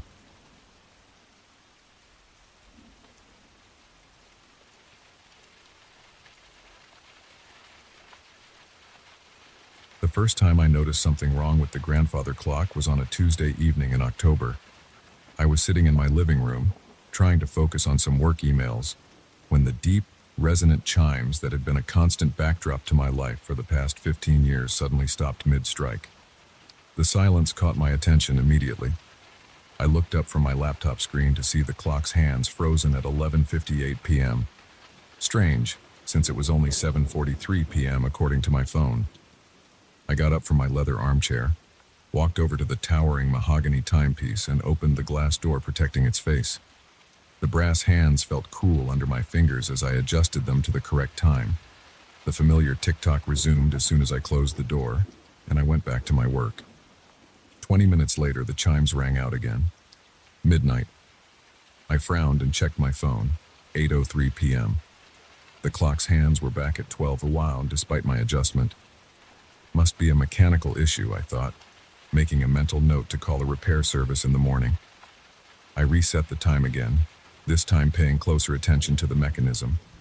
The clock had been in my family for 3 generations, passed down from my grandfather to my father and then to me when Dad moved to his retirement condo in Florida. I'd always maintained it meticulously, having it serviced every few years by a specialist. It had never malfunctioned before.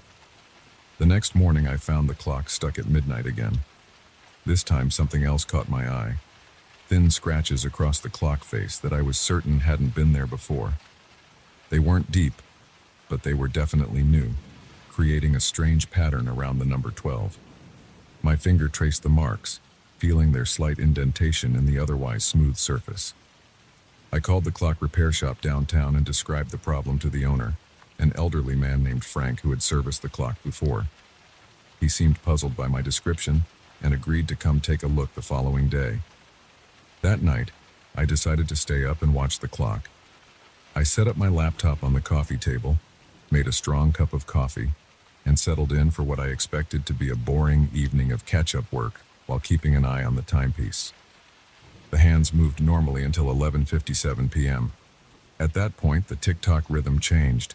It became slower, heavier somehow. The sound reminded me of footsteps on old wooden stairs. My skin prickled with goosebumps. The temperature in the room seemed to drop several degrees. The minute hand crawled toward midnight with agonizing slowness. At 11:59, the pendulum's swing became erratic.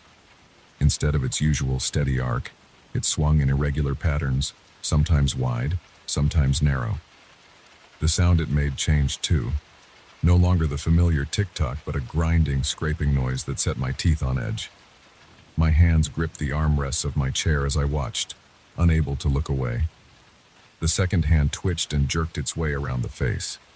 When it finally reached 12, the clock didn't chime. Instead, it made a sound like someone dragging their nails across a chalkboard. The hands spun backward rapidly, whirling counterclockwise until they stopped again at midnight. I jumped up and approached the clock, my heart pounding in my chest. New scratches had appeared on the face deeper than before. They formed a pattern that looked almost like words, but in no alphabet I recognized.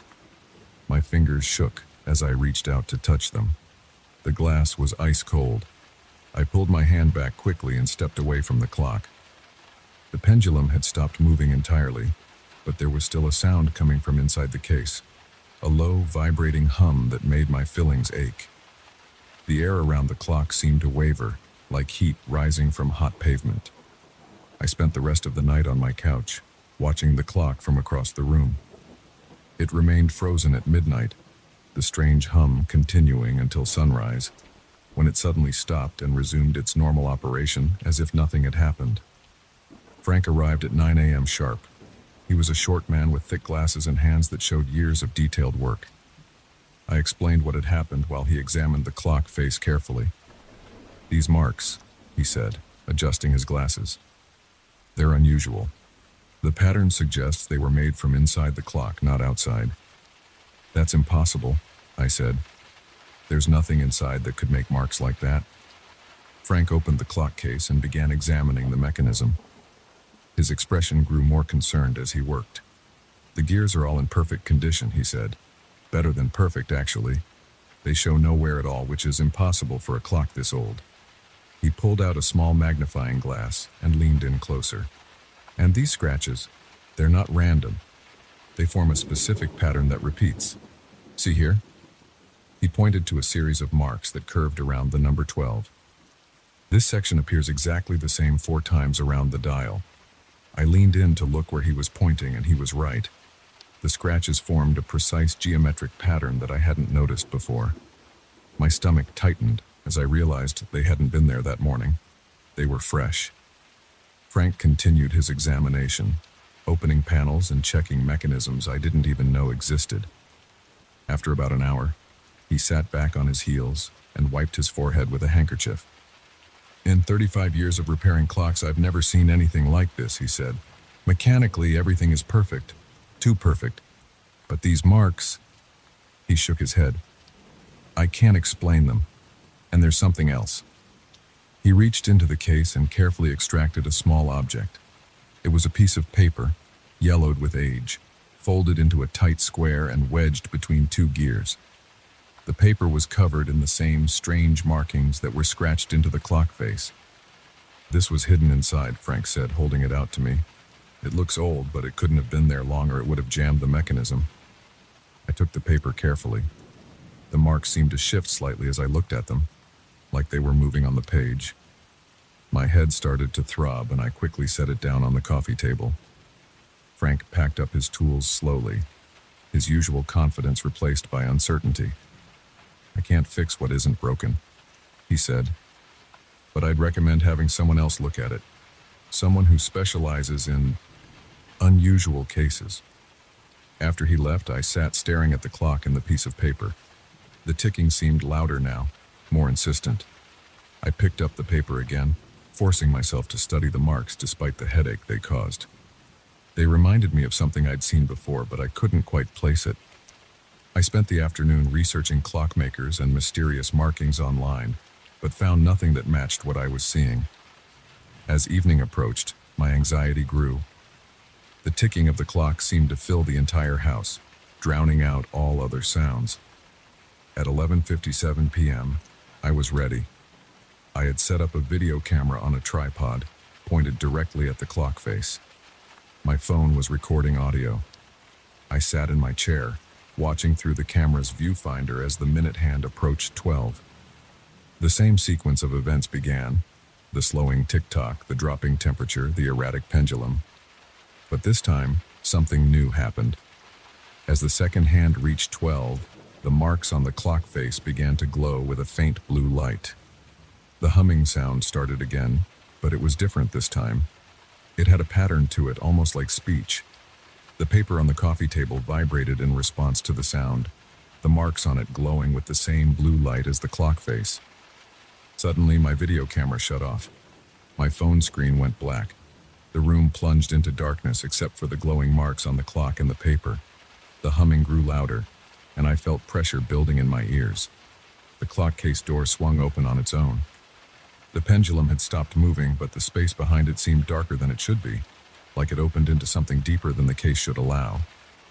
The blue glow from the marks cast strange shadows that moved in ways that shadows shouldn't. I wanted to run, but my body wouldn't move. The humming had become a physical force, pressing against my skin. The marks on the paper began to rearrange themselves, forming patterns that my eyes couldn't quite focus on. Then, as suddenly as it had started, everything stopped. The lights came back on. My electronics restarted. The clock resumed its normal ticking, the hand showing the correct time of 12:01 a.m. The marks on both the clock face and the paper had stopped glowing, but they had changed. They now formed a clear message in English. Time is not linear. The door is opening. I spent the rest of the night researching those words online, looking for any similar experiences or explanations. I found nothing concrete, but I did discover some interesting discussions about time anomalies and dimensional physics. The more I read, the more I began to understand that what I was experiencing might be beyond traditional mechanical malfunction. The next day, I called several universities trying to find someone who might be interested in studying the phenomenon. Most dismissed me immediately, but one physics professor, Dr. Sarah Chen, agreed to come take a look. She arrived that afternoon with a bag full of equipment. Dr. Chen spent several hours taking readings and measurements. Her instruments showed strange energy patterns around the clock, particularly near the marks on the face. The temperature around the clock was consistently 3 degrees colder than the rest of the room, even in direct sunlight. "These readings are fascinating," she said, studying a display on one of her devices. "There's a consistent pattern of electromagnetic disturbance centered on the clock, but it doesn't match any known form of energy emission. And these marks," she traced them with a finger, "they're not scratches in the traditional sense. The material hasn't been removed or displaced. It's been altered at a molecular level." As evening approached, Dr. Chen set up more sophisticated monitoring equipment. She was particularly interested in the period just before midnight. At 11:57, the familiar sequence began again. This time, her equipment captured everything: the temperature drop, the electromagnetic fluctuations, the strange audio frequencies. As midnight struck, the blue glow appeared again, but her instruments showed something else: a distortion in the space around the clock, like a ripple in reality itself. "This is incredible," she whispered, staring at her readings. "These patterns, They're similar to theoretical models of temporal distortion. It's as if the clock is creating a localized time anomaly. The paper on the coffee table began to vibrate again. New marks appeared on both it and the clock face, gradually forming into another message. The convergence approaches. 3 days remain. Dr. Chen's equipment went haywire, then shut down completely. The room returned to normal, but the message remained. She packed up her equipment quickly, promising to return the next day with more specialized instruments. I couldn't sleep that night. The clock's ticking seemed to follow me through the house, even in rooms far from the living room. The paper remained on the coffee table, its marks seemingly shifting when viewed from the corner of my eye. The next morning, I called my father. I needed to know more about the clock's history. He answered on the third ring, his voice cheerful as always. "The clock," he said when I asked. "It was your grandfather's pride and joy. He got it from an estate sale back in 1947. Never told us much about where it came from originally. But," he paused, "there was something odd about it. Your grandfather used to say it helped him make important decisions. Said it showed him things sometimes, in the reflections on the glass. We all thought he was just being dramatic. Did anything unusual ever happen with it? Any mechanical issues?" "Well, there was one thing. About a month before he died, he called me in a panic. Said the clock was trying to tell him something important. I drove over to check on him, but everything seemed normal. The clock was working fine. He never mentioned it again." I thanked him and hung up, my mind racing. Dr. Chen arrived an hour later with new equipment. She spent the day taking more readings and consulting with colleagues via video call. The marks on the clock face had multiplied overnight, spreading in intricate patterns across the entire dial. As midnight approached again, we were both ready. The sequence began as before, but this time the blue glow was brighter, and the humming had a different quality, more urgent, more intense. The space behind the pendulum seemed to stretch impossibly deep. New marks appeared, forming another message. 2 days until the paths align. The choice must be made. Dr. Chen's new equipment captured even more data. The spatial distortion around the clock was stronger, creating what she called a temporal vortex centered on the pendulum. The temperature in the room dropped to near freezing. "These readings are off the scale," she said, her voice tense with excitement. "The energy patterns are consistent with theoretical models of time dilation. It's as if the clock is creating a bridge between different temporal planes." The next day passed in a blur of measurements, calculations, and increasingly strange phenomena. The clock's ticking became irregular, sometimes speeding up, sometimes slowing down. Objects near it would vibrate slightly, and compasses wouldn't work within 10 feet of it. That night the message was clearer. "Tomorrow at midnight, the door opens. Step through or stay behind." Dr. Chen's readings showed the temporal distortion growing stronger by the hour. The space behind the pendulum seemed to breathe, expanding and contracting like a living thing. The marks on the clock face and paper pulsed with blue light even during the day now. "Whatever's happening," Dr. Chen said, "it's building toward something. These energy patterns are following an exponential curve. Tomorrow at midnight, they'll reach a critical point." The final day was the strangest of all. Time seemed to move differently in the house. Clocks and watches wouldn't stay synchronized. The temperature fluctuated wildly.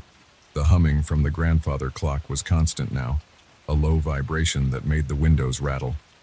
As midnight approached, Dr. Chen's equipment showed the temporal distortion reaching unprecedented levels. The blue glow from the marks was bright enough to light the entire room. The space behind the pendulum had become a swirling vortex of darkness and light. At 11:59, a final message appeared.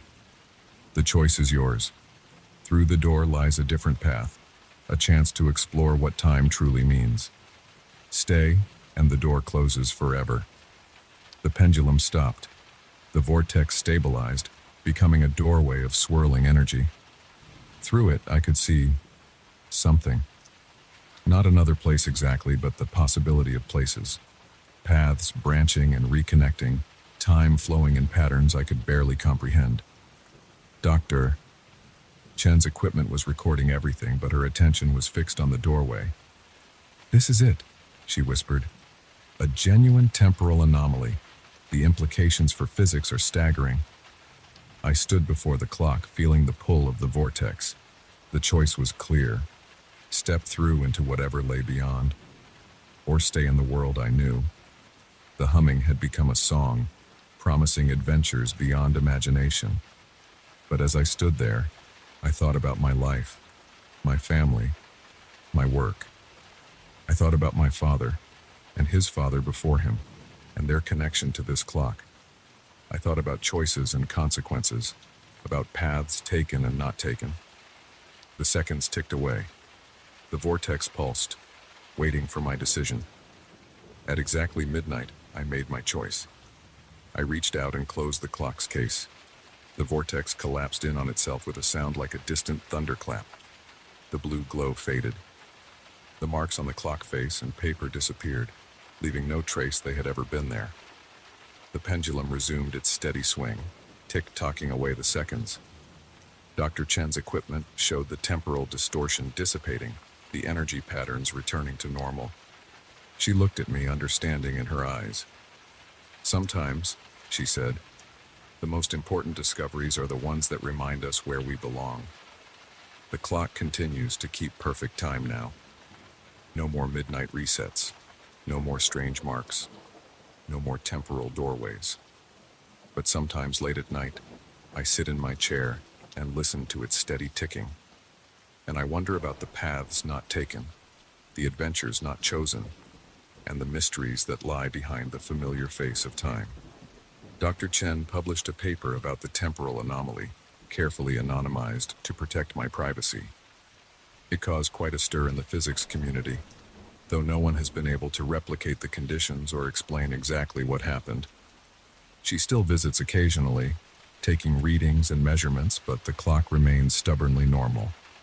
The piece of paper with the strange marks is gone, vanished as completely as the scratches on the clock face. But I kept detailed notes of everything that happened, locked away in my desk drawer. Sometimes I take them out and read through them, reassuring myself that it wasn't all a dream. The grandfather clock still stands in my living room, keeping perfect time. It looks exactly as it has for generations.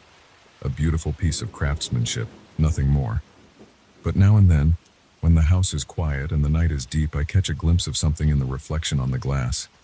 A flicker of blue light, perhaps, or maybe just a reminder.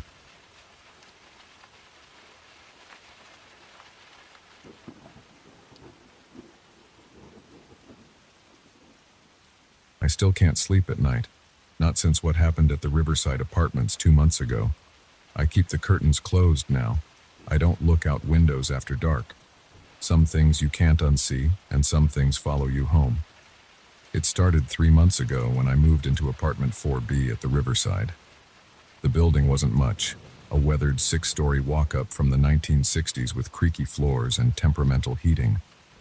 But the rent was right, and the location let me walk to my job at the accounting firm downtown. The first few weeks were normal. I'd come home from work, heat up some dinner, maybe watch Netflix. Sometimes I'd sit out on my small balcony in the evening, drinking beer and watching the city lights come on. That's when I first noticed her.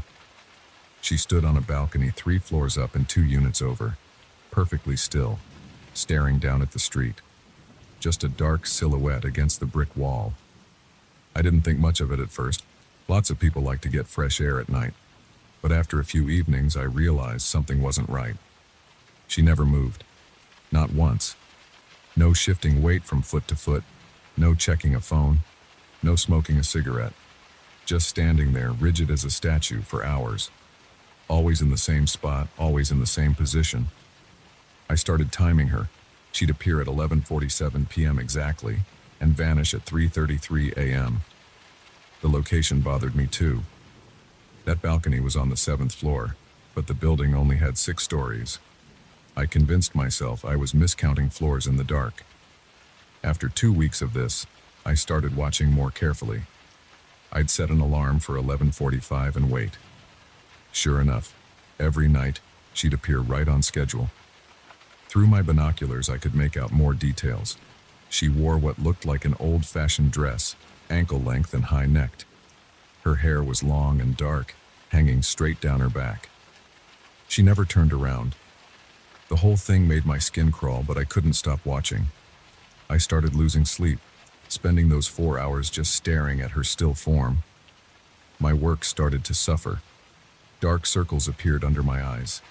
I jumped at small noises. I needed answers. Yesterday morning, I caught Mr. Peterson, the building manager, in the lobby. He was fixing a loose handrail, cursing under his breath as he wrestled with a screwdriver. "Hey, quick question," I said, trying to sound casual. "That woman in 7C, the one who stands on her balcony at night, is she okay? I mean, it seems kind of weird." Peterson stopped working and looked at me strangely. "7C? Son, this building only has 6 floors." My mouth went dry. "But I've seen her. Every night. She stands out there for hours, just staring down at the street." Peterson put down his screwdriver. "Listen, maybe you're seeing someone in one of the other buildings. But there's no apartment 7C, and there's definitely no woman standing on any balcony that doesn't exist. But, and another thing," he continued, lowering his voice. "The last tenant in 6C, right below where you're talking about, moved out 3 years ago. We had to seal that unit up after a bad flood damaged the whole floor. Nobody's lived there since." My hands started shaking. "You're sure?" "Son, I've managed this building for 20 years. I think I know how many floors it has." He picked up his screwdriver and turned back to the handrail. "Get some sleep, you look like you need it." I barely made it through work that day. My mind kept going back to what Peterson had said. I knew what I'd seen, every single night for weeks. But how could she be standing on a balcony that didn't exist? That night I set my alarm for 11:45 as usual. My palms were sweating as I walked out onto my balcony. The street below was empty except for a stray cat picking through a garbage can. The windows above me were dark. 11:47 p.m. She appeared. Same position, same dress, same long dark hair. But something was different. She wasn't looking down at the street anymore. She was looking directly at me. My whole body went cold. I gripped the balcony railing to steady myself. Through the binoculars, I could see her more clearly now. The dress was faded and torn. The hair wasn't just dark, it was matted with something that looked black in the dim light. And her face. There was no face. Where features should have been, there was just smooth, blank skin. No eyes, no nose, no mouth. But somehow I knew she was seeing me, had been seeing me all along. I dropped the binoculars. They clattered on the balcony floor. My legs gave out, and I sat down hard, heart pounding so fast I thought it would burst. She didn't move, didn't react. Just kept staring at me with that smooth, blank face. I crawled back inside and slammed the door, pulling the curtains shut. My hands shook so badly I could barely lock the deadbolt. I grabbed my phone to call Peterson, then remembered it was almost midnight. The night stretched on forever. I sat in my living room with every light on, jumping at every small sound. The heating kicked on and I nearly screamed. A car horn blared outside and I dove behind the couch. At 3:33 a.m., something made me look toward the balcony. Through a small gap in the curtains, I could see the night sky, and silhouetted against it, a face. That smooth, blank face pressed against my balcony door, staring in at me. I ran, didn't even grab my keys or wallet. Just ran down 4 flights of stairs in my socks and out into the street. I spent the rest of the night in a 24-hour diner, drinking coffee with shaking hands and flinching every time someone walked past the window. I went back at dawn to pack some clothes. The balcony door was still locked. There were no footprints in the dust, no sign anyone had been there. But when I looked up at where apartment 7C should be, I saw something that made my blood run cold. The brick wall was distorted like a funhouse mirror. It bulged outward in places and sank inward in others. And in the center of the distortion was the perfect outline of a balcony, one that shouldn't exist. I moved out that day. Found a hotel downtown and started apartment hunting. I'm in a new place now on the ground floor.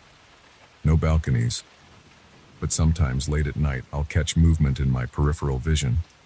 a flash of dark hair, a faded dress. And when I turn to look, there's nothing there. But I know she followed me. I can feel her watching, waiting. Every night at 11:47, I get the urge to look outside, to see if she's there. But I don't. I can't. Because I know what I'll see. That smooth, blank face staring back at me through the window. The police didn't believe me when I filed a report. Peterson swears up and down that the building never had a 7th floor. I've talked to other tenants, and none of them ever saw her. Sometimes I wonder if I imagined the whole thing. But then I remember that face, that horrible, blank face, pressed against my balcony door. And I know it was real. All of it was real. I still don't know what she wants, why she chose me to watch, why she followed me. But I know she's out there, standing perfectly still in the darkness, waiting for me to look outside again. So I keep my curtains closed. I stay away from windows after dark. And every night at 11:47, I turn up my TV to drown out any sounds from outside. Because I know if I look, if I dare to peek through those curtains, she'll be there. And this time she might be closer than the balcony. The doctors say I'm suffering from paranoid delusions brought on by stress and sleep deprivation. They've prescribed anti-anxiety medication and recommended therapy. Maybe they're right.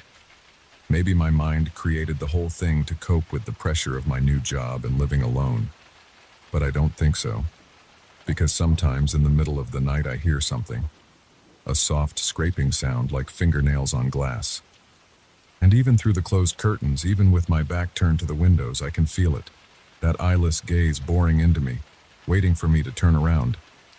I've started looking for jobs in other cities. Maybe if I move far enough away, she won't be able to follow. But deep down, I know that's not true. Whatever she is, distance doesn't matter to her. She'll find me. So I sit here in my ground floor apartment, curtains drawn, lights blazing, writing this down. Maybe someone will read it and understand. Maybe someone else has seen her too. Or maybe this really is all in my head, and I'll look back on this someday and laugh at how I let my imagination run wild. But I don't think so, because it's 11:46 p.m. now. In 1 minute, she'll appear somewhere outside. And even though I can't see her, even though I won't look, I know she'll be staring at me with that smooth, blank face. Waiting. Always waiting.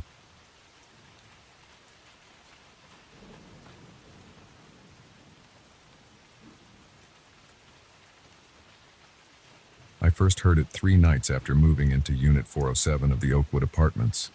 A soft, rhythmic sound coming from somewhere behind my headboard.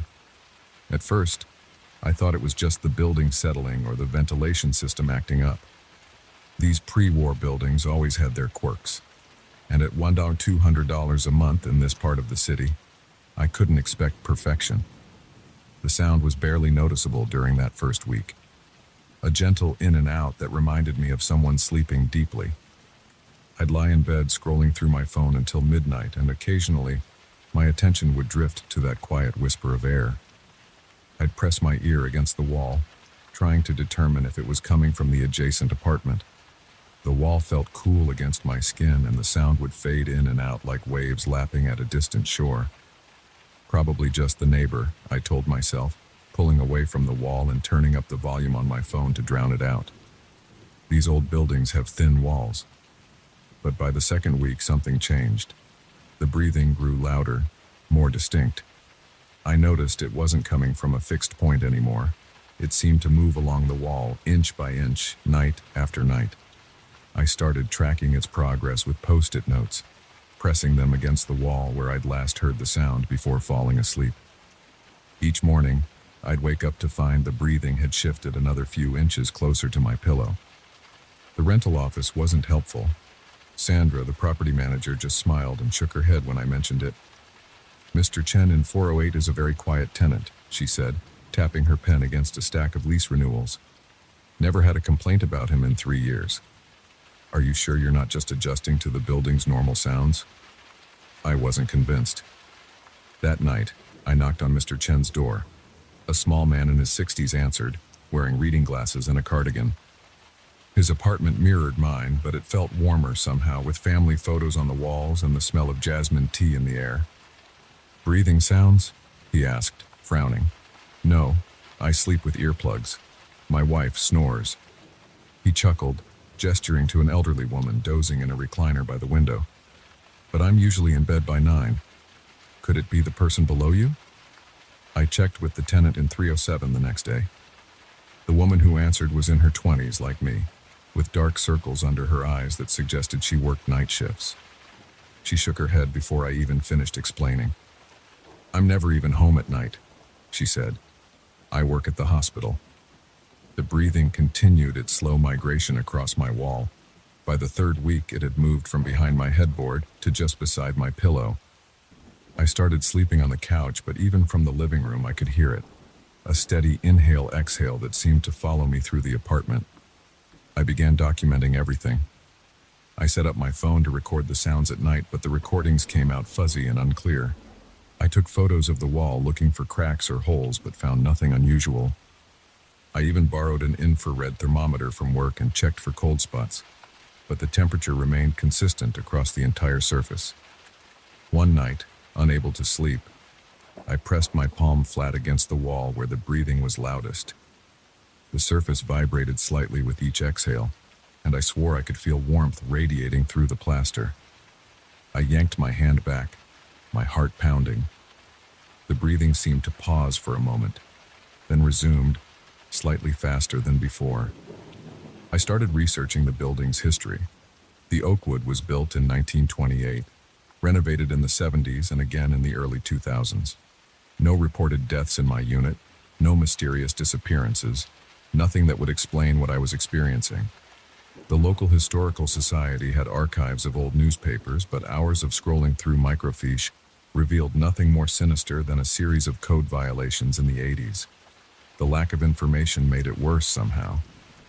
I could deal with a haunting if I knew the story behind it, but this formless, sourceless breathing was driving me crazy. I started staying out late, hitting bars after work just to avoid going home. My performance at the office suffered. Dark circles appeared under my eyes, matching those of my downstairs neighbor. You look like shit, my coworker Dave told me one morning over coffee. Everything okay with the new place? I wanted to tell him everything, but I knew how it would sound.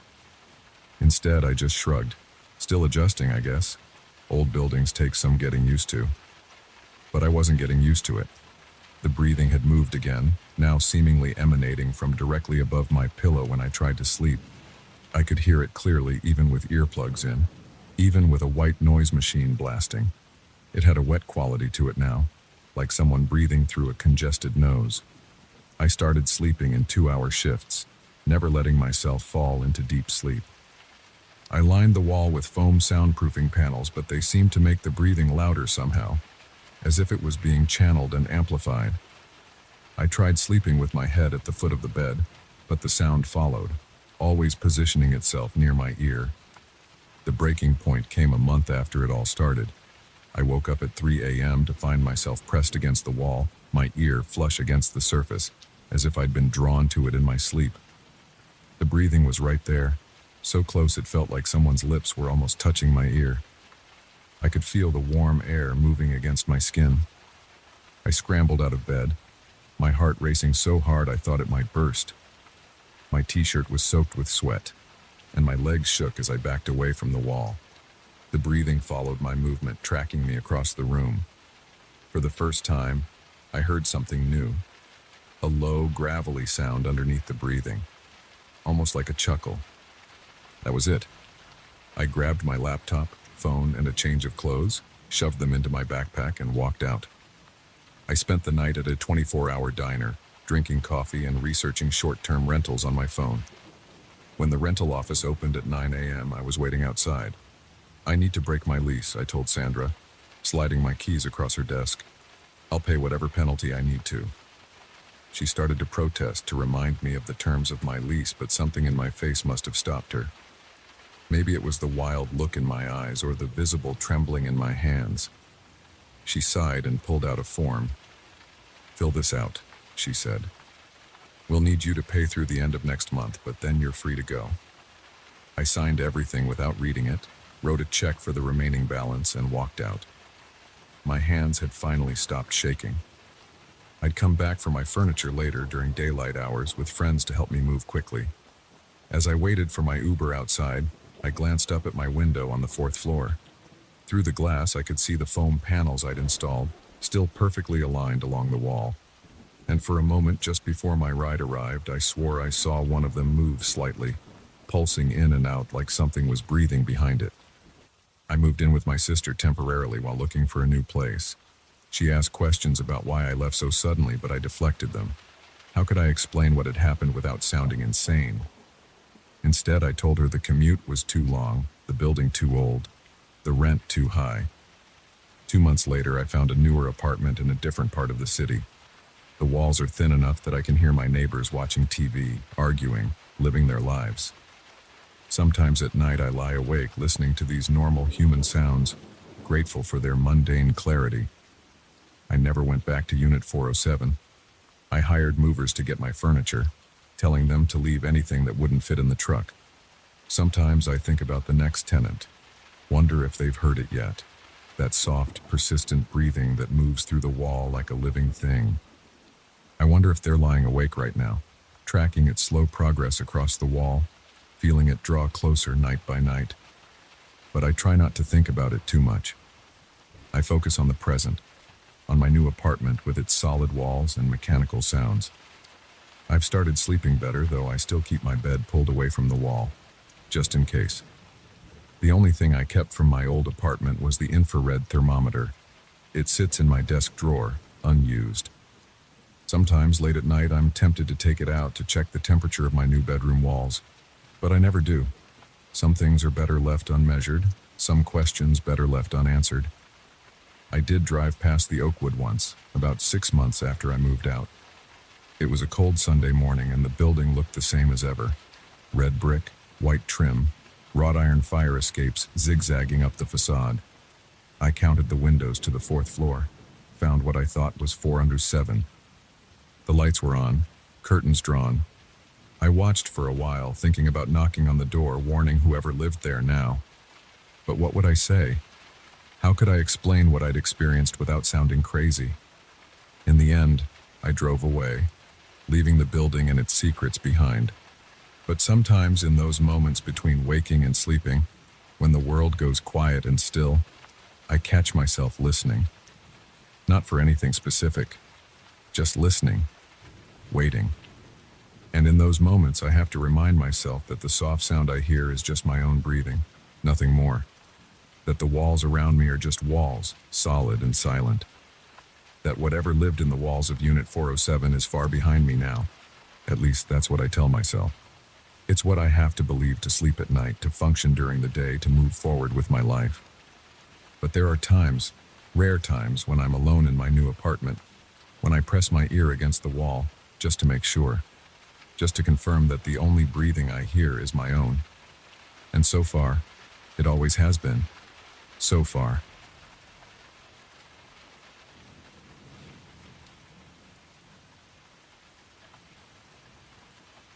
I should have known something was wrong when the realtor couldn't look me in the eye while discussing the basement. She kept her gaze fixed on her clipboard, rattling off facts about the original hardwood floors and updated electrical system. But now, 3 months after moving in, I'm sitting in my kitchen at 3 a.m., listening to footsteps echo from below, wondering if I made the biggest mistake of my life. The house seemed perfect at first. Built in 1932, it needed work, but had potential. The price was surprisingly low for the neighborhood, and I convinced myself it was because of the outdated kitchen and bathrooms. I spent 2 months renovating everything. New appliances, fresh paint, modern fixtures. I even replaced all the old locks and doors, except for that heavy wooden door leading to the basement. It was solid oak, still sturdy after all these years. The previous owners had installed 3 deadbolts on it, which I thought was excessive. Now I know why. The first incident happened about a week after I finished the renovations. I came home from work to find the basement door standing wide open, warm light spilling onto the hallway floor. I distinctly remembered locking all 3 deadbolts that morning. It had become part of my routine. I checked the locks, but they showed no signs of damage. Nothing was missing from the house. The only thing out of place was that door, swung open as if inviting me down those stairs. I convinced myself I must have forgotten to lock it properly. The next morning, I made a point of checking each deadbolt 3 times before leaving. When I returned that evening, the door was open again. The basement lights, which I never use because the switches at the bottom of the stairs were on. My hands shook as I walked down into the basement. It was empty, like always. Just concrete walls, exposed pipes, and a few boxes of holiday decorations I hadn't unpacked yet. The light switch was firmly in the off position, despite the fluorescent bulbs burning bright overhead. I flipped it up and down several times, but nothing changed. Finally, I unscrewed the bulbs themselves. The basement plunged into darkness. The next day, I installed a padlock, industrial grade, the kind they use on storage units. I locked the door, tugged on it to make sure it was secure, and left for work. You can probably guess what I found when I came home. The door was open, padlock lying intact on the floor, and new fluorescent bulbs glowing in the fixtures. I'm not a superstitious person. I don't believe in ghosts or demons or any of that supernatural nonsense. But I do believe my eyes, and my ears, and the growing knot of dread in my stomach. Every single day, no matter what locks I install or how I secure it, that door opens itself. Sometimes I hear noises, footsteps on the stairs, the scrape of furniture being moved, muffled thuds. But the basement is always empty when I check. Last week I installed security cameras, one facing the basement door, one at the bottom of the stairs, and one covering the main room of the basement. The footage showed nothing. The door would be closed in one frame, open in the next, with no indication of movement in between. The basement lights would suddenly turn on, but the switch never moved. The cameras picked up the sounds I'd been hearing, but showed an empty room. I tried boarding up the door. I nailed 2x4s across it in an X pattern, securing them into the frame with 3-inch screws. When I came home, the boards had been removed. Not broken or damaged, removed. The screws were lined up neatly on the floor, the boards stacked against the wall. The previous owners left no forwarding address. The realtor claims she doesn't have their contact information. County records show the house changed hands 8 times in the past 20 years, with no owner staying longer than 18 months. I should have seen that as a red flag. Last night, things escalated. I was sitting in my living room trying to distract myself with TV when I heard something new from the basement. Humming. A low, tuneless sound like someone absently humming while doing chores. It went on for hours. I didn't sleep. This morning, I called a locksmith and had him install the most sophisticated electronic lock made. Fingerprint recognition, backup keypad, the works. Cost me nearly $2,000. I just got home from work 10 minutes ago. The door is open. The lock is still functioning perfectly. And now, as I sit here in my kitchen, I can hear someone walking up and down those basement stairs. The footsteps are slow, deliberate. They reach the top, pause, then descend again. Over and over. I've tried to find a rational explanation. Gas leak? No, had it checked twice. Carbon monoxide? Bought 3 detectors, all reading normal. Neighborhood kids playing pranks? Impossible. I've set up enough cameras and sensors to catch anyone breaking in. Besides, the door opens even when I'm home, sitting right next to it. The humming has started again. It's louder tonight, more insistent. I've been recording everything on my phone, but when I play it back, there's only static. The cameras show an empty basement, yet I can hear furniture being dragged across the floor below my feet. I called a priest last week, not because I believe in possession or hauntings, but because I'm running out of options. He blessed the house, sprinkled holy water in every corner of the basement, and said a prayer in Latin. The door stayed closed for exactly 24 hours after he left. Then I heard laughter from the basement. Actual laughter, echoing up the stairs. When I checked, the holy water had been wiped clean from every surface. The police won't help. I sound crazy when I try to explain it, and without any evidence of break-ins or vandalism, they can't do anything. My friends have stopped coming over. They get uncomfortable when the door swings open by itself, when the lights flicker, when the humming starts. I don't blame them. I've thought about selling. but I can't bring myself to do that to someone else. Besides, who would buy a house when the owner tells them the basement door won't stay shut? I'd have to lie, and that feels wrong. Whatever is happening here, I don't want it on my conscience. The footsteps have stopped. Now there's scratching, like fingernails on concrete. It's moving along the walls, getting closer to the stairs. I've never heard this sound before. My hands are sweating as I type this on my laptop, trying to document everything. The scratching is at the top of the stairs now. The door is still open, warm light spilling out. I should run. I should get in my car and drive away and never come back. But I've invested everything I have in this house. My savings, my time, my future. I can't just walk away. The scratching has stopped. The humming is back, but different this time. It sounds like words, just on the edge of comprehension. If I concentrate, I can almost make them out. Almost. I've started sleeping in my car some nights, but even then, I can see the basement lights turning on and off through the windows. The neighbors have noticed. They give me strange looks when I get home from work, standing in my driveway for long minutes before working up the courage to go inside. Yesterday, I tried something new. I set up a chair facing the open basement door and sat there all day, just watching. The humming stopped. The footsteps stopped. Everything was quiet. But as soon as I went to the bathroom, I heard a crash from the basement. When I ran back, one of my packed boxes had been emptied, its contents scattered across the floor.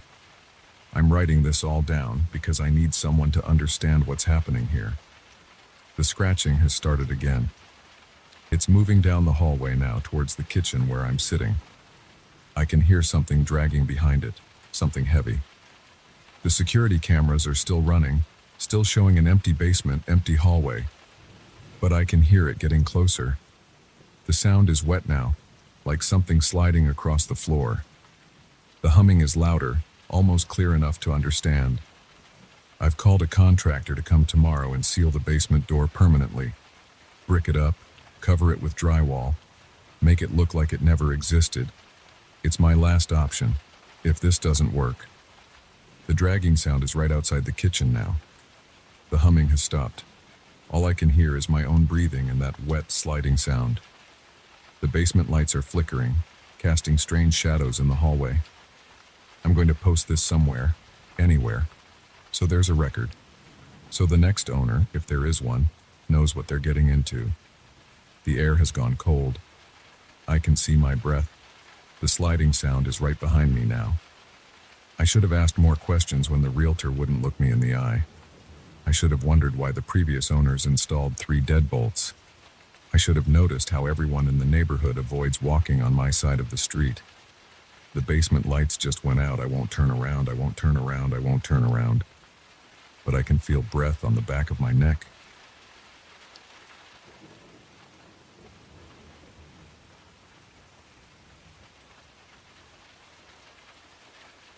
The first thud came at 3:17 a.m. I know because I checked my phone, cursing whoever was making noise at that hour. Living on the top floor of Highland Towers was supposed to mean peace and quiet. That's why I paid a premium for apartment 1201. But the heavy footsteps above me continued, each one sending vibrations through my ceiling. I lay in bed, staring up at the white popcorn texture above me, tracking the footsteps as they moved from what would be the living room into what should be the bedroom area of 1301. The steps were deliberate, slow, like someone wearing work boots, each foot planted with purpose. After 15 minutes of this, I grabbed my robe and headed for the elevator. The night manager would hear about this. I've lived here for 3 years, and while the building wasn't perfect, this kind of disturbance was unacceptable. The lobby was dimly lit at this hour. Frank, the elderly night manager, sat at his desk, doing a crossword puzzle. He looked up when I approached, his reading glasses perched on the end of his nose. "Mr. Davidson, you're up late," he said, setting down his pen. "Someone moved into 1301 without telling anyone? They're stomping around up there like they're wearing concrete shoes." Frank's bushy eyebrows drew together. 1301? That's not possible, sir. Well, someone's up there. I can hear them clear as day. "Mr. Davidson." Frank pulled off his glasses, polishing them with his shirt. 1301 has been empty since Mrs. Rodriguez moved out in June. We're renovating it. The door is padlocked. My mouth went dry. Then who's walking around up there? Must be the building settling. These old towers make all kinds of noises at night. I shook my head. No, these are footsteps. Heavy ones, like someone's pacing. Frank sighed and pulled out a ring of keys. Let's go take a look. Will that put your mind at ease? The elevator ride to the 13th floor felt longer than usual. When the doors opened, the hallway was dark except for the dim emergency lights. Our footsteps echoed on the marble floor as we approached 1301. True to Frank's word, a heavy padlock secured the door. He unlocked it and switched on his flashlight before we entered. The apartment was completely empty.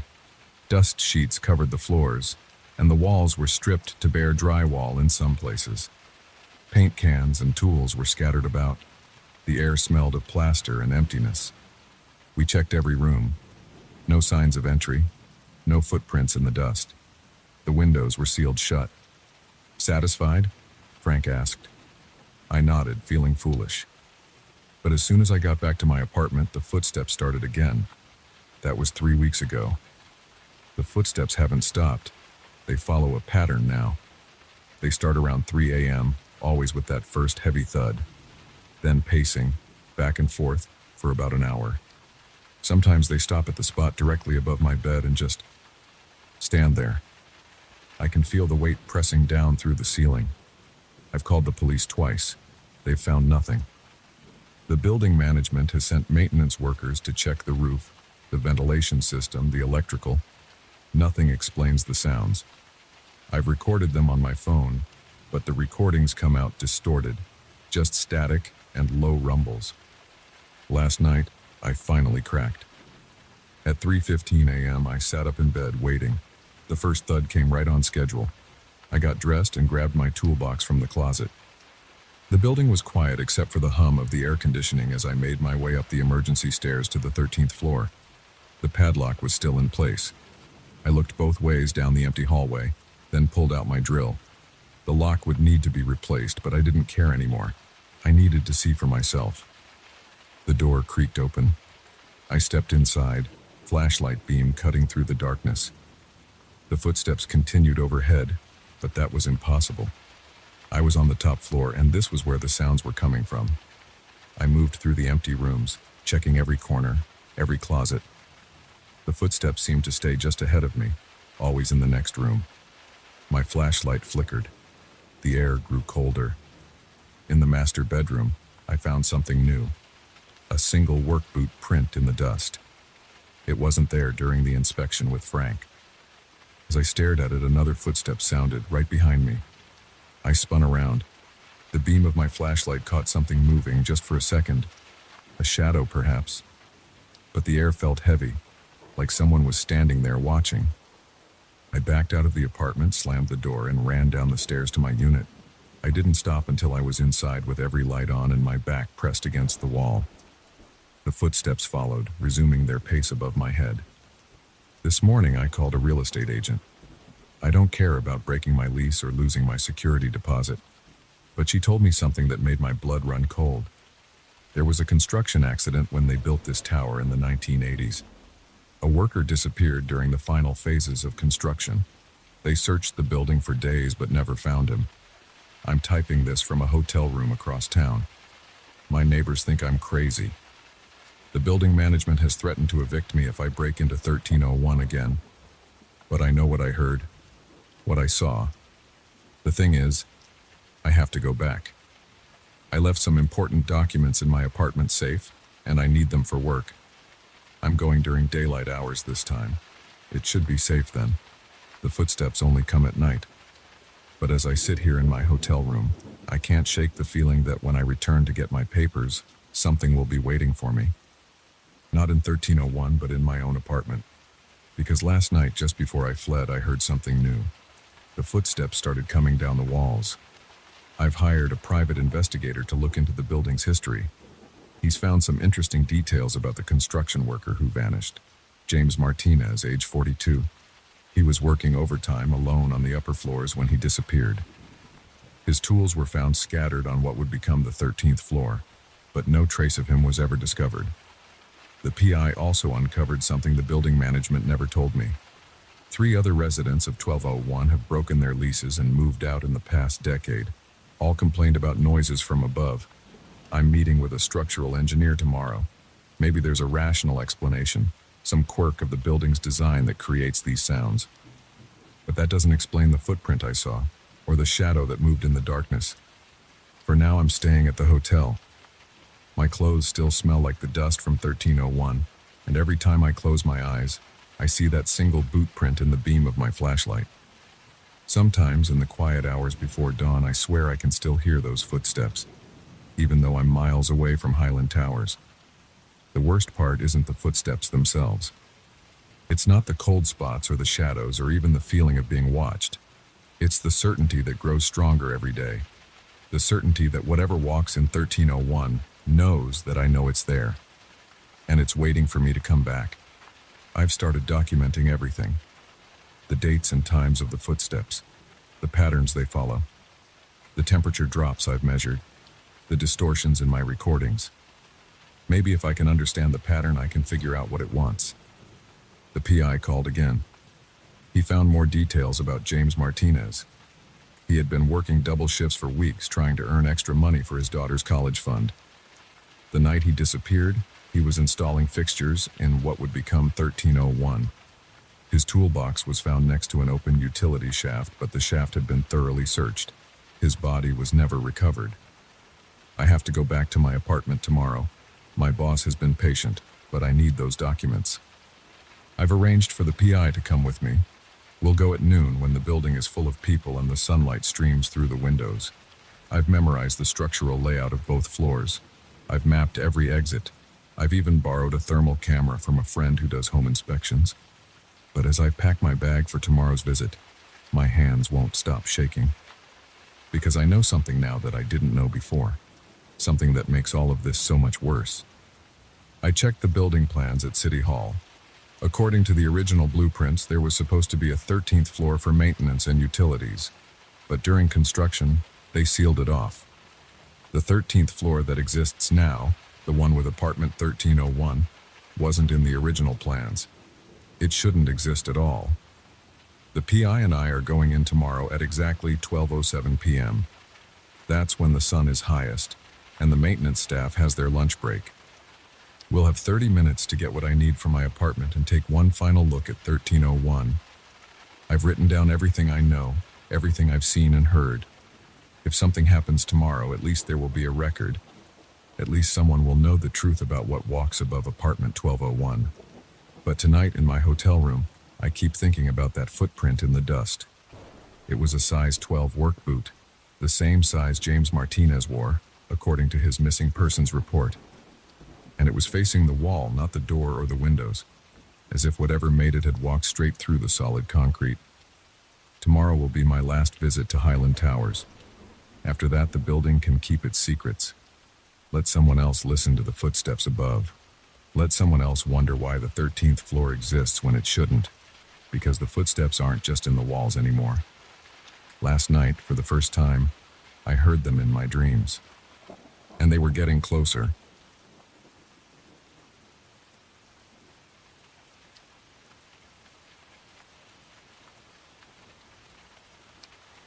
I should have known better than to buy anything from that cramped antique shop on Mason Street.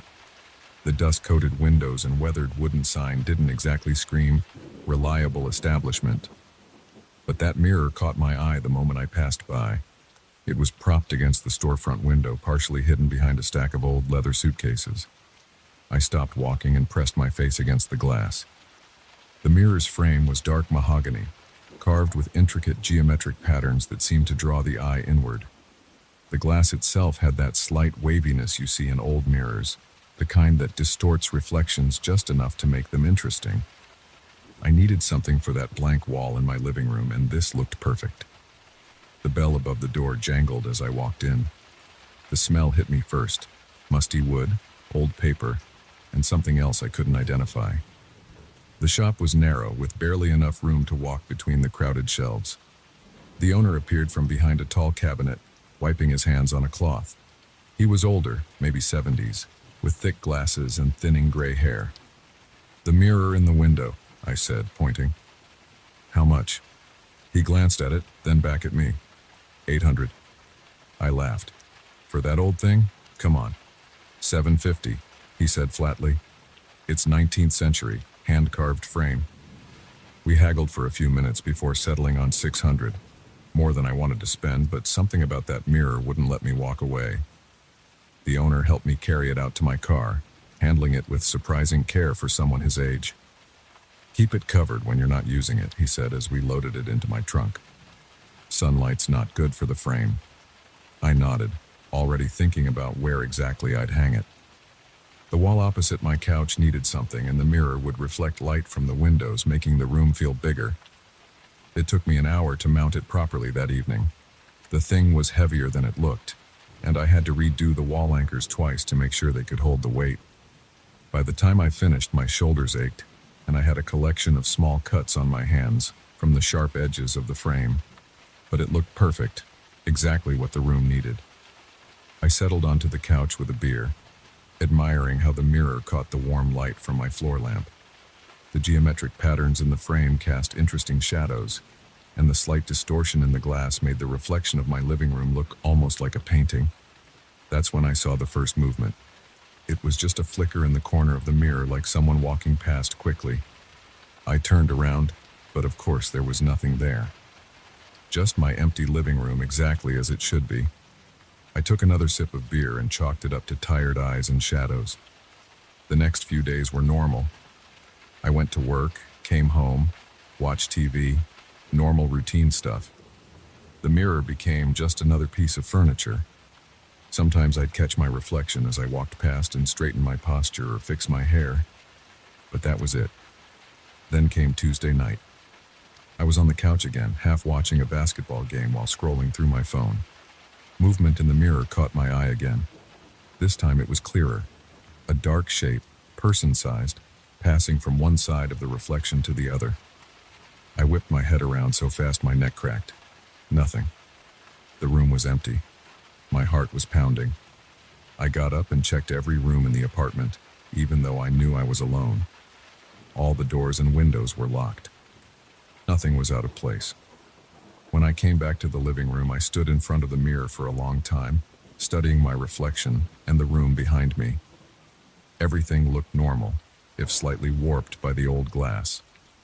I almost convinced myself I was seeing things. Almost.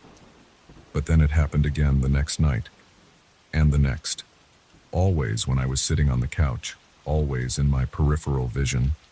Dark shapes moving across the background of the mirror's reflection. Sometimes just one, sometimes two or three. Never when I looked directly at them, only when I was focused on something else. I started taking notes, trying to find patterns. The movements usually happened between 8 p.m. and midnight. They were more frequent when the room was dimly lit. They never made any sound, and they seemed to be getting bolder. A week after hanging the mirror, I was reading a book when I saw one of the shapes stop in the middle of the mirror.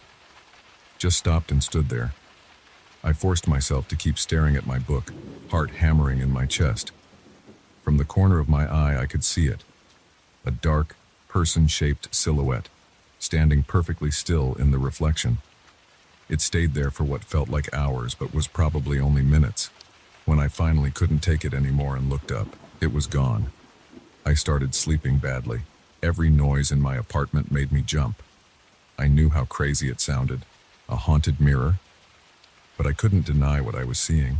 The shapes were getting clearer, more defined. They moved with purpose now, not just passing by, but seeming to observe. Sometimes when I caught a glimpse of one, it appeared to be facing my reflection, watching me. I tried covering the mirror with a sheet one night. The shape stopped, but I could hear the sheet rustling slightly, even though there was no draft in the room. When I finally worked up the courage to pull the sheet down 3 days later, the glass seemed darker somehow, like it had absorbed some of the darkness from behind the fabric. I called the antique shop, but the number was disconnected. When I drove by, The windows were papered over and a for lease sign hung in the door. The owner was gone, along with any information about where the mirror came from. The internet wasn't much help. I found plenty of stories about haunted mirrors, but they all seemed like obvious fiction. Nothing matched what I was experiencing. I couldn't find any information about mirrors with similar frames or patterns either. Last night was the worst so far. I was dozing on the couch when something made me open my eyes. In the mirror, a figure stood directly behind my reflection. It was tall, darker than the other shapes, and more solid-looking. My reflection was clear, but the figure behind it was like a hole in the world, a person-shaped absence of light. I couldn't move, couldn't breathe. The figure raised what might have been an arm, reaching toward my reflection's shoulder. I felt cold pressure there, like someone pressing an ice cube against my skin through my shirt. My throat closed up. The room started spinning. Then my phone rang, shattering the moment. The figure vanished. I scrambled off the couch, gasping for air. The call was from my sister, asking about weekend plans. I've never been so grateful for a phone call in my life. I slept in my car that night. I couldn't face going back into that room, couldn't stand the thought of what might be waiting in the mirror. This morning, I called in sick to work and started looking for someone to help me remove it. But the mirror's too heavy for me to handle alone, and how do I explain this to anyone else? So now I'm sitting in a coffee shop writing this all down, trying to figure out what to do. The smart thing would be to just move out, leave the mirror behind. But I can't do that to the next tenant. And something tells me these things in the mirror, whatever they are, they're interested in me specifically now. They might follow. The sun's going down. Soon I'll have to decide whether to go home or find a hotel. My phone's buzzing. Another call from my sister. She's probably worried since I didn't call her back. I should answer it, should tell her everything. But what if she thinks I'm crazy? What if everyone thinks I'm crazy? The shapes in the mirror are real. The cold touch on my shoulder was real. I know what I saw, what I felt. But knowing something's real doesn't make it any less terrifying. My coffee's cold. The barista is giving me concerned looks. I've been here for hours. Through the cafe window, I can see my car in the parking lot. I could drive home right now, walk into my apartment and take that mirror down. Just grab it and drag it out, even if it breaks. Get rid of it somehow. But what if they're waiting for that? What if taking it down is exactly what they want? What if breaking the mirror makes things worse? My phone buzzes again. This time it's a text from my sister. Where are you? I'm at your apartment. My hands start shaking. She's there right now in my living room, probably standing right in front of that mirror. I grab my keys and run for the car. The drive home takes forever, even though I'm breaking speed limits the whole way. My hands are sweating on the steering wheel. I burst through my apartment door, calling my sister's name. She's standing in the living room, looking at her phone. She turns toward me, startled by my entrance. There you are. I've been trying to reach you all day. Are you okay? I glance at the mirror. My sister's reflection is clear, normal. No shapes behind her. No dark figures. Nothing unusual at all. Yeah, I say, trying to catch my breath. Yeah, I'm fine. Just wasn't feeling well. She frowns, studying my face. You look terrible. Have you been sleeping? I force a laugh. Not really. Work's been crazy. I position myself between her and the mirror, trying to act casual about it. Listen, since you're here, would you help me take this mirror down? I'm thinking of redecorating. She raises an eyebrow. The mirror you just put up? I thought you loved it. Changed my mind. It doesn't fit the room anymore. She shrugs. Sure, I guess. Where do you want to put it? My car for now. I'm going to sell it. We managed to get the mirror off the wall without too much trouble. It's still heavy, but between the two of us, we can handle it. I insist on covering it with a blanket before we carry it down to my car. My sister gives me weird looks but doesn't argue. Are you sure you're okay? She asks as we close the trunk. You seem really off. I nod, trying to appear normal. Just tired. Thanks for helping with the mirror. She doesn't look convinced but doesn't push it. After she leaves, I sit in my car for a long time, staring at the trunk in the rearview mirror. The covered mirror is just a vague shape under the blanket, but as the sun sets and shadows deepen in the parking lot, I swear I can see movement under that blanket. Subtle shifting, like something testing its boundaries. I start the car. I don't know where I'm going to dump this thing, but it needs to be far away. Maybe I'll drive until I find a deep lake or a construction site with a convenient dumpster. Somewhere it can't be found again. The engine idles. In the rearview mirror, the trunk looks darker than it should, even in the fading light. I put the car in reverse. As I turn to look over my shoulder, I catch a glimpse of movement in the rearview mirror. A dark shape rising up from the trunk, reaching toward the back seat. I slam the car into park and jump out, heart racing. The trunk looks normal. The blanket hasn't moved. Everything's fine. But I know better now. They're in there, waiting, and they're getting stronger.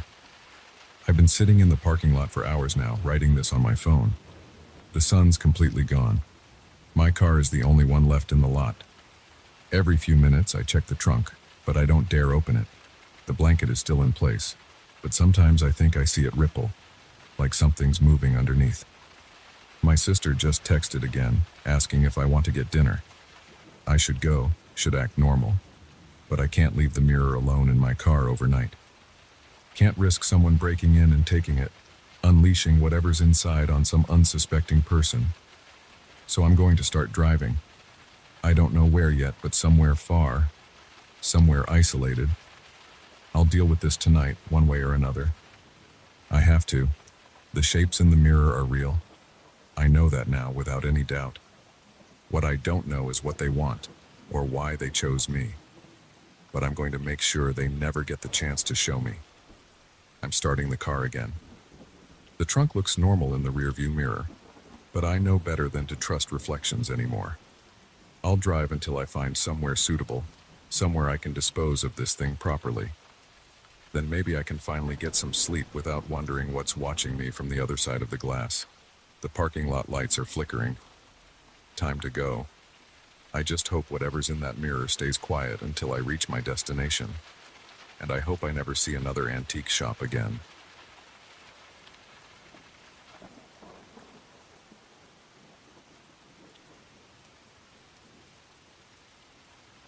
The metal creaked under my boots. That's when Mike and I first heard it. A whisper floating up from the darkness below. We both froze on the rusted ladder, our flashlight beams cutting through 30 years of dust. The sound came again, clearer this time. Words I couldn't make out, but definitely a voice. Definitely coming from inside this abandoned grain silo we'd been exploring on the edge of town. "You hear that?" Mike whispered, his voice tight. I nodded, though he couldn't see me above him on the ladder. My hands gripped the cold rungs harder. We'd explored dozens of abandoned places over the years. Old factories, empty houses, defunct mines. But something felt different about this one.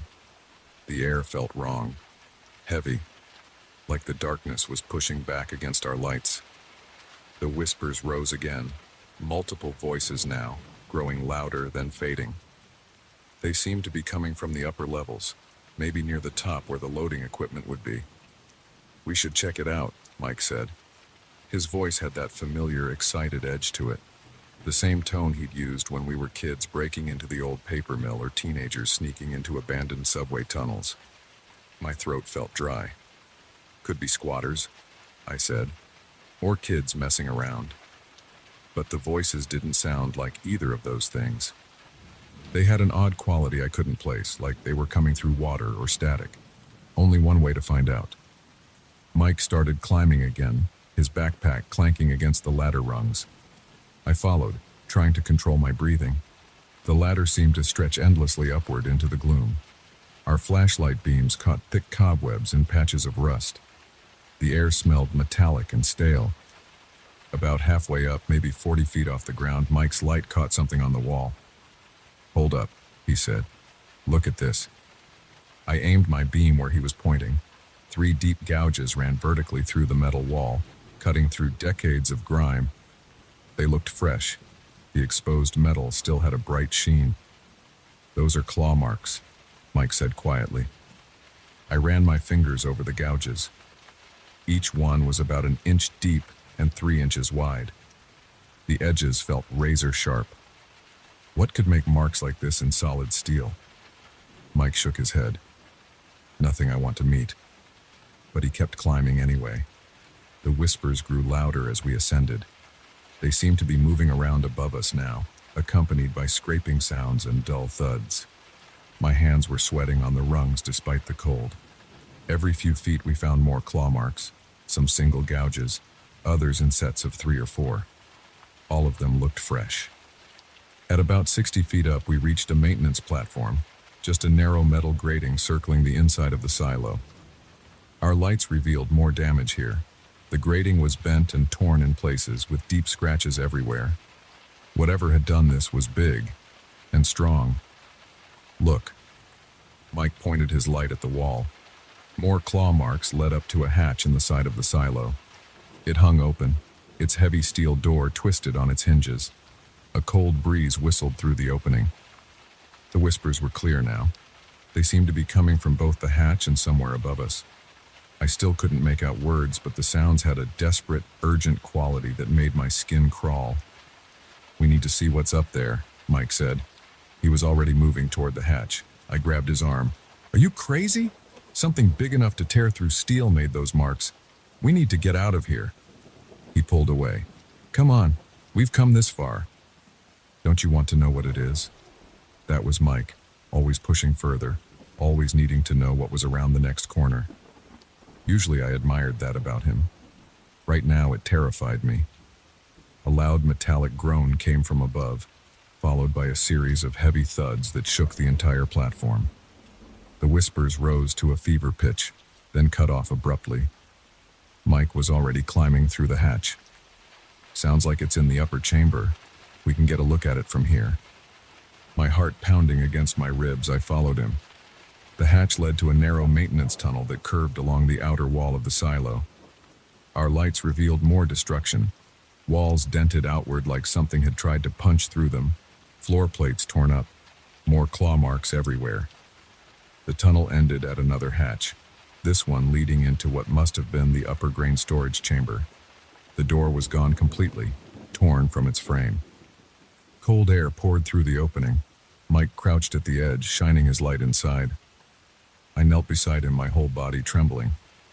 The chamber was huge, at least 50 feet across and 30 feet high. Our lights caught glimpses of old conveyor equipment and grain chutes hanging from the ceiling. The far wall was dominated by a massive loading door, designed to swing outward to accept grain deliveries from trucks.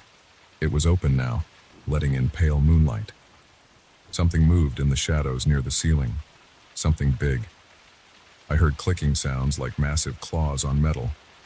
The whispers started again, seeming to come from all around us. "There," Mike hissed, aiming his light upward. The beam caught something that made my blood freeze. A shape clinging to the wall, sleek black fur, powerful limbs, a long whip-like tail. It was about the size of a bear, but moved like a cat. As we watched, it scuttled sideways along the wall with impossible grace, disappearing into the shadows. More movement caught my eye. 2 more shapes, smaller but similar, crawling along the ceiling. Their eyes reflected our lights like mirrors. "Jesus Christ," I whispered. The creatures didn't look like anything I'd ever seen before. Their bodies seemed to flow and shift in ways that defied physics. The whispers grew louder, and now I could finally make out words. "Hungry. So hungry. Feed us." Mike grabbed my arm. "We need to." A deafening screech cut him off. One of the creatures dropped from the ceiling, landing on the floor about 20 feet away. In the combined beams of our lights, I got my first clear look at it. The thing stood on 4 legs, each ending in massive curved claws. Its body was covered in sleek black fur that seemed to absorb light. The head was vaguely feline but wrong, too angular, with too many eyes arranged in clusters. Its mouth opened to reveal rows of needle-sharp teeth. But the wrongest thing was how it moved, flowing like liquid mercury, its shape seeming to constantly shift and reorganize. As I watched, a fifth limb sprouted from its shoulder, then melted back into its body. "Back up," I whispered, slowly. We began retreating into the tunnel. The creature watched us, its multiple eyes gleaming. The whispers had become a chorus now. "Stay. Feed us. Stay."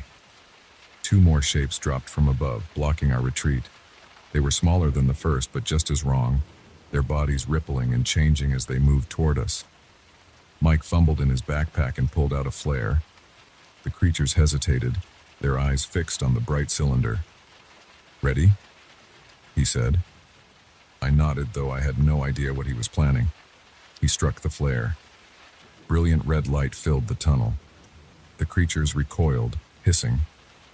Their bodies seemed to become less solid, edges blurring and shifting faster. "They don't like light," Mike said. "Run!" We sprinted back down the tunnel, Mike waving the flare behind us. I heard screeching and the sound of claws on metal, but didn't look back. We reached the outer hatch and practically dove through it. The maintenance platform was covered in creatures now, at least 6 of them, crawling on the walls and ceiling. But they kept their distance from the flare's glow. "The ladder!" I gasped. "Quick!" We half climbed, half slid down the ladder. The creatures followed but stayed just outside the circle of red light. Their bodies flowed around each other like living shadows. The whispers had become angry now. "No escape. Need to feed. Stay with us." About halfway down, the flare started to sputter. The creatures sensed it failing and pressed closer. I could smell them now, an odd metallic odor mixed with something like ozone. "Almost there," Mike panted. "Keep going." The flare died just as our feet hit the ground floor. Instantly, the creatures surged down the walls toward us. We sprinted for the entrance, our flashlight beams bouncing wildly. Behind us, I heard bodies hitting the floor, claws scrabbling on concrete. We burst out of the silo into cool night air. I risked a glance back as we ran. The creatures had stopped at the entrance, their bodies roiling with frustration. They couldn't or wouldn't cross the threshold. We didn't stop running until we reached Mike's truck parked a quarter-mile away. We jumped in and he gunned the engine, throwing gravel as we sped away. Neither of us spoke for several minutes. Finally, Mike broke the silence.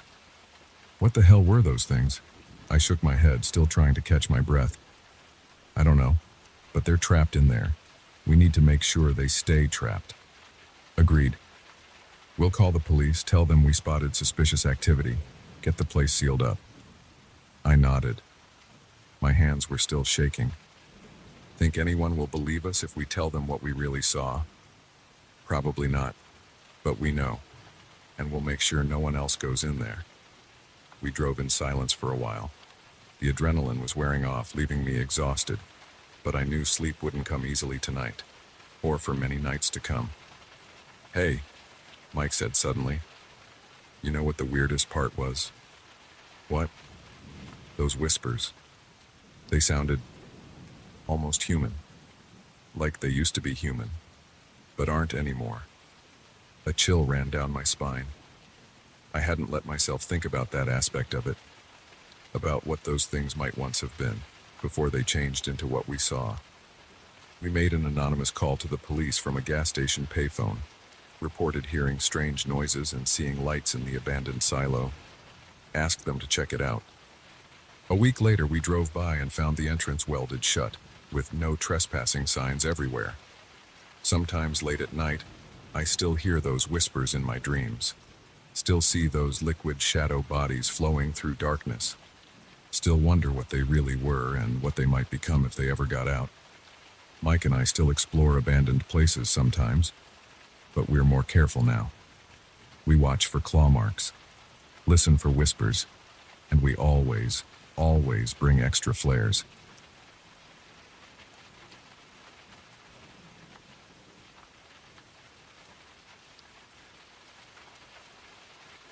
The marks in the bark went up 15 feet high. My hand trembled as I ran my fingers over the deep gouges, each groove wide enough to fit 3 of my fingers. Whatever made these wasn't a bear. Wasn't anything I'd ever seen in 20 years of hiking these mountains. The claw marks were still fresh, the exposed wood pale and raw in my flashlight beam. The hair on my neck stood up as I remembered those glowing red eyes from just minutes ago, hovering impossibly high above the ground. I should start from the beginning. My name is Jack Wheeler, and I've been doing solo night hikes in the Cascades for most of my adult life. There's something peaceful about walking the trails under starlight, when the daytime crowds are gone and you can really hear the forest breathe. I know it sounds crazy to some people heading out alone after dark, but I've always felt more at ease in the wilderness than in the city. That changed last night. I'd parked my truck at the Copper Creek trailhead around 8 p.m., just as the last light was fading from the sky. It was early October, crisp but not cold yet, with a bright 3/4 moon rising over the ridgeline. Perfect conditions for a night hike. I packed light, just water, some trail mix, my hiking poles, and my usual LED headlamp, plus backup flashlight. The forecast showed clear skies until morning. The first 2 hours were exactly what I'd come for. The moonlight painted everything in soft silver. Owls called back and forth in the distance. My boots crunched quietly on the gravel trail as I made my way deeper into the valley. I passed the turnoff for Summit Lake, staying on the main trail as it wound through stands of ancient Douglas fir. Their massive trunks rose like columns in the darkness. Around 10:30, I stopped at one of my favorite rest spots, a fallen log beside a small stream. I killed my headlamp to let my eyes adjust fully to the moonlight. The water whispered over rocks. Wind stirred the canopy far overhead. This was my element. I felt the day's tension melting away as I sat there munching trail mix, just soaking in the night forest. That's when I first heard it. A crack of breaking wood, sharp and sudden, maybe 50 yards up the slope to my right. My hand froze halfway to my mouth. I've heard plenty of nighttime forest sounds. Deer moving through brush. Branches falling. But this was different. Heavier, more deliberate. Another crack followed, closer this time. Something big was moving parallel to the trail, heading in my direction. I clicked my headlamp back on, swinging the beam toward the sound. The light caught nothing but tree trunks and understory ferns, but the movement continued, punctuated by snapping branches and a new sound, a wet, rhythmic huffing, like heavy breathing. Everything in me screamed to get moving. But I forced myself to stay still, controlling my own breathing. Most large animals will avoid humans if you give them space. Running can trigger a chase response. I'd encountered black bears before. This was probably just another bear, though they rarely move around much at night. The huffing breaths grew louder, closer. I could hear vegetation being pushed aside. My headlamp beam darted between trees, trying to catch movement. And then I saw them. 2 glowing red eyes reflecting my light from at least 12 feet off the ground. My mind refused to process what I was seeing. Bears don't get that tall. Mountain lions don't get that tall. Nothing gets that tall. The eyes blinked. The huffing stopped. For a long moment, there was complete silence except for my pounding heart. Then the eyes moved. Not forward, but up, rising smoothly until they had to be 15 feet high. A darker shape blocked out the stars behind it, but in the dim light I couldn't make out its form clearly. My headlamp beam seemed to slide off it like oil on water. I heard myself make a sound, a small, choked noise of pure animal fear. The red eyes snapped to focus directly on me. The thing moved. Fast. Not toward me, but parallel to the trail again, gliding between the trees with impossible silence now. The eyes remained fixed on me the whole time, burning in the darkness. I caught glimpses of long limbs, too many limbs moving with fluid grace. My paralysis broke. I grabbed my pack and poles and began walking quickly down the trail, fighting the urge to run. The eyes paced me, staying just visible through the trees. Every few seconds they would rise higher, then drop lower, as if the creature was flowing up and down the trunks. But it never made a sound now. After about 100 yards of this terrible game, the eyes suddenly rose straight up higher than before. Then they vanished, just winked out, like someone flipping a switch. I stood frozen, straining to hear any movement. Nothing. The forest had gone completely silent. No owls, no wind, no small creatures moving in the brush. Just the thunder of blood in my ears. My trembling hand found my backup flashlight. I clicked it on and aimed it into the trees where I'd last seen the eyes. The powerful beam revealed nothing but normal forest. I played it back and forth, searching. That's when I saw the marks. They started about 4 feet up the trunk of a massive fir tree. 4 parallel gouges, each as wide as my palm, raked upward through the bark. They continued up and up and up, far higher than any animal could reach. 15 feet at least. The exposed wood was pale, fresh. These marks had just been made. I found more on the next tree, and the next. A trail of massive claw marks leading up the slope, marking the creature's passage. In some places, the gouges went completely around the trunk, as if the thing had flowed around the tree as it climbed. I had to know. It was stupid, probably suicidal, but I had to see more. I left the trail, following the line of marked trees up the slope. My lights revealed more details, places where the forest floor had been scraped clean of vegetation, leaving parallel furrows in the soil. Broken branches hung overhead, some as thick as my arm, snapped like twigs. The trail of destruction led to a small clearing. What I found there made me question everything I thought I knew about the natural world.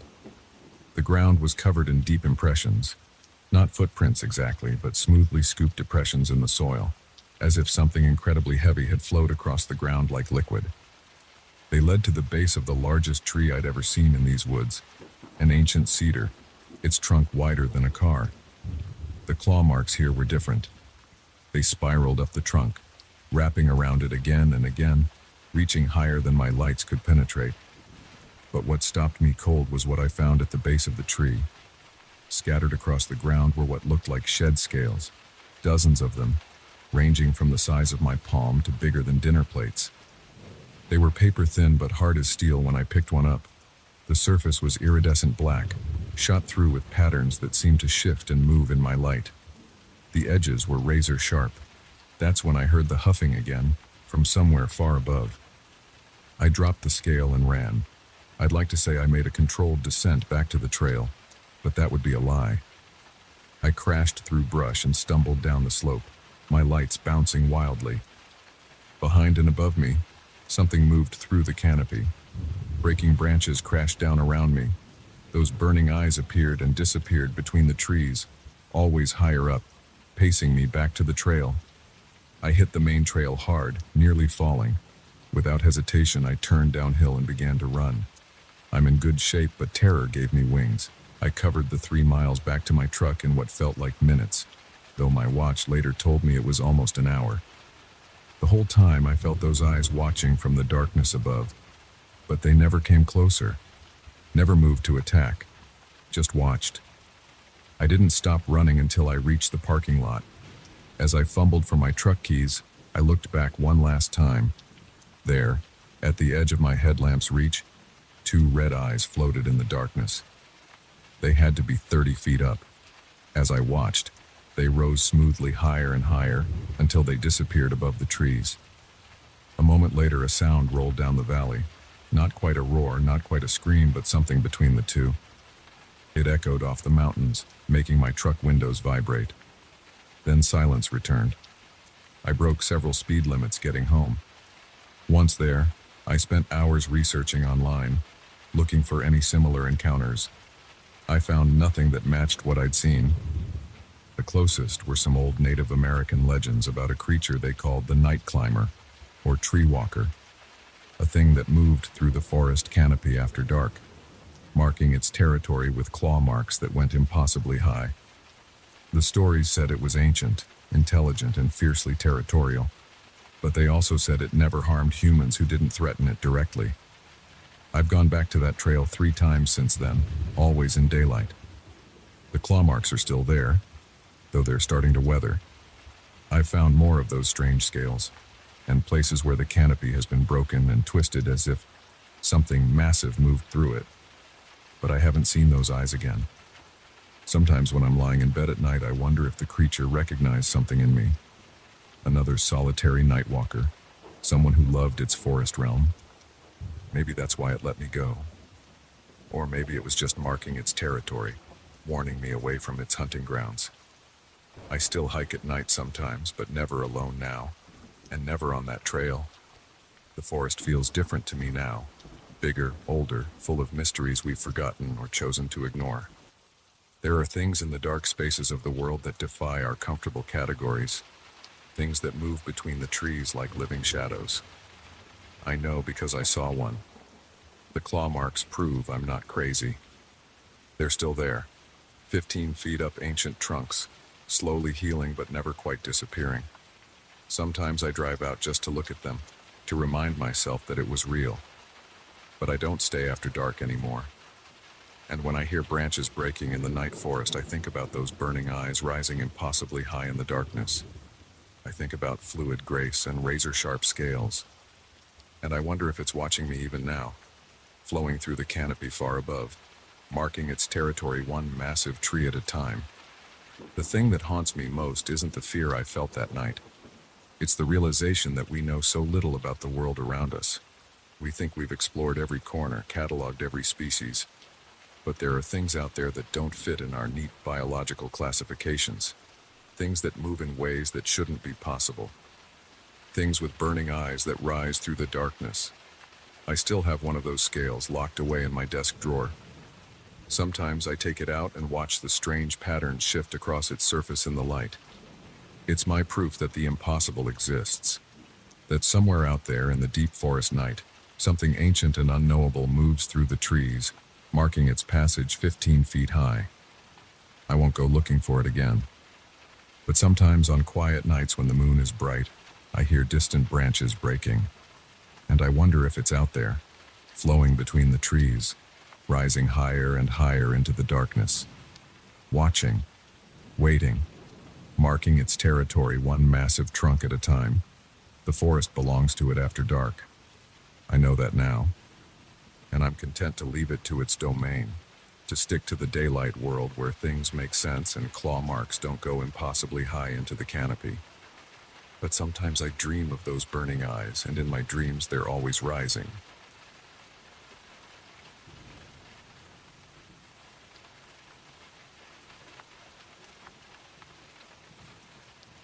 The laughter started at 3:17 a.m.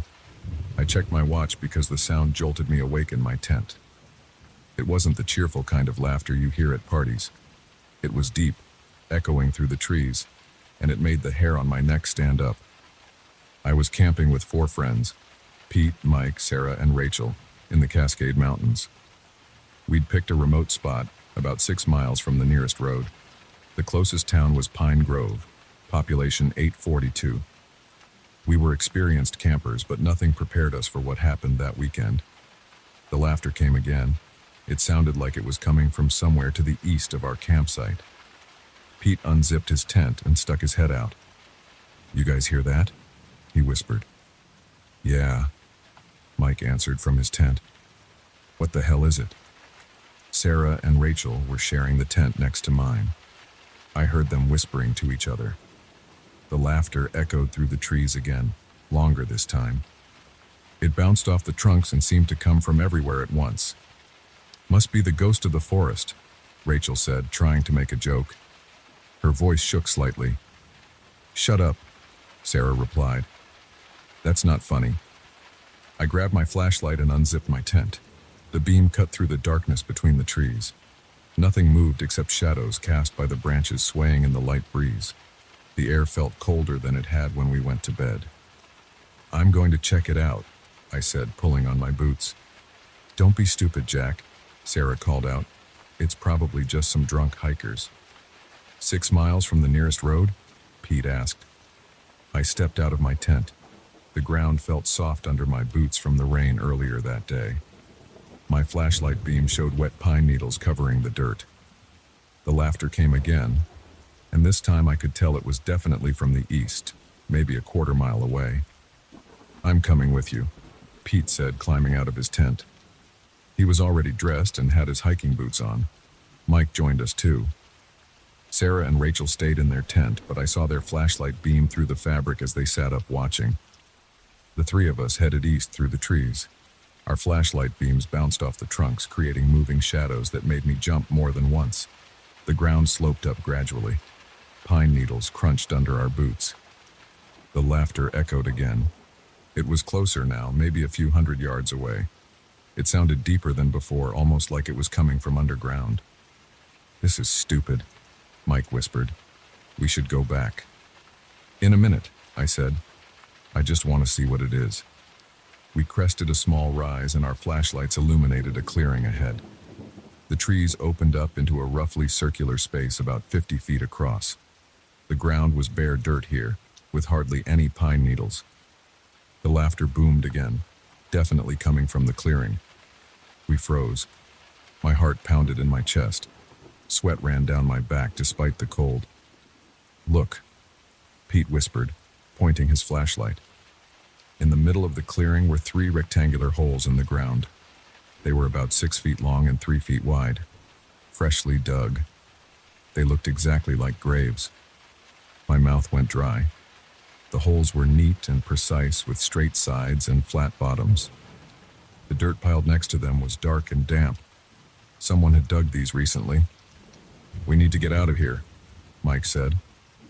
His voice cracked. The laughter erupted again, louder than ever. It seemed to come from directly below us. The sound vibrated in my chest. We ran. We crashed through the underbrush, not caring about the noise. Branches whipped my face. I tripped on a root and nearly fell, but Pete grabbed my arm and kept me upright.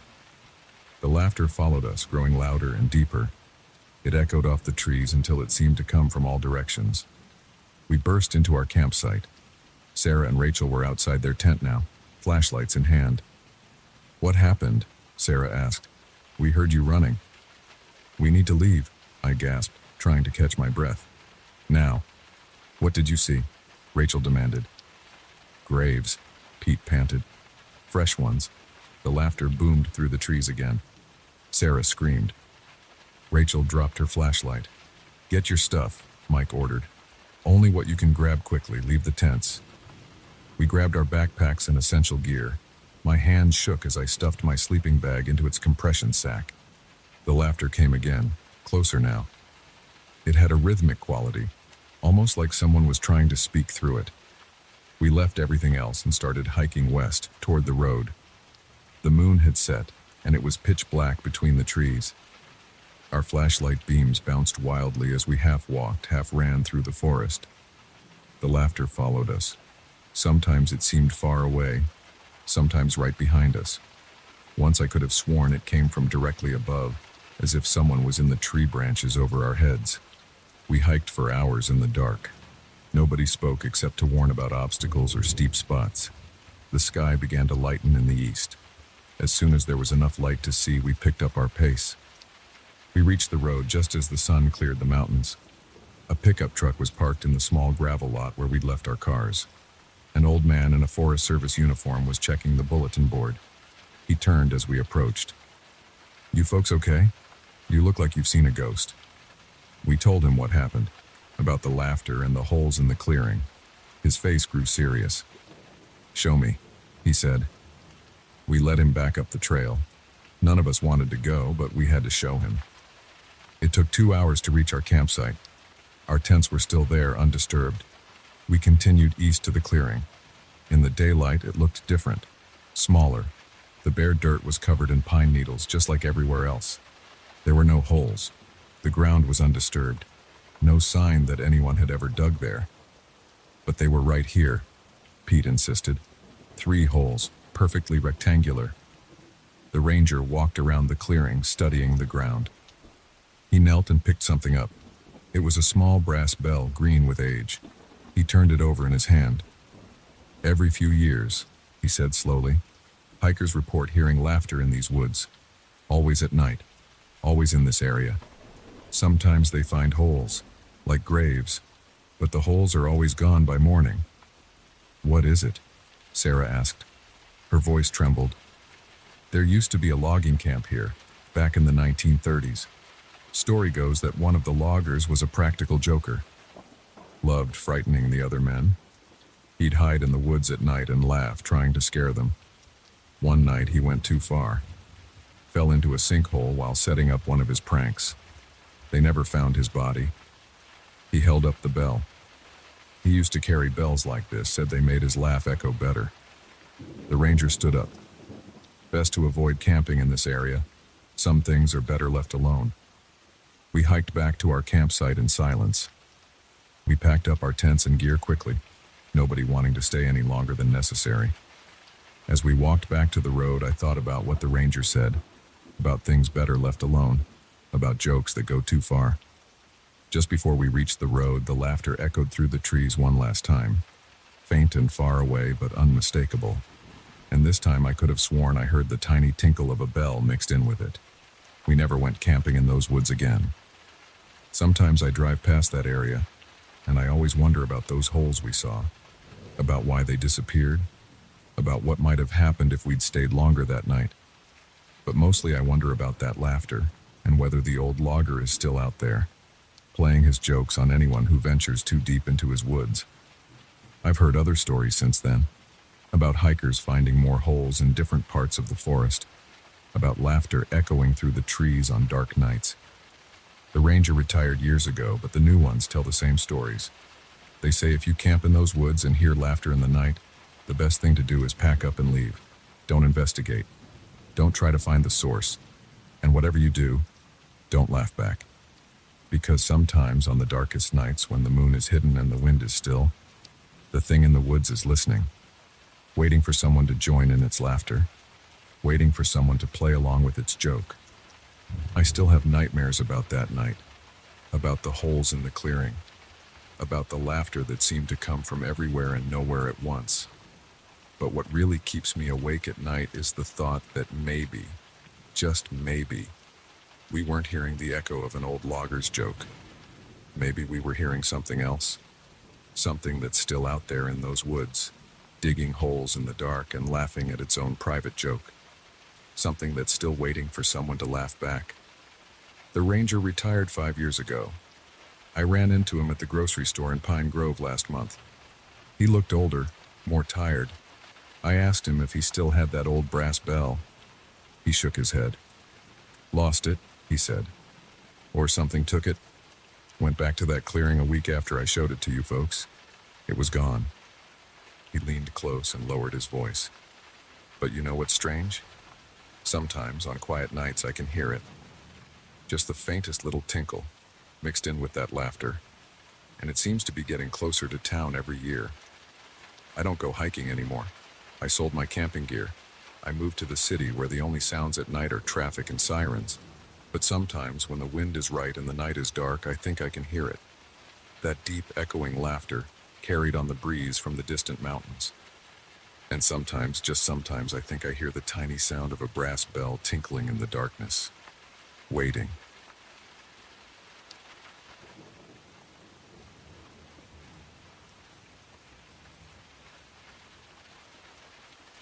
I've been farming this land for 23 years and I know every inch of these fields. I put those scarecrows up myself, 3 of them, spaced out across my cornfields. I hammered the posts into the ground with my own hands. They haven't moved in 5 years. Until now. I first noticed it last Tuesday morning. I was doing my usual dawn check of the fields, coffee in hand, boots crunching on the frost-covered grass. The scarecrow in the east field wasn't where it should be. Instead of facing north like I'd set it, it was turned northwest, toward the barn. I walked over to check it. The wooden post was still firmly in the ground, but the body had twisted on its mount. Must be the wind, I told myself. We'd had some strong gusts the night before. I turned it back to face north and went about my day. The next morning, it had moved again. This time it was facing west, and its arms hung at different angles than I'd left them. The burlap sack I'd used for its head was tilted to one side like it was looking at something. I checked the post again. Solid as ever. No signs of rot or weakness that would let it twist in the wind. I adjusted it back to normal. but my hands were shaking. The morning felt colder than it should have. That afternoon, I drove into town and bought some heavy-duty zip ties from the hardware store. I used them to secure the scarecrow's crossbar to the post. Triple-checked that everything was tight and couldn't move. The next morning, the zip ties were broken, snapped clean through. The scarecrow faced south now, toward my house. Its arms were raised higher than they'd ever been before. I called my neighbor Mike to come take a look. He's been farming longer than I have. Thought maybe he'd seen something like this before. He checked the post, the mountings, everything. "Could be kids messing with you," he said, but his voice was tight. He didn't sound convinced. "Out here, 3 miles from the nearest house?" I shook my head. "And look at those zip ties. Brand new. That's not kids." Mike left without saying much else. I noticed he drove faster than usual down my access road. That night, I couldn't sleep. I kept getting up to look out my bedroom window at the fields. The security light on my barn cast long shadows across the corn. The scarecrows were dark shapes against the night sky. I watched until my eyes burned, but they didn't move. At 3 a.m., I got up to make coffee. My hands wouldn't stop shaking, so I spilled grounds all over the counter. While I was cleaning them up, movement caught my eye through the kitchen window. The Eastfield scarecrow was walking toward my house. My coffee mug hit the floor and shattered. I didn't even notice the hot liquid splashing my legs. The scarecrow moved with a slow, uneven gait. Its legs didn't bend right. The burlap head swayed with each step. The arms swung loosely, too long for its body. I backed away from the window. My breath came in short gasps. Sweat ran down my back despite the cool night air. My phone was on the kitchen table. I grabbed it with slippery fingers and tried to take a video, but my hands were shaking too badly. The scarecrow kept coming. 20 yards from my house now. Its movements were jerky, like a puppet with tangled strings. The moonlight showed the rough texture of its burlap head, the frayed edges of its old flannel shirt. I ran to my gun safe and fumbled with the combination. Got it wrong twice before my fingers remembered the right sequence. I grabbed my shotgun and loaded it. The shells clattered on the floor as I dropped them. I picked them up and tried again. Back at the kitchen window. The scarecrow was 10 yards away now. Close enough to see the stitches in its clothes, the straw poking out at odd angles. Its head was cocked to one side. The crude face I'd painted on the burlap years ago was darker than it should have been. My hand steadied on the shotgun. I'd dealt with trespassers before, handled wild animals threatening my livestock.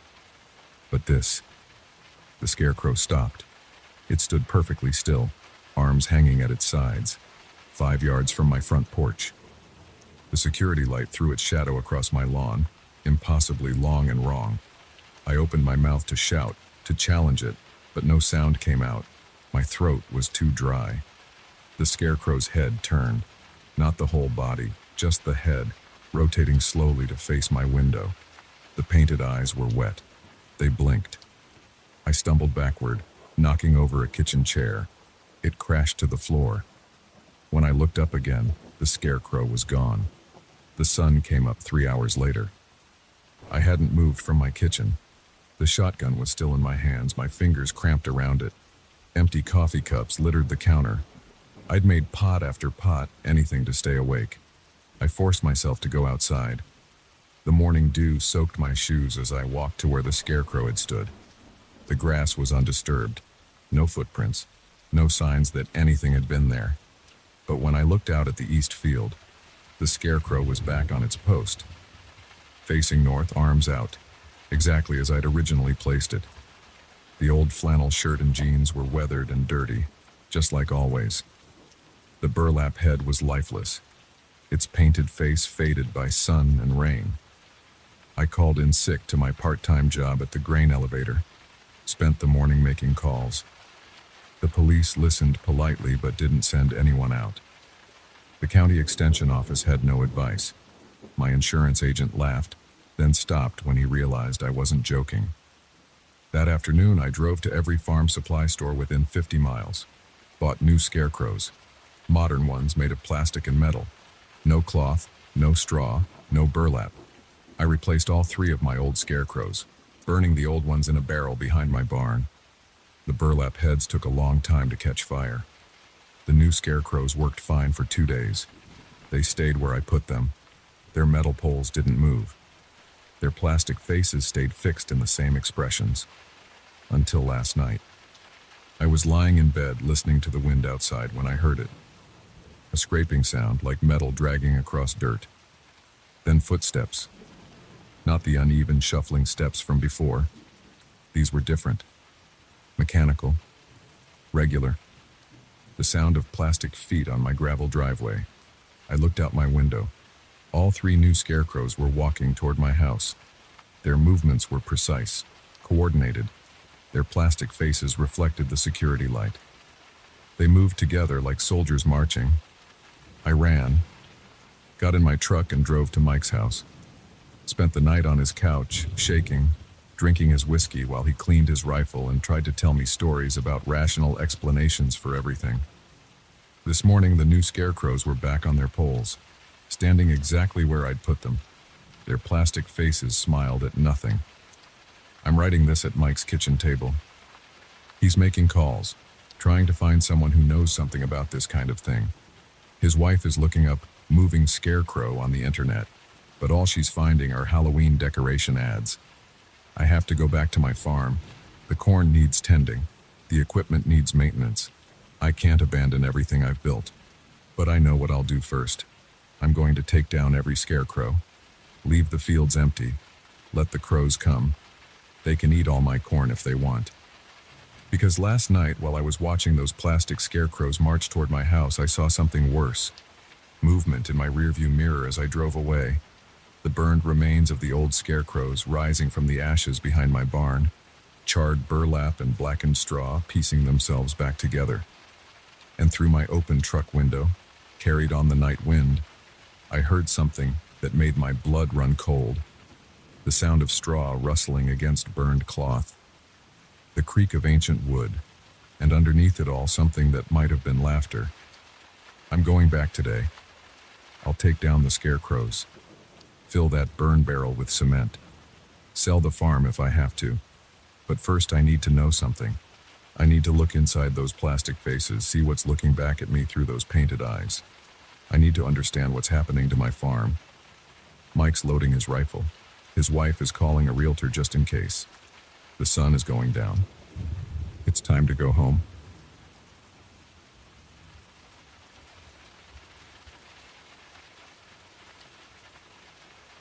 The headlights of my Honda Civic cut through the darkness on Interstate 80, somewhere between Omaha and Lincoln.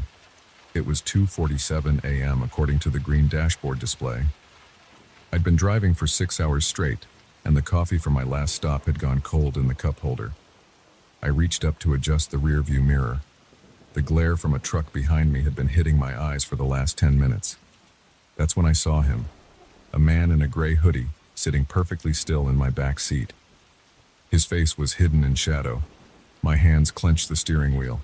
My heart stopped, then started hammering against my ribs. I jerked my head around to look at the back seat. Empty. Just my duffel bag and some trash from the drive-thru. My foot slammed the brake pedal. The car skidded. A horn blasted behind me. I yanked the wheel right, tires screeching as I swerved onto the shoulder. Gravel crunched under the wheels. I hit the hazard lights and put the car in park, my hands shaking. "Get it together," I said out loud.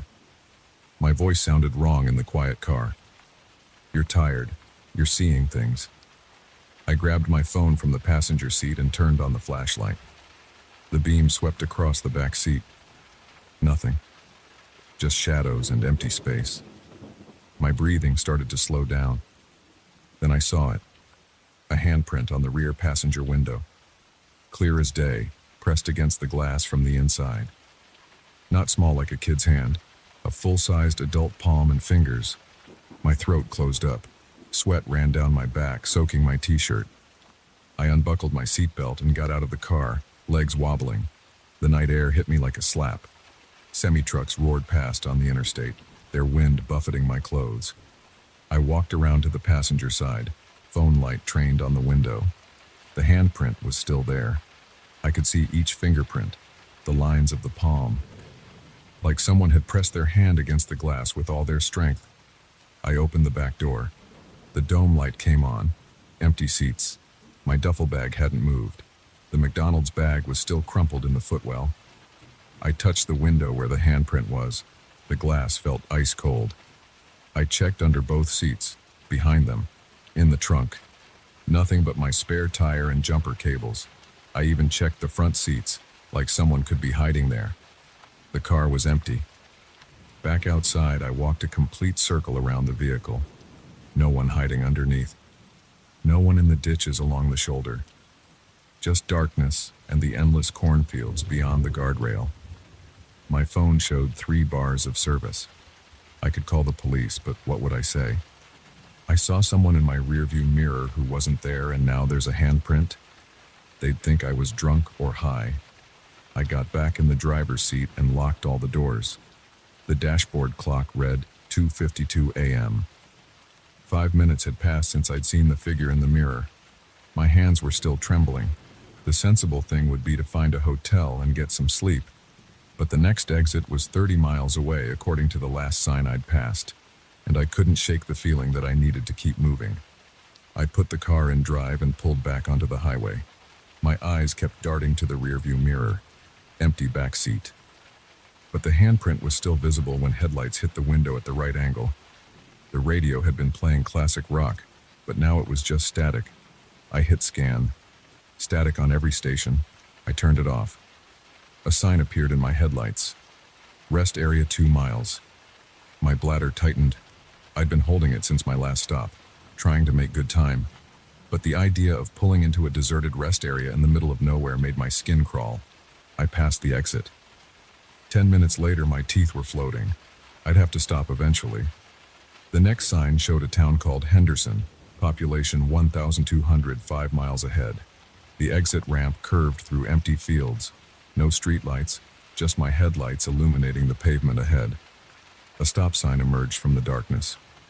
I turned right onto what looked like the town's main street. Closed shops lined both sides. A hardware store, a diner, a small grocery, all dark. No cars parked anywhere. No lights in any windows. My headlights caught a sign for a 24-hour gas station, arrow pointing left. I turned onto a side street. The gas station's fluorescent lights made a pool of harsh white in the darkness. A single car was parked by the building, probably the clerk's. I pulled up to a pump and shut off the engine. Through the store windows, I could see someone behind the counter, reading a magazine. The sight of another human being loosened some of the tension in my chest. The handprint was still there on the window. I'd been hoping it would somehow disappear while I was driving, like waking up from a bad dream. But the stark lighting from the gas station revealed every detail. I got out and started pumping gas. The numbers on the digital display ticked up slowly. Wind rustled through the cornfields beyond the station's lot. A moth fluttered around the lights overhead. The pump clicked off at 47 or 82. I hung up the nozzle and headed inside. A bell chimed as I opened the door. Cold air conditioning hit me. The clerk looked up from his magazine. Mid-50s, balding, wire-rimmed glasses. His name tag said Steve. "Evening," he said, then glanced at the clock on the wall. "Morning, I guess." "Hi." My voice was hoarse. I cleared my throat. "Bathroom?"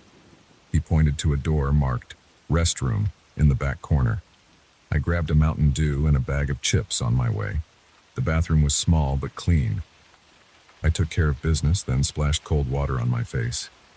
In the mirror, my eyes were bloodshot, dark circles underneath. I looked exactly like someone who'd been driving all night and seeing things that weren't there. When I came out, Steve was still reading his magazine. Popular Mechanics. I set my stuff on the counter. "That your Civic out there?" he asked as he rang me up. My stomach tightened. "Yeah, why?" "Noticed the handprint on the window. Weird place for one." I swallowed. "Yeah, I've been meaning to clean it off." He looked at me over his glasses. "Inside of the window, though. Don't see that much." My mouth went dry. What do you mean? Well, looking at it from here, the prints on the inside of the glass. See how the fingers are pressed flat? If it was on the outside, they'd be curved the other way. I turned and looked through the store windows. From this angle, I could see he was right. The handprint was definitely on the inside of the glass. You okay, son? You're looking a bit pale. I'm fine, just tired. Long drive. I handed him 320s. Keep the change. Back in the car, I sat with the engine off, staring at the handprint in my side mirror. Steve was right. The fingers were pressed flat against the glass from the inside. How had I not noticed that before? The Mountain Dew fizzed when I opened it. I drank half in one long swallow. The caffeine and sugar hit my system, sharpening everything slightly. I had two choices. I could find a hotel in this town and try to sleep, then deal with this in daylight. Or I could push through the last 3 hours to Lincoln, where my brother was expecting me in the morning. The gas station's lights flickered, just for a second, but enough to make my decision. I started the engine and pulled out of the lot. Back on the main street, I passed the dark shops again. In my mirror, I saw Steve come out of the station and watch my car until I turned onto the highway entrance ramp. The Mountain Dew kept me alert as cornfields rolled past in the darkness. I turned the radio back on. Still static. I popped in an old CD instead. Foo Fighters. The familiar music helped steady my nerves. Every few minutes, my eyes went to the rearview mirror. Empty back seat. But the handprint remained, a constant reminder that something impossible had happened. I tried to think rationally. Maybe someone had broken into my car while I was sleeping at the last rest stop. But I hadn't slept since starting the drive. Could someone have gotten in while I was getting coffee at that truck stop outside Omaha?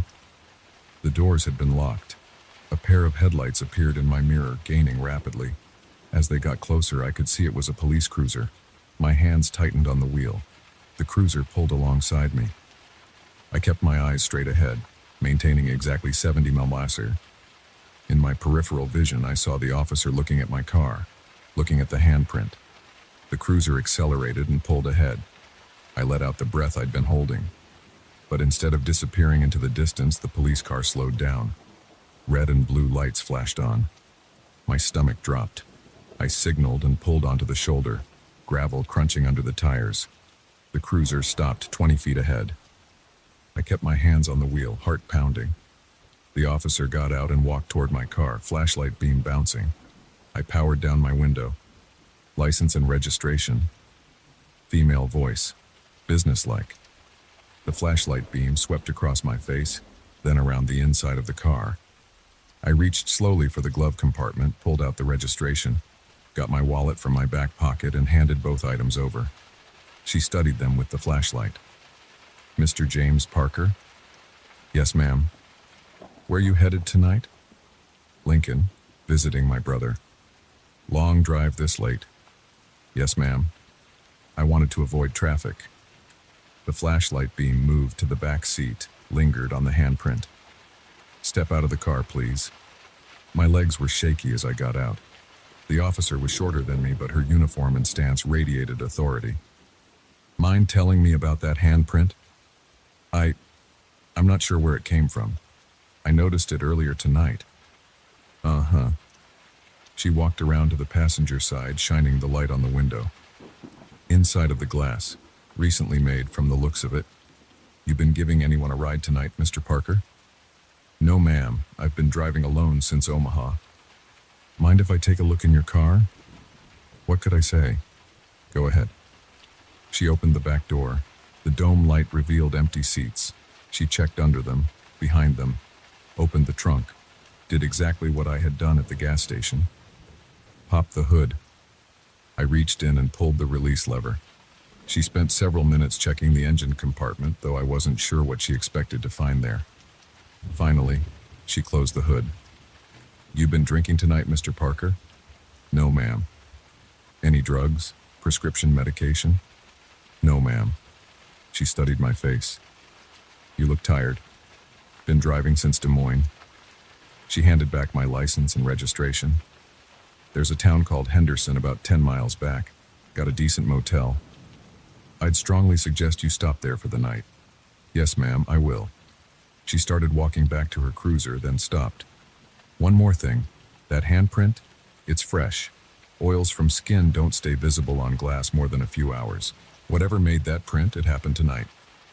She got in her car and pulled away, leaving me standing on the shoulder. The wind had picked up, rustling through the cornfields. I got back in my car and locked the doors. The dashboard clock read 3:47 a.m. The handprint was still visible in the glow from the instrument panel. Fresh, the officer had said. Made tonight. I turned the key. The engine coughed once, then started. I pulled back onto the highway, heading for Henderson. The officer was right. I needed sleep. Everything would make more sense in daylight. The town's lights appeared ahead. I took the exit, retracing my path past the gas station. Steve's car was gone now. The fluorescent lights buzzed over empty parking spaces. The motel was a single-story building on the edge of town. A vacancy sign flickered in red neon. I parked in front of the office and went inside.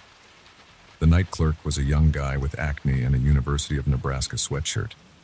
He barely looked up from his phone as he took my credit card and handed over a room key. Room 114, end of the building. I drove down to the last room. The key stuck in the lock for a moment before turning. Inside, the room smelled of old cigarettes despite the no smoking sign on the door. One queen bed, a TV bolted to the wall, a small bathroom. I brought in my duffel bag and double-checked all the locks. The handprint was still visible on my car window through the thin curtains. The bed creaked when I sat down. I should call my brother, let him know I'd be late. But my phone showed no signal. The room's landline was dead. I took a quick shower, then lay down fully clothed on top of the covers. The air conditioning rattled. A semi-truck rumbled past on the highway. Sleep came in fits and starts. Every noise jolted me awake. The ice machine down the hall, doors opening and closing, voices passing outside. Around 6 a.m., gray light started seeping around the curtains. I got up and looked outside. My car sat where I'd left it. The handprint was gone. I packed quickly and checked out. The morning clerk was an older woman who didn't look up from her crossword puzzle.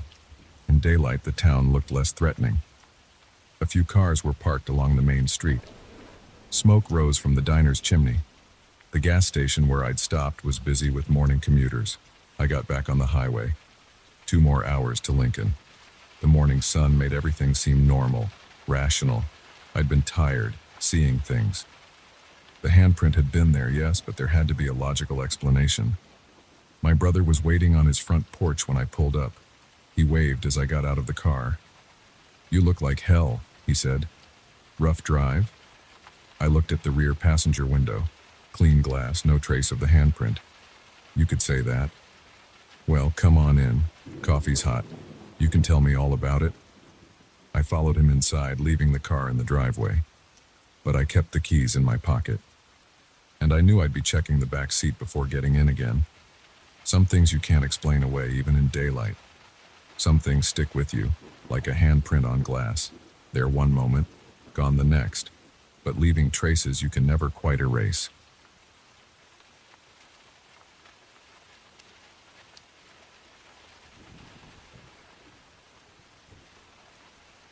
I still check over my shoulder when I hike, even 3 years after what happened on the Appalachian Trail. The doctors say my leg has healed completely, but I feel phantom pains when the weather turns cold. Sometimes I wake up sweating, thinking I hear that sound again, that deep, wet breathing in the dark. I'd been hiking solo for 15 years before that trip. Started right after college, working remote IT jobs that let me spend weeks at a time on various trails. That spring, I'd planned a month-long section hike through the more remote parts of Georgia and North Carolina. The weather forecast looked perfect. Cool nights, clear days, low chance of rain. The first 4 days went exactly as planned. I maintained a steady pace of 15 miles per day, stopping at established campsites, filtering water from streams, and enjoying the solitude. I passed a few other hikers, but mostly had the trail to myself. The leaves were just starting to bud, and visibility through the forest was good. On the 5th day, things changed. I noticed the birds had gone quiet around mid-afternoon. Not gradually. 1 minute they were singing, the next complete silence. I've spent enough time in the woods to know that's usually a warning sign, but I couldn't see anything unusual, and my phone's weather app showed clear skies, no storms approaching. I kept hiking, but found myself scanning the trees more often. The silence felt heavy, pressing against my ears. My boots crunched too loudly on the dead leaves. I adjusted my pack straps, though they didn't need adjusting. Checked my water bottle, though it was still nearly full. Small nervous habits that I couldn't quite control. The first time I heard it, I almost convinced myself it was just the wind. A long, rattling exhale somewhere behind me on the trail. But the leaves weren't moving. The air was completely still. I stopped walking, turned slowly in a full circle, examining the forest around me. The trail stretched empty in both directions. No movement in the underbrush. No signs of bears or other large animals. Just that unnatural silence, broken only by my own breathing and heartbeat. I started walking again, faster now. The sun was getting low, and I needed to find a campsite before dark. The breathing sound came again, closer this time. Unmistakable, like someone with pneumonia taking deep, wet breaths. I spun around, hiking poles raised defensively. Nothing there, just empty trail and motionless trees. "Hello?" I called out. My voice sounded thin and weak in the dead air. No response. I broke into a jog, pack bouncing awkwardly on my shoulders. The breathing followed, always just behind me, never quite close enough to touch. My lungs burned. Sweat ran down my back despite the cool air. I ran until I spotted a small clearing about 50 feet off the trail. It wasn't an official campsite, but it would have to do. My hands shook as I set up my tent, fumbling with the poles and stakes. The breathing had stopped, but the silence felt like it was watching me. I didn't bother cooking dinner. Just ate a protein bar and some trail mix in my tent, checking my phone every few minutes. No signal. The battery was at 47%. I turned it off to conserve power. Sleep seemed impossible, but exhaustion eventually won out. I dozed fitfully, jerking awake at every small sound, a branch creaking, leaves rustling, or just my own movement against the sleeping bag. Around 3 a.m., the breathing started again. Close, right outside my tent. The nylon wall seemed absurdly thin. I lay completely still, barely daring to breathe myself. The sound moved slowly around the tent's perimeter, once, twice, 3 times, then stopped at the door. I clutched my hunting knife, though I knew it would be useless against anything large enough to make breathing that deep. The silence stretched out, broken only by my pounding heart. Minutes passed, or maybe hours.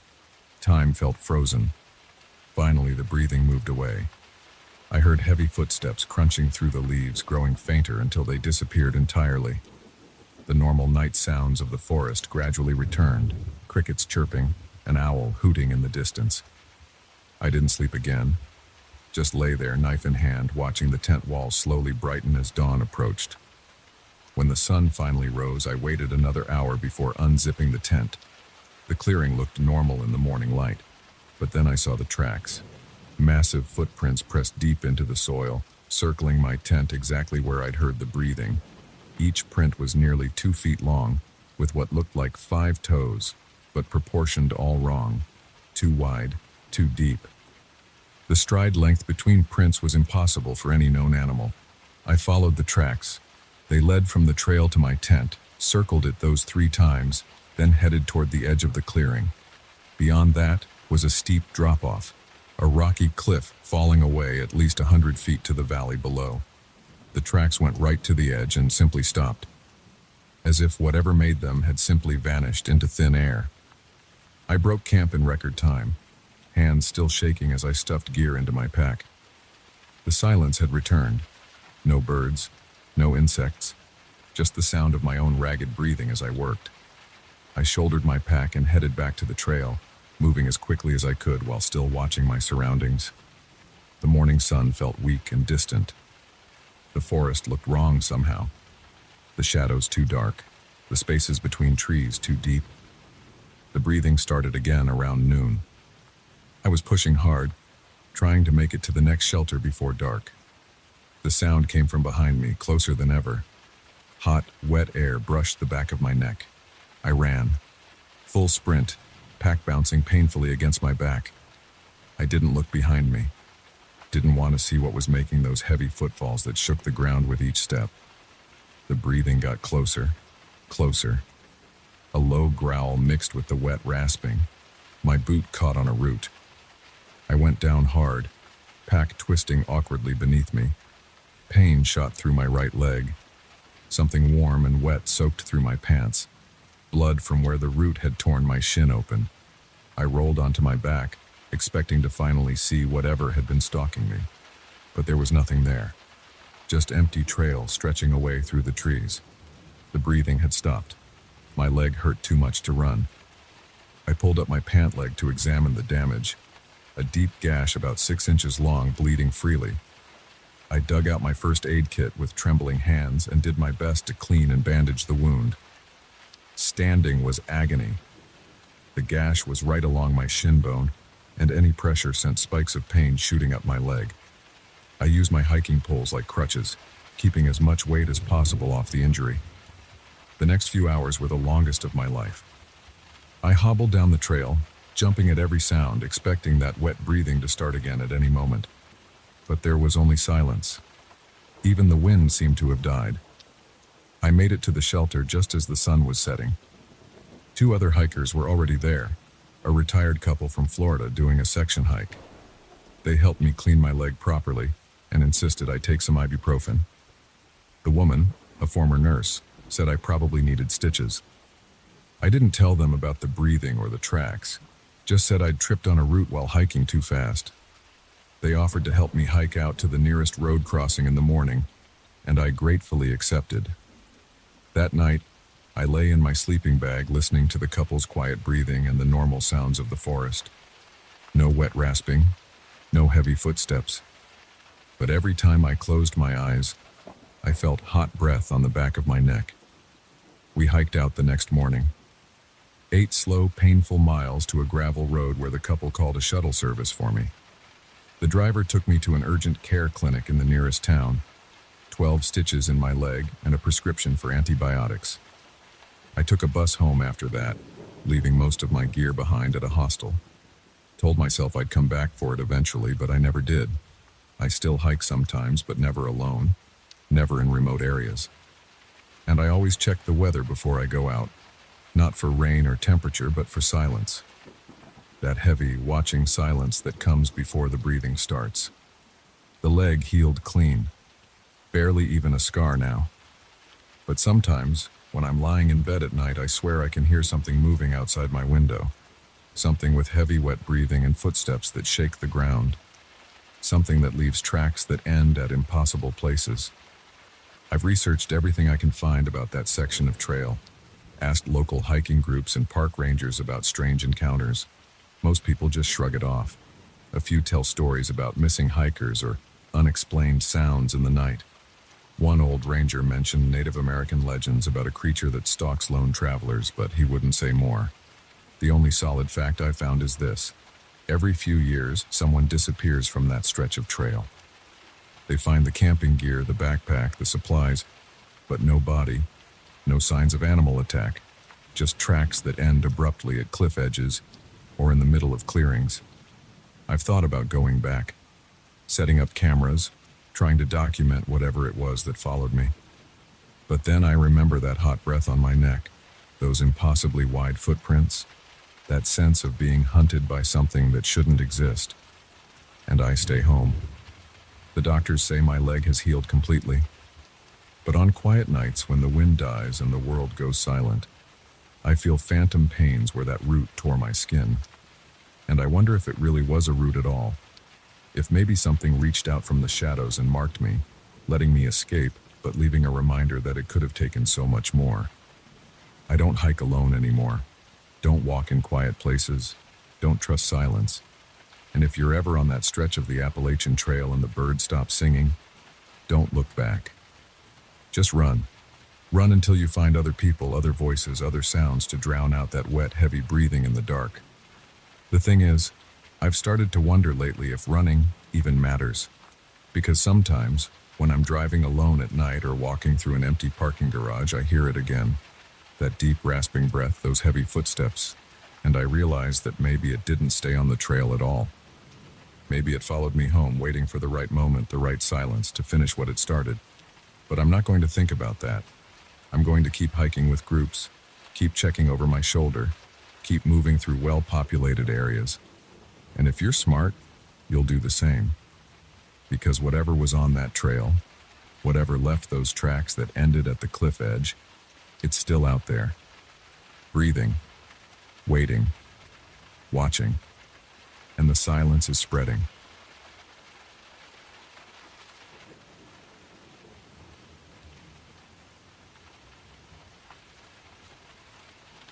The scream hit me like a punch to the gut, high-pitched, desperate, the kind that makes your blood freeze. I jerked my head up from my phone, my coffee spilling onto the truck's dashboard. 2:47 a.m., middle of nowhere, Arizona, and I was the only vehicle at this rest stop. Another scream pierced the night. Female, coming from the bathroom building about 50 yards from where I'd parked. My hand was already on the door handle. 15 years of driving routes, and I'd never heard anything like it. The gravel crunched under my boots as I ran. The security light above the bathroom entrance buzzed and flickered, casting weird shadows. My breath came in short bursts. The screaming had stopped. I grabbed the handle of the women's bathroom door. The metal felt ice cold against my palm. "Hello? Anyone in there? Are you okay?" No response. Just silence. I pushed the door open. The hinges creaked. A wall of humid air hit my face, thick, heavy, like walking into a sauna. My t-shirt stuck to my skin instantly. "Ma'am," I heard screaming. "Do you need help?" The fluorescent lights hummed overhead. 3 stall doors stood closed. Water dripped somewhere. The mirrors were completely fogged up, covered in beads of condensation that ran down in rivulets. My footsteps echoed on the tile floor as I moved forward. I pushed open the first stall door. Empty. The toilet seat was dry. Second stall. Also empty. Not even a piece of toilet paper on the floor. The last stall door was different. Condensation covered every inch, but it seemed to be moving. Flowing. Like the water droplets were crawling across the metal surface. My hand shook as I reached for it. The door swung open at my touch. Empty. Bone dry. I stood there, heart pounding in my chest. The air felt thick, almost solid. My skin crawled with goosebumps despite the humidity. A loud bang behind me. I spun around. The entrance door had slammed shut. I rushed to it, grabbed the handle. It wouldn't budge. I yanked harder. Nothing. The lights flickered once, twice. The humming grew louder, became a high-pitched whine that made my teeth ache. Something moved in my peripheral vision. I turned toward the mirrors. The condensation had cleared in one spot, about the size of a hand. As I watched, letters began appearing, like someone writing with their finger, "Help us." My legs went weak. I slammed my shoulder against the door. It burst open and I stumbled out into the cool night air. I ran to my truck, cranked the engine, and peeled out of there, gravel flying. I drove for 2 hours straight before I felt safe enough to pull over. My hands wouldn't stop shaking. I called the state police, reported what happened. They sent a patrol car, but found nothing unusual. Just a normal rest stop bathroom. That was 3 months ago. I've taken different routes since then, avoiding that stretch of highway. But I can't forget what I saw. Or what I didn't see. Last week I was at a truck stop in New Mexico having coffee with some other drivers. An older guy, Jerry, was talking about weird things he'd seen on the road. I mentioned my experience. Jerry went quiet. His face turned pale. "Which rest stop?" he asked. I told him. He nodded slowly. "You're the 4th person I've met who's had something happen there," he said. "All different stories, but always the same details. Screams in the night, fog in the bathroom, writing on the mirror. Started about a year ago." "What happened a year ago?" I asked. "Nothing that made the news," Jerry said. "But there are rumors. Stories about a group of women who disappeared in that area. Their car was found at that rest stop, empty. No bodies ever turned up. I didn't sleep well that night, or many nights since. I keep thinking about those words on the mirror. Help us. Present tense, not past. 2 days ago, I got a call from an unknown number. When I answered, all I heard was the sound of dripping water and what might have been breathing. I hung up. The number called back immediately. This time, I let it ring. 17 times before it stopped. I've been on the road for most of my adult life. You get used to being alone, to the strange tricks your mind can play when you're tired. But this wasn't my mind playing tricks. Something happened in that bathroom. Something is still happening there. I don't know what it is, but I know it's real. As real as the condensation that covered everything despite the bone-dry desert air. As real as the screams that brought me running in the first place. Sometimes when I'm driving at night, I'll catch a glimpse of fog in my side mirrors. Just for a second, then it's gone. I've checked the weather reports for every place it's happened. Clear skies, low humidity every time. I've thought about going back. Part of me feels like I should. Like I left something unfinished that night. But another part of me, the part that remembers the cold metal of that door handle and the moving condensation, knows better. So I keep driving. I stick to the major highways now. The busy truck stops with their bright lights and constant traffic. I don't pull over at the remote rest areas anymore, no matter how tired I am. But I can't stop thinking about it. About the women who disappeared. About the words on the mirror. About what might be trapped there trying to reach out. Last night I woke up in my sleeper cab covered in sweat. The windows were fogged up from the inside. As I watched, 3 words formed in the condensation. Come back soon. I wiped them away immediately, started the engine, drove until sunrise. I'm writing this all down now because I need someone else to know. Need to make some kind of record. The fog is showing up more often in my mirrors. The unknown number calls every few days. And sometimes, late at night when I'm driving alone, I hear something that might be screaming. Might be the wind. Might be my imagination. But I don't think it is. I don't know what's happening at that rest stop. I don't know what wants me to come back. But I know it's not finished with me. If you're driving through Arizona and you see a remote rest stop around mile marker 237, don't stop. No matter how tired you are, no matter what you hear, keep driving. Don't look in your mirrors. And if you're in a bathroom somewhere, anywhere, and you notice the mirrors starting to fog up on a dry night, run. I've mapped out new routes that keep me at least 200 miles from that rest stop. Changed my phone number twice. Installed a dehumidifier in my cab. But every morning, there's still condensation on my windows. Every night I still hear things that might be screams. I keep driving. It's what I've always done. What I'll keep doing until whatever this is either finds me or gives up. I don't think it's going to give up. The fog is getting thicker in my mirrors tonight. The unknown number is calling again. And somewhere out there, in a remote rest stop bathroom in the Arizona desert, something is waiting. Waiting for me to come back. But I won't. I can't. Can I?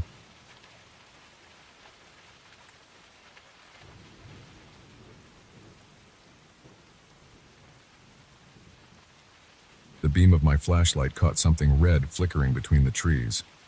A campfire about half a mile ahead through the darkness. I stopped walking and grabbed Tom's sleeve. You see that? I asked, pointing the light. We'd been hiking for 6 hours in the Cascade Mountains, and the September night had gotten cold enough that my breath made clouds in front of my face. Yeah, weird place for a camp, Tom said, checking his GPS. No marked sites around here.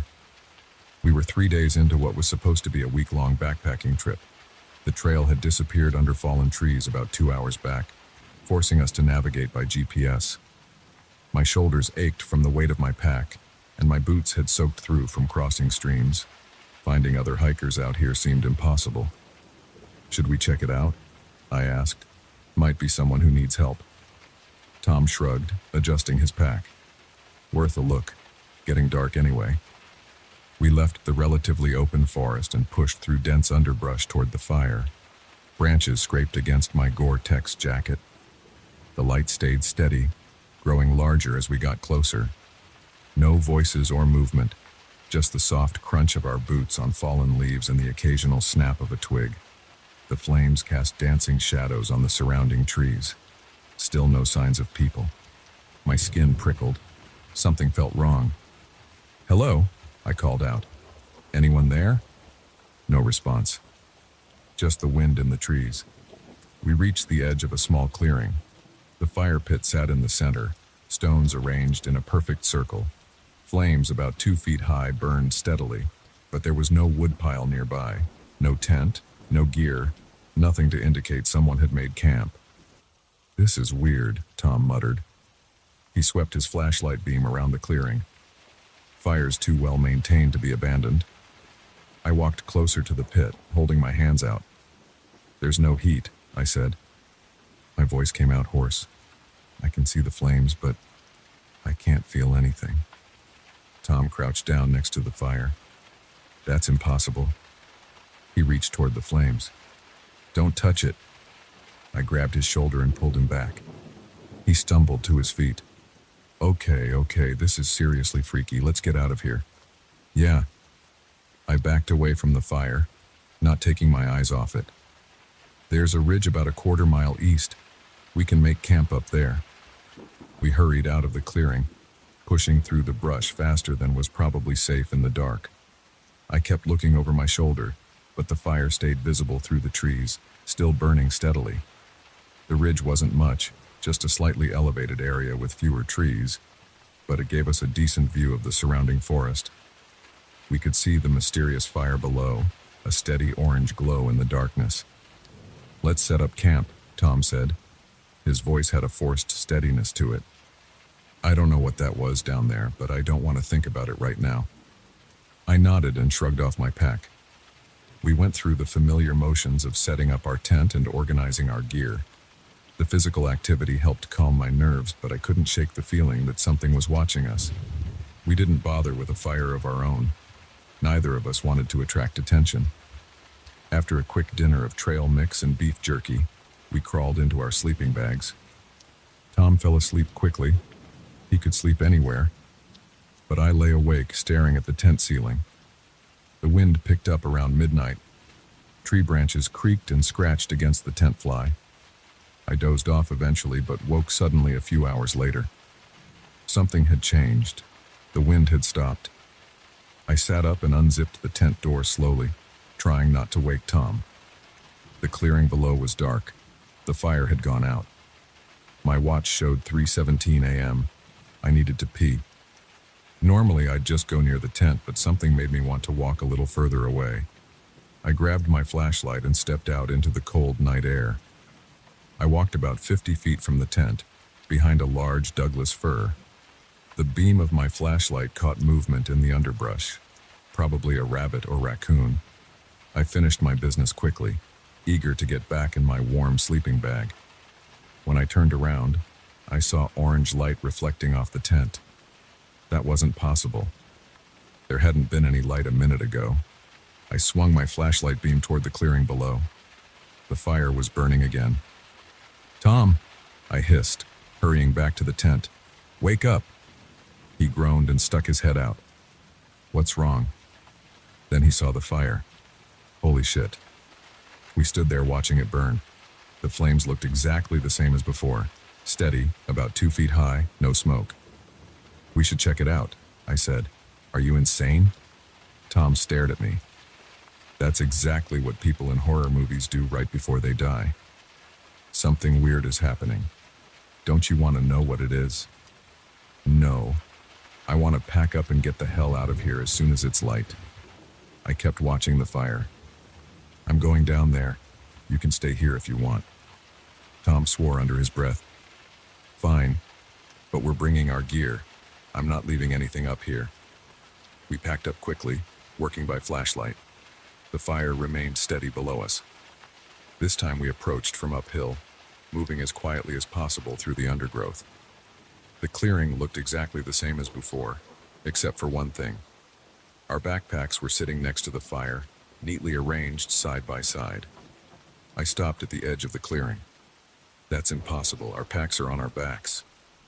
Tom shrugged his pack off and set it down carefully. I'm going to walk around the clearing. Maybe there's some explanation we're missing. I watched him circle the area, keeping well back from the fire pit. His flashlight beam showed nothing unusual, just trees, brush, and bare ground. The packs by the fire, I said. They look exactly like ours. They are ours, Tom replied. Look. He pointed his flashlight at the pack on the left. The small tear in the side pocket where I'd snagged it on a branch yesterday was clearly visible. I took my pack off and set it next to Tom's. Now there were 4 identical backpacks, 2 by the fire, 2 at the edge of the clearing. We need to get those packs, I said. All our gear is in them. Our gear is right here, Tom gestured to the packs at our feet. But what if those are our real packs? What if these are the copies? Tom ran his hands through his hair. This isn't happening. This can't be happening. I took a step toward the fire. Still no heat coming from it. The flames moved in a way that seemed almost artificial, like a video loop. I'm going to grab them, I said. Don't. Please. Tom's voice cracked. Let's just leave. We can replace the gear. I ignored him and walked toward the fire. The closer I got, the more wrong everything felt. The air seemed thicker, heavier. My movements felt sluggish, like walking through water. 5 feet from the fire, I stopped. The packs looked solid enough, but something about them seemed off. The colors were too vivid, the shapes too perfect. I reached out slowly, my hand was shaking. Just before my fingers touched the nearest pack, the fire went out. Complete darkness. I stumbled backward, heart pounding. Turn on your flashlight, Tom shouted. I fumbled with my light. When the beam cut through the darkness, the clearing was empty. No fire, no extra packs. Just bare ground and scattered leaves. We ran. I don't know how long we ran through the dark forest, crashing through brush, stumbling over roots. Eventually we had to stop, gasping for breath. What time is it? Tom wheezed. I checked my watch. The display was blank. We made camp right there, not bothering with the tent. Just laid out our sleeping bags and sat with our backs against a fallen log. Neither of us suggested building a fire. The rest of the night passed slowly. We dozed off occasionally but jerked awake at every sound. As the sky began to lighten, we packed up and started walking. We didn't talk about what had happened. It took us 2 days to reach the trailhead. We hitched a ride back to town with a Forest Service truck. The ranger asked about our trip and we mumbled something about bad weather. That was 3 months ago. Tom and I don't talk much anymore. He sold all his camping gear and took up golf instead. I kept my gear, but I haven't been back to the mountains. Sometimes at night I wake up thinking I see orange light flickering on my bedroom wall. It's always just passing cars or my neighbor's security light. But I've started noticing other things, small things. Sometimes I can't find items where I know I left them, only to discover them later in plain sight. My coffee cup will be empty when I swear it was half full. The TV will be on a different channel than I remember. Last week I came home from work and found my hiking boots sitting in the middle of the living room floor. They were perfectly clean, like new. But when I checked the closet, my boots were still there, muddy and worn as usual. I threw both pairs away. Tom called yesterday, first time in months. Said he's been experiencing similar things. Items appearing and disappearing, duplicates of things that can't possibly have duplicates. We're meeting tomorrow to talk about going back to that clearing. Not to camp, just a day hike. We need to understand what happened that night. I know it's a bad idea, but I also know we'll keep seeing these things, these impossible duplicates, until we face whatever's waiting for us in that forest. I just hope we can find our way back. And I hope, this time, we're ready for what we find. I've packed my bag for tomorrow. Flashlight, water, first aid kit, the usual day hike gear. But when I went to close the bag, I noticed something strange. There's a faint smell of smoke coming from inside. Not regular smoke. It smells like a campfire that isn't really burning.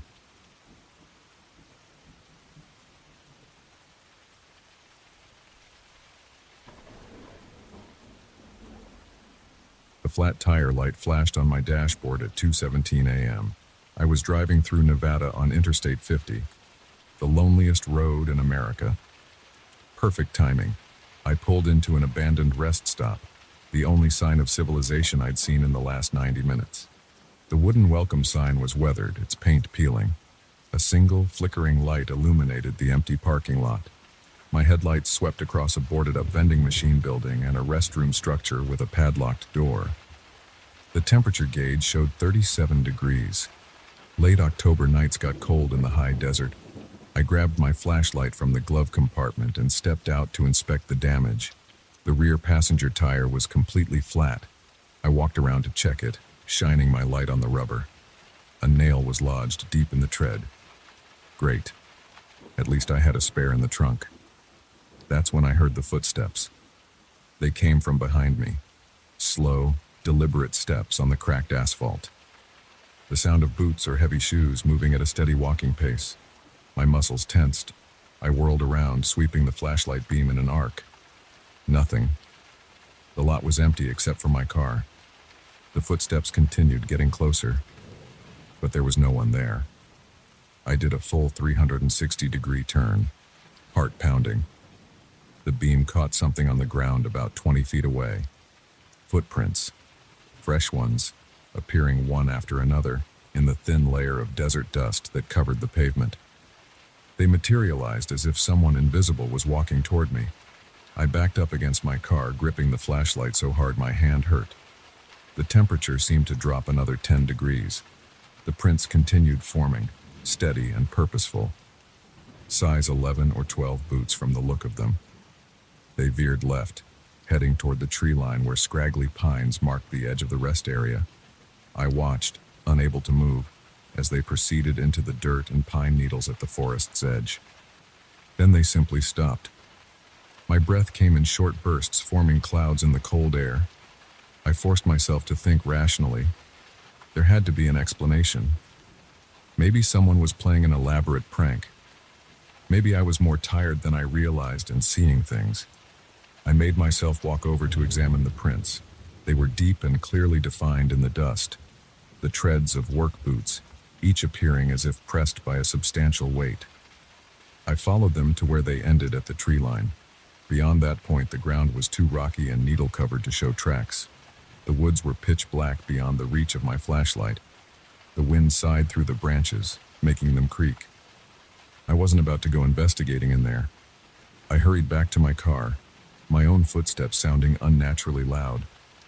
The spare tire could wait. I'd risk driving on the flat until I found somewhere more populated. But when I tried the ignition, the engine wouldn't turn over. The dashboard was dead.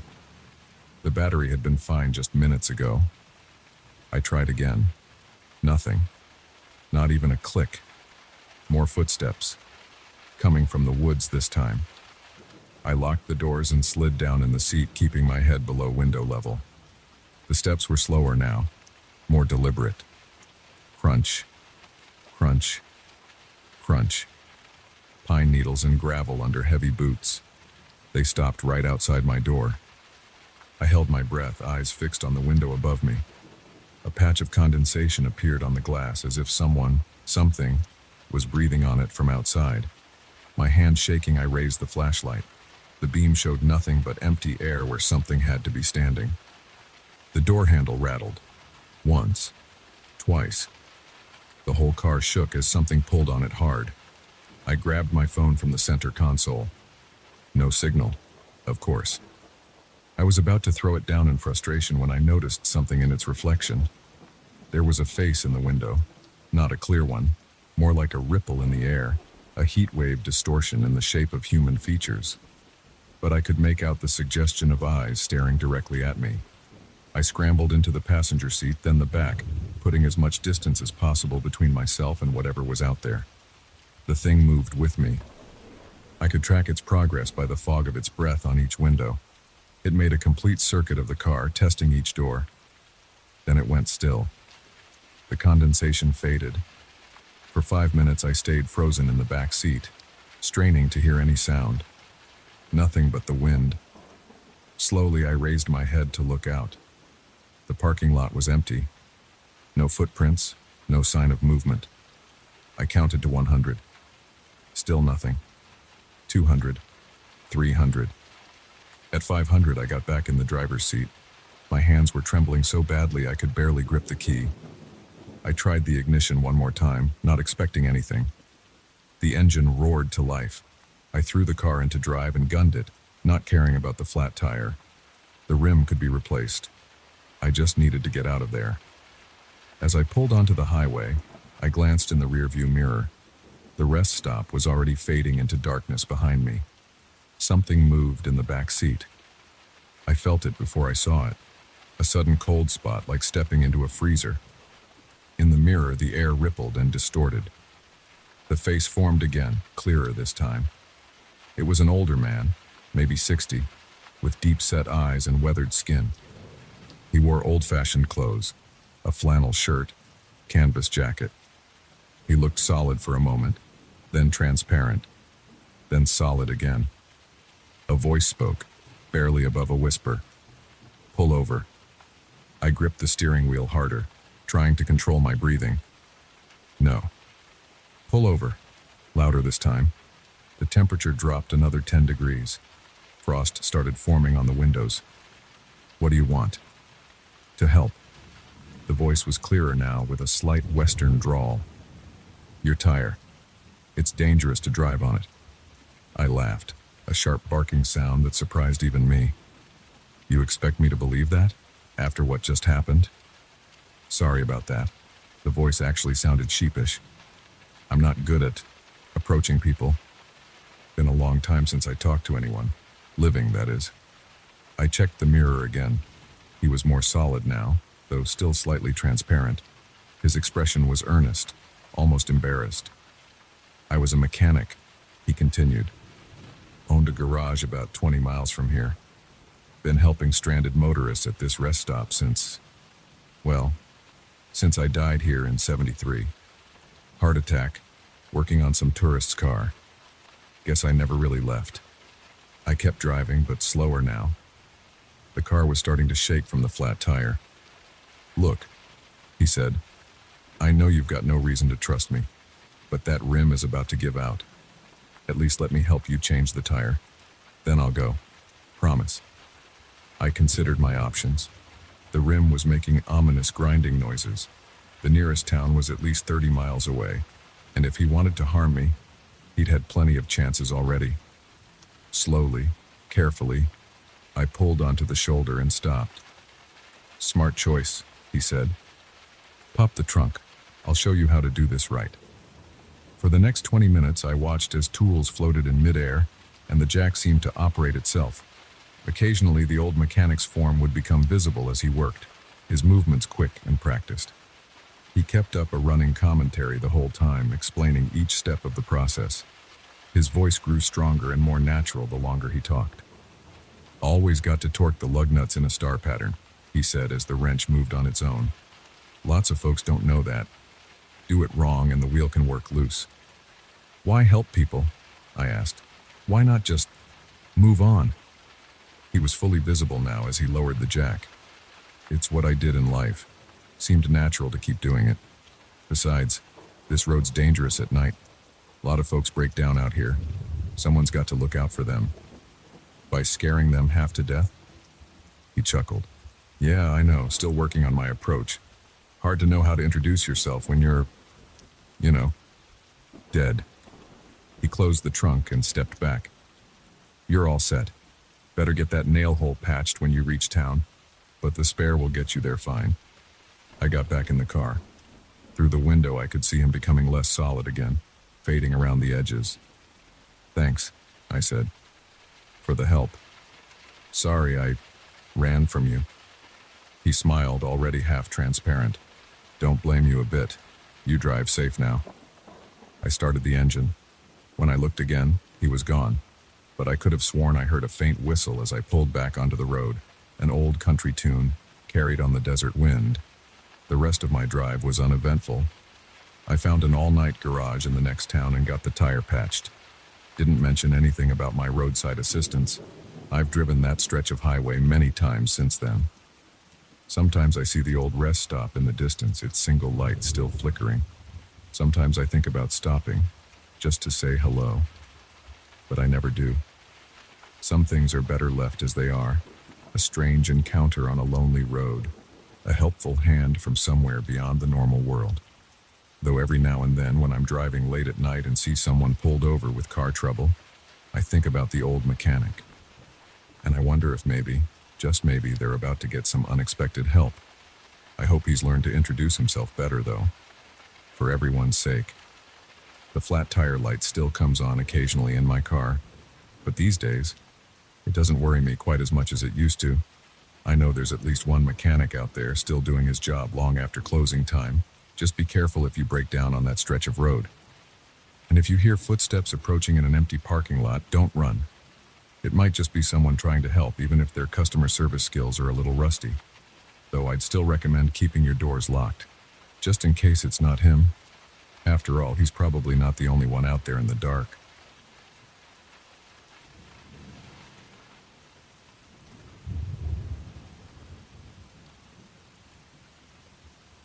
The first impact against our tent came at 2:17 a.m.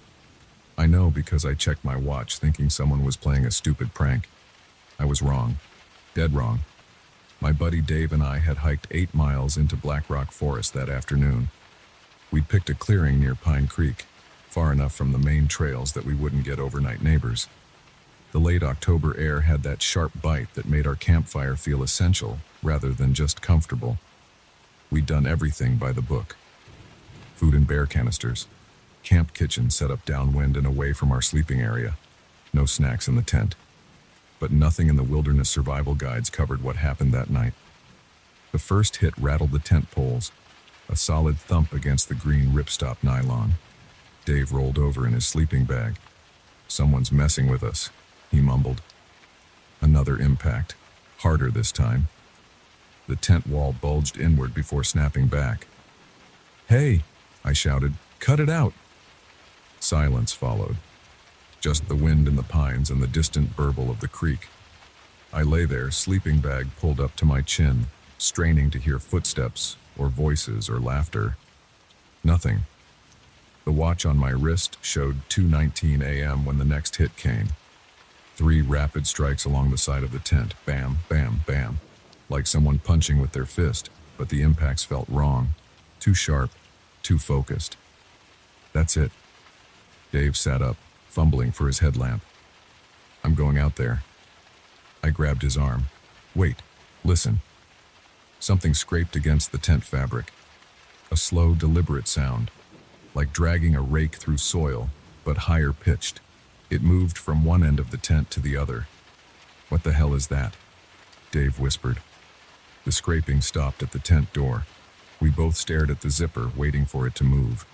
My heart pounded so hard I could feel it in my throat. Another impact hit the back of the tent. Dave and I spun around. The nylon rippled from the force. The scraping sound started again, but faster now. More urgent. It circled the tent once, twice, 3 times. Each circuit brought the noise closer to the ground. "Flashlight," I hissed. "Now!" Dave clicked on his headlamp. The beam caught the tent wall, showing shadows moving outside. But they weren't human shadows. The proportions were wrong. Too tall. Too thin. Something heavy pressed against the tent roof, making the poles creak. The nylon stretched downward, forming a deep depression right above us. Dave's headlamp beam shook as his hand trembled. A low sound came from outside. Not quite a growl. Not quite a hiss. It made the hair on my neck stand up and my stomach turn cold. We sat frozen in our sleeping bags as the thing moved across the roof. Its weight made the poles flex and groan. At any moment, I expected them to snap. The pressure vanished. Silence fell again, broken only by our ragged breathing and the hammering of my pulse in my ears. "We need to get out of here," Dave whispered. I shook my head. "If we run, it'll chase us." "How do you know?" "I don't. But I know we can't outrun whatever that is in the dark." More scraping sounds, but distant now, like it was moving through the underbrush around our campsite. Circles again, wider this time. The noise faded, then returned, over and over. I checked my watch. 2:31 a.m. The temperature in the tent had dropped. I could see my breath in Dave's headlamp beam. The circling continued for hours. Sometimes the scraping would stop for 10 or 15 minutes, leaving us in tense silence. Then it would start again, closer or farther away, but always moving around us. We sat back to back watching opposite sides of the tent. Dave's headlamp battery started to fade around 4 a.m. The beam grew yellower and dimmer. Neither of us dared move to get fresh batteries from our packs. The sky began to lighten at 5:47 a.m. I watched the tent walls slowly brighten from black to gray. The scraping sounds had stopped about 20 minutes earlier, but we didn't trust the silence. Birds started their morning calls. A good sign. If something dangerous was still out there, they'd stay quiet. "I think it's gone," I said. My voice was hoarse from hours of tense silence. Dave nodded. His shoulders stayed rigid against my back. We waited another 30 minutes, watching the tent get brighter. No more sounds came from outside. No impacts. No scraping. Just normal forest noises. "We should look," Dave said finally. "Yeah." Neither of us moved. "I'll go first," I said, reaching for the zipper. My hand shook so bad I could barely grip it. I pulled the zipper down 1 inch at a time, ready to yank it shut at any sound or movement. Cool morning air flowed in through the widening gap. The clearing looked normal at first glance. Our packs still hung from the bare line between two pines. The fire pit held cold ashes. Dew coated everything in tiny droplets. I stuck my head out, looking left and right. Nothing moved except branches swaying in the breeze. "Clear," I said, crawling out. My legs felt weak after hours of sitting tensed and ready to run. Dave followed me out. We stood beside the tent, scanning the trees. The forest looked exactly like it had when we'd gone to bed. Then I saw the tracks. They circled our tent in overlapping loops, pressed deep into the soft ground. Each print was nearly 2 feet long and a foot wide. 4 toes with deep claw marks at the tips. The claws had cut grooves 3 inches into the soil. "Look at the tent," Dave said. Long gashes ran through the ripstop nylon, starting near the roof and raking downward. The cuts were clean and precise, like someone had drawn them with a ruler. In some places, they went through both the rainfly and the inner tent wall. I walked around the tent, counting. 37 sets of claw marks. Some barely broke the surface. Others went deep enough that I could stick my finger through. "The bear canisters," Dave said suddenly. We ran to check them. Both sat exactly where we'd left them, sealed tight. No signs of tampering. "Not a bear then," I said. "No shit." We found more tracks leading into and out of the clearing. They came from the north, circled our campsite hundreds of times based on the overlapping prints, then led off to the south. I followed the tracks to the tree line. They continued into the forest, cutting a straight line through the underbrush. Broken branches and scraped bark marked their path. "We should pack up," Dave said behind me. I nodded, still staring into the trees. The morning sun cast long shadows through the branches. Any one of them could hide something watching us. We broke camp in record time, stuffing gear into our packs without bothering to organize it. The shredded tent went in last. Maybe we could repair it, but I doubted either of us would want to use it again. The hike out felt 10 times longer than the hike in. We kept checking over our shoulders, studying every shadow and movement in the trees. Neither of us spoke. We just walked as fast as we could without running. We reached the trailhead parking lot at 9:23 a.m. Dave's truck sat alone in the gravel, covered in frost. We threw our packs in the bed and got in. The engine started on the first try. As we pulled out of the lot, I looked back at the forest. The morning sun made it look peaceful and inviting. But I knew what was out there now. Something that walked on 2 legs but wasn't human. Something with claws that could slice through ripstop nylon like paper. Something that hunted at night, circling its prey for hours. Dave drove 10 miles over the speed limit all the way home. Neither of us suggested stopping for breakfast. We just wanted distance between us and Black Rock Forest. I still go camping sometimes, but never in Black Rock, and never without checking the weather report for the phase of the moon. That night had been 3 days before full, when the light was bright enough to cast shadows but dark enough to hide in them. The claw marks on that tent taught me something. The wilderness isn't empty. Things live out there that don't appear in any guidebook or wildlife manual. Things that know how to hunt, how to stalk, how to terrify their prey. Sometimes I wake up at night and check my watch. If it's 2:17 a.m., I lie there in the dark, listening, waiting to hear that scraping sound against my bedroom wall. So far it hasn't come, but I keep listening, because I know it's out there somewhere, circling in the night, leaving tracks that shouldn't exist and claw marks that can't be explained. Dave sold his camping gear and moved to Chicago. He says he sleeps better in the city, surrounded by concrete and steel and artificial light. Sometimes I think about joining him, but I stay, because someone needs to remember what happened that night. Someone needs to warn others about what lives in those woods. And someone needs to be ready, watching and listening, in case those tracks ever lead out of the forest and into civilization. I keep the shredded tent in my garage. When doubt creeps in, when I start to think maybe it was just a bear or a mountain lion or my imagination, I take it out and run my fingers over those precise, methodical claw marks. They remind me that the world is bigger and stranger and more dangerous than we want to believe. Last week I read about some hikers finding similar tracks in a state park 50 miles north of Black Rock Forest. The newspaper called it a hoax. Said someone made the prints with fake claws and photoshopped the pictures, but I know better. I know what made those tracks, and I know it's getting closer. Tomorrow I'm buying a game camera and some motion sensors. Next weekend I'll set them up along the northern border of town. Maybe I'll catch something on film. Maybe I'll get proof. Or maybe I'll just add more evidence to the pile of unexplained phenomena that people ignore because the truth is too frightening to face. Either way, I'll be ready. And I'll keep watching. Because something tells me that night in Black Rock Forest wasn't an isolated incident. It was just the beginning. Dave called yesterday. Said he's been hearing strange sounds outside his apartment at night. Scraping sounds, coming from 20 stories up. I told him to pack his bags and head south. Whatever that thing is, it hasn't forgotten us. And sooner or later, it's going to stop circling and start hunting. But this time, we'll be ready. This time we know what's out there. And this time we won't be the prey.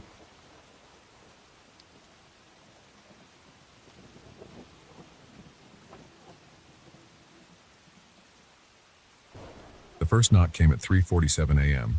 3 sharp raps against the wall, clear enough to jolt me from my restless sleep in my hotel room. I lay still, staring at the ceiling of room 2318, wondering if I'd imagined it. Then it came again. Knock, knock, knock. I rolled over, pressing my ear against the wall. The knocking stopped, but there was something else, a scraping sound, like furniture being dragged across carpet. My business trip to Chicago had been uneventful until now. The Lakefront Hotel was just another generic high-rise with beige walls and corporate artwork. I'd checked in yesterday afternoon, attended my meetings, and planned to fly home tomorrow. Nothing special. The wall vibrated with 3 more knocks, harder this time. I sat up, checking my phone. 3:52 a.m.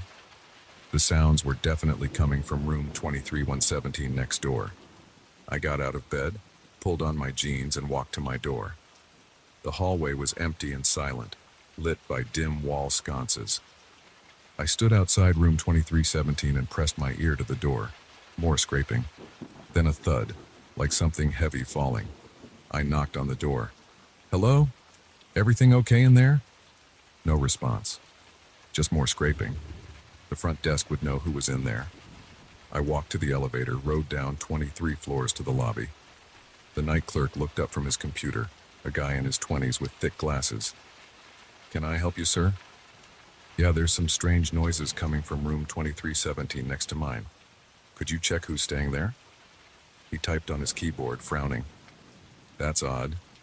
Room 2317 is vacant tonight. Are you sure? I clearly heard knocking and moving furniture." "Let me double check." More typing. "Yes, definitely vacant. Has been for 3 days.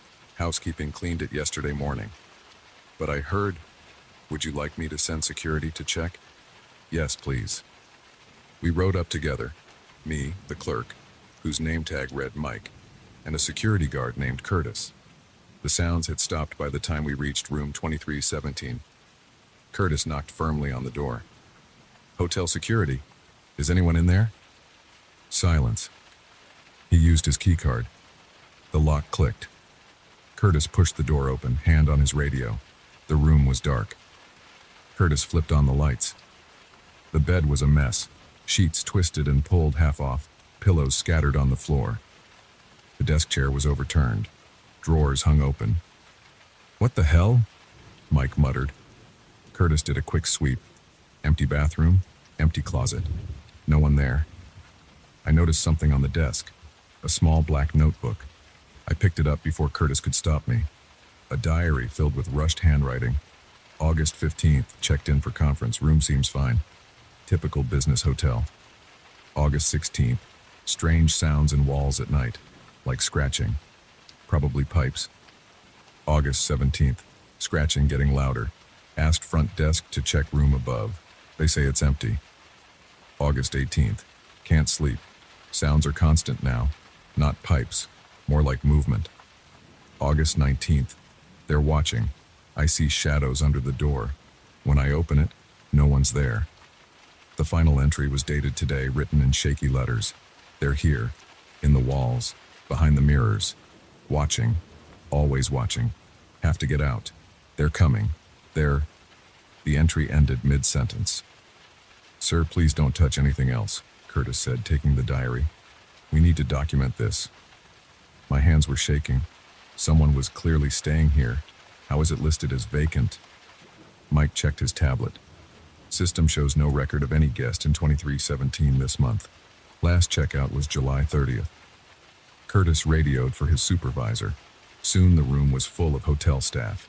Management, more security, maintenance checking the walls and ventilation. They offered to move me to a different room. I declined. I needed to know what was happening next door. Back in my room, I sat on the edge of my bed, listening. The wall remained silent. I checked my phone, 5:13 a.m. No way I was getting back to sleep. Around 6 a.m., voices and movement next door, staff still investigating. I showered, dressed, and packed my bag. My flight wasn't until evening, but I planned to work from the lobby today. At the elevator, I ran into Curtis. Find anything? He shook his head. No signs of forced entry. No evidence anyone used their keycard on that door in weeks. Camera footage shows no one entering or leaving. The diary is with hotel security now. What about hotel records? Previous guests? Management's checking, but nothing unusual so far. I spent the day in the lobby, alternating between work emails and watching people come and go. The staff avoided eye contact with me. Around 2 p.m., I saw Mike ending his shift, looking exhausted. Any updates on 23 and 17? I asked. Management says to refer all questions to hotel security, he replied mechanically. I rode up to the 23rd floor one last time before leaving. The door to 23-17 was sealed with security tape. As I packed my room, the wall remained silent. At checkout, I asked to speak with the hotel manager. She arrived quickly, Sarah Chen, according to her name card. Mr. Roberts, I understand your concern about last night's incident, she said. I want to assure you we're conducting a thorough investigation. What about the diary? The person who wrote it? We're reviewing all security footage and records. The police have been notified as a precaution. I'm afraid I can't share more details at this time. I had more questions, but my ride to O'Hare was waiting. As I wheeled my suitcase toward the exit, Sarah called after me. Mr. Roberts, I apologize for any disruption to your stay. We've comped your room charges. The ride to the airport was a blur. I kept thinking about those diary entries, the increasingly desperate words, the messed up room, the lack of any record showing occupancy. I was through security and at my gate when my phone buzzed, an email from an address I didn't recognize. Thank you for finding my diary. They almost had me, but I got out in time. Be careful. They're watching you now too. Room 2317. I deleted the email immediately. Checked the sender. Account didn't exist. My phone buzzed again. Unknown number. Don't delete my messages. You need to understand. Look behind you. I spun around. Hundreds of travelers rushing past. No one paying attention to me. Another buzz. Not there. In the reflection. I turned toward the window. In the dim glass, I saw my own face. And behind me, a shadow. A figure standing too close. I whirled around again. No one there. My hands were sweating. I shut off my phone. Asked the gate agent to switch me to an earlier flight. Anything to get out of Chicago faster. On the plane, I kept my window shade down. Didn't look at any reflective surfaces. Didn't turn my phone back on until I was home. That was 3 days ago. I've been trying to convince myself it was all some elaborate prank, a hoax by hotel staff, mass hallucination, anything rational. But last night I heard it. 3 sharp knocks on my bedroom wall. I live in a single-family house. That wall is exterior. When I shine a light out my window, there's nothing there. But sometimes, in the corner of my eye, I catch movements in mirrors.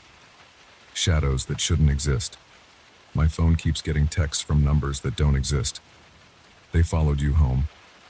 We're in your walls now, always watching.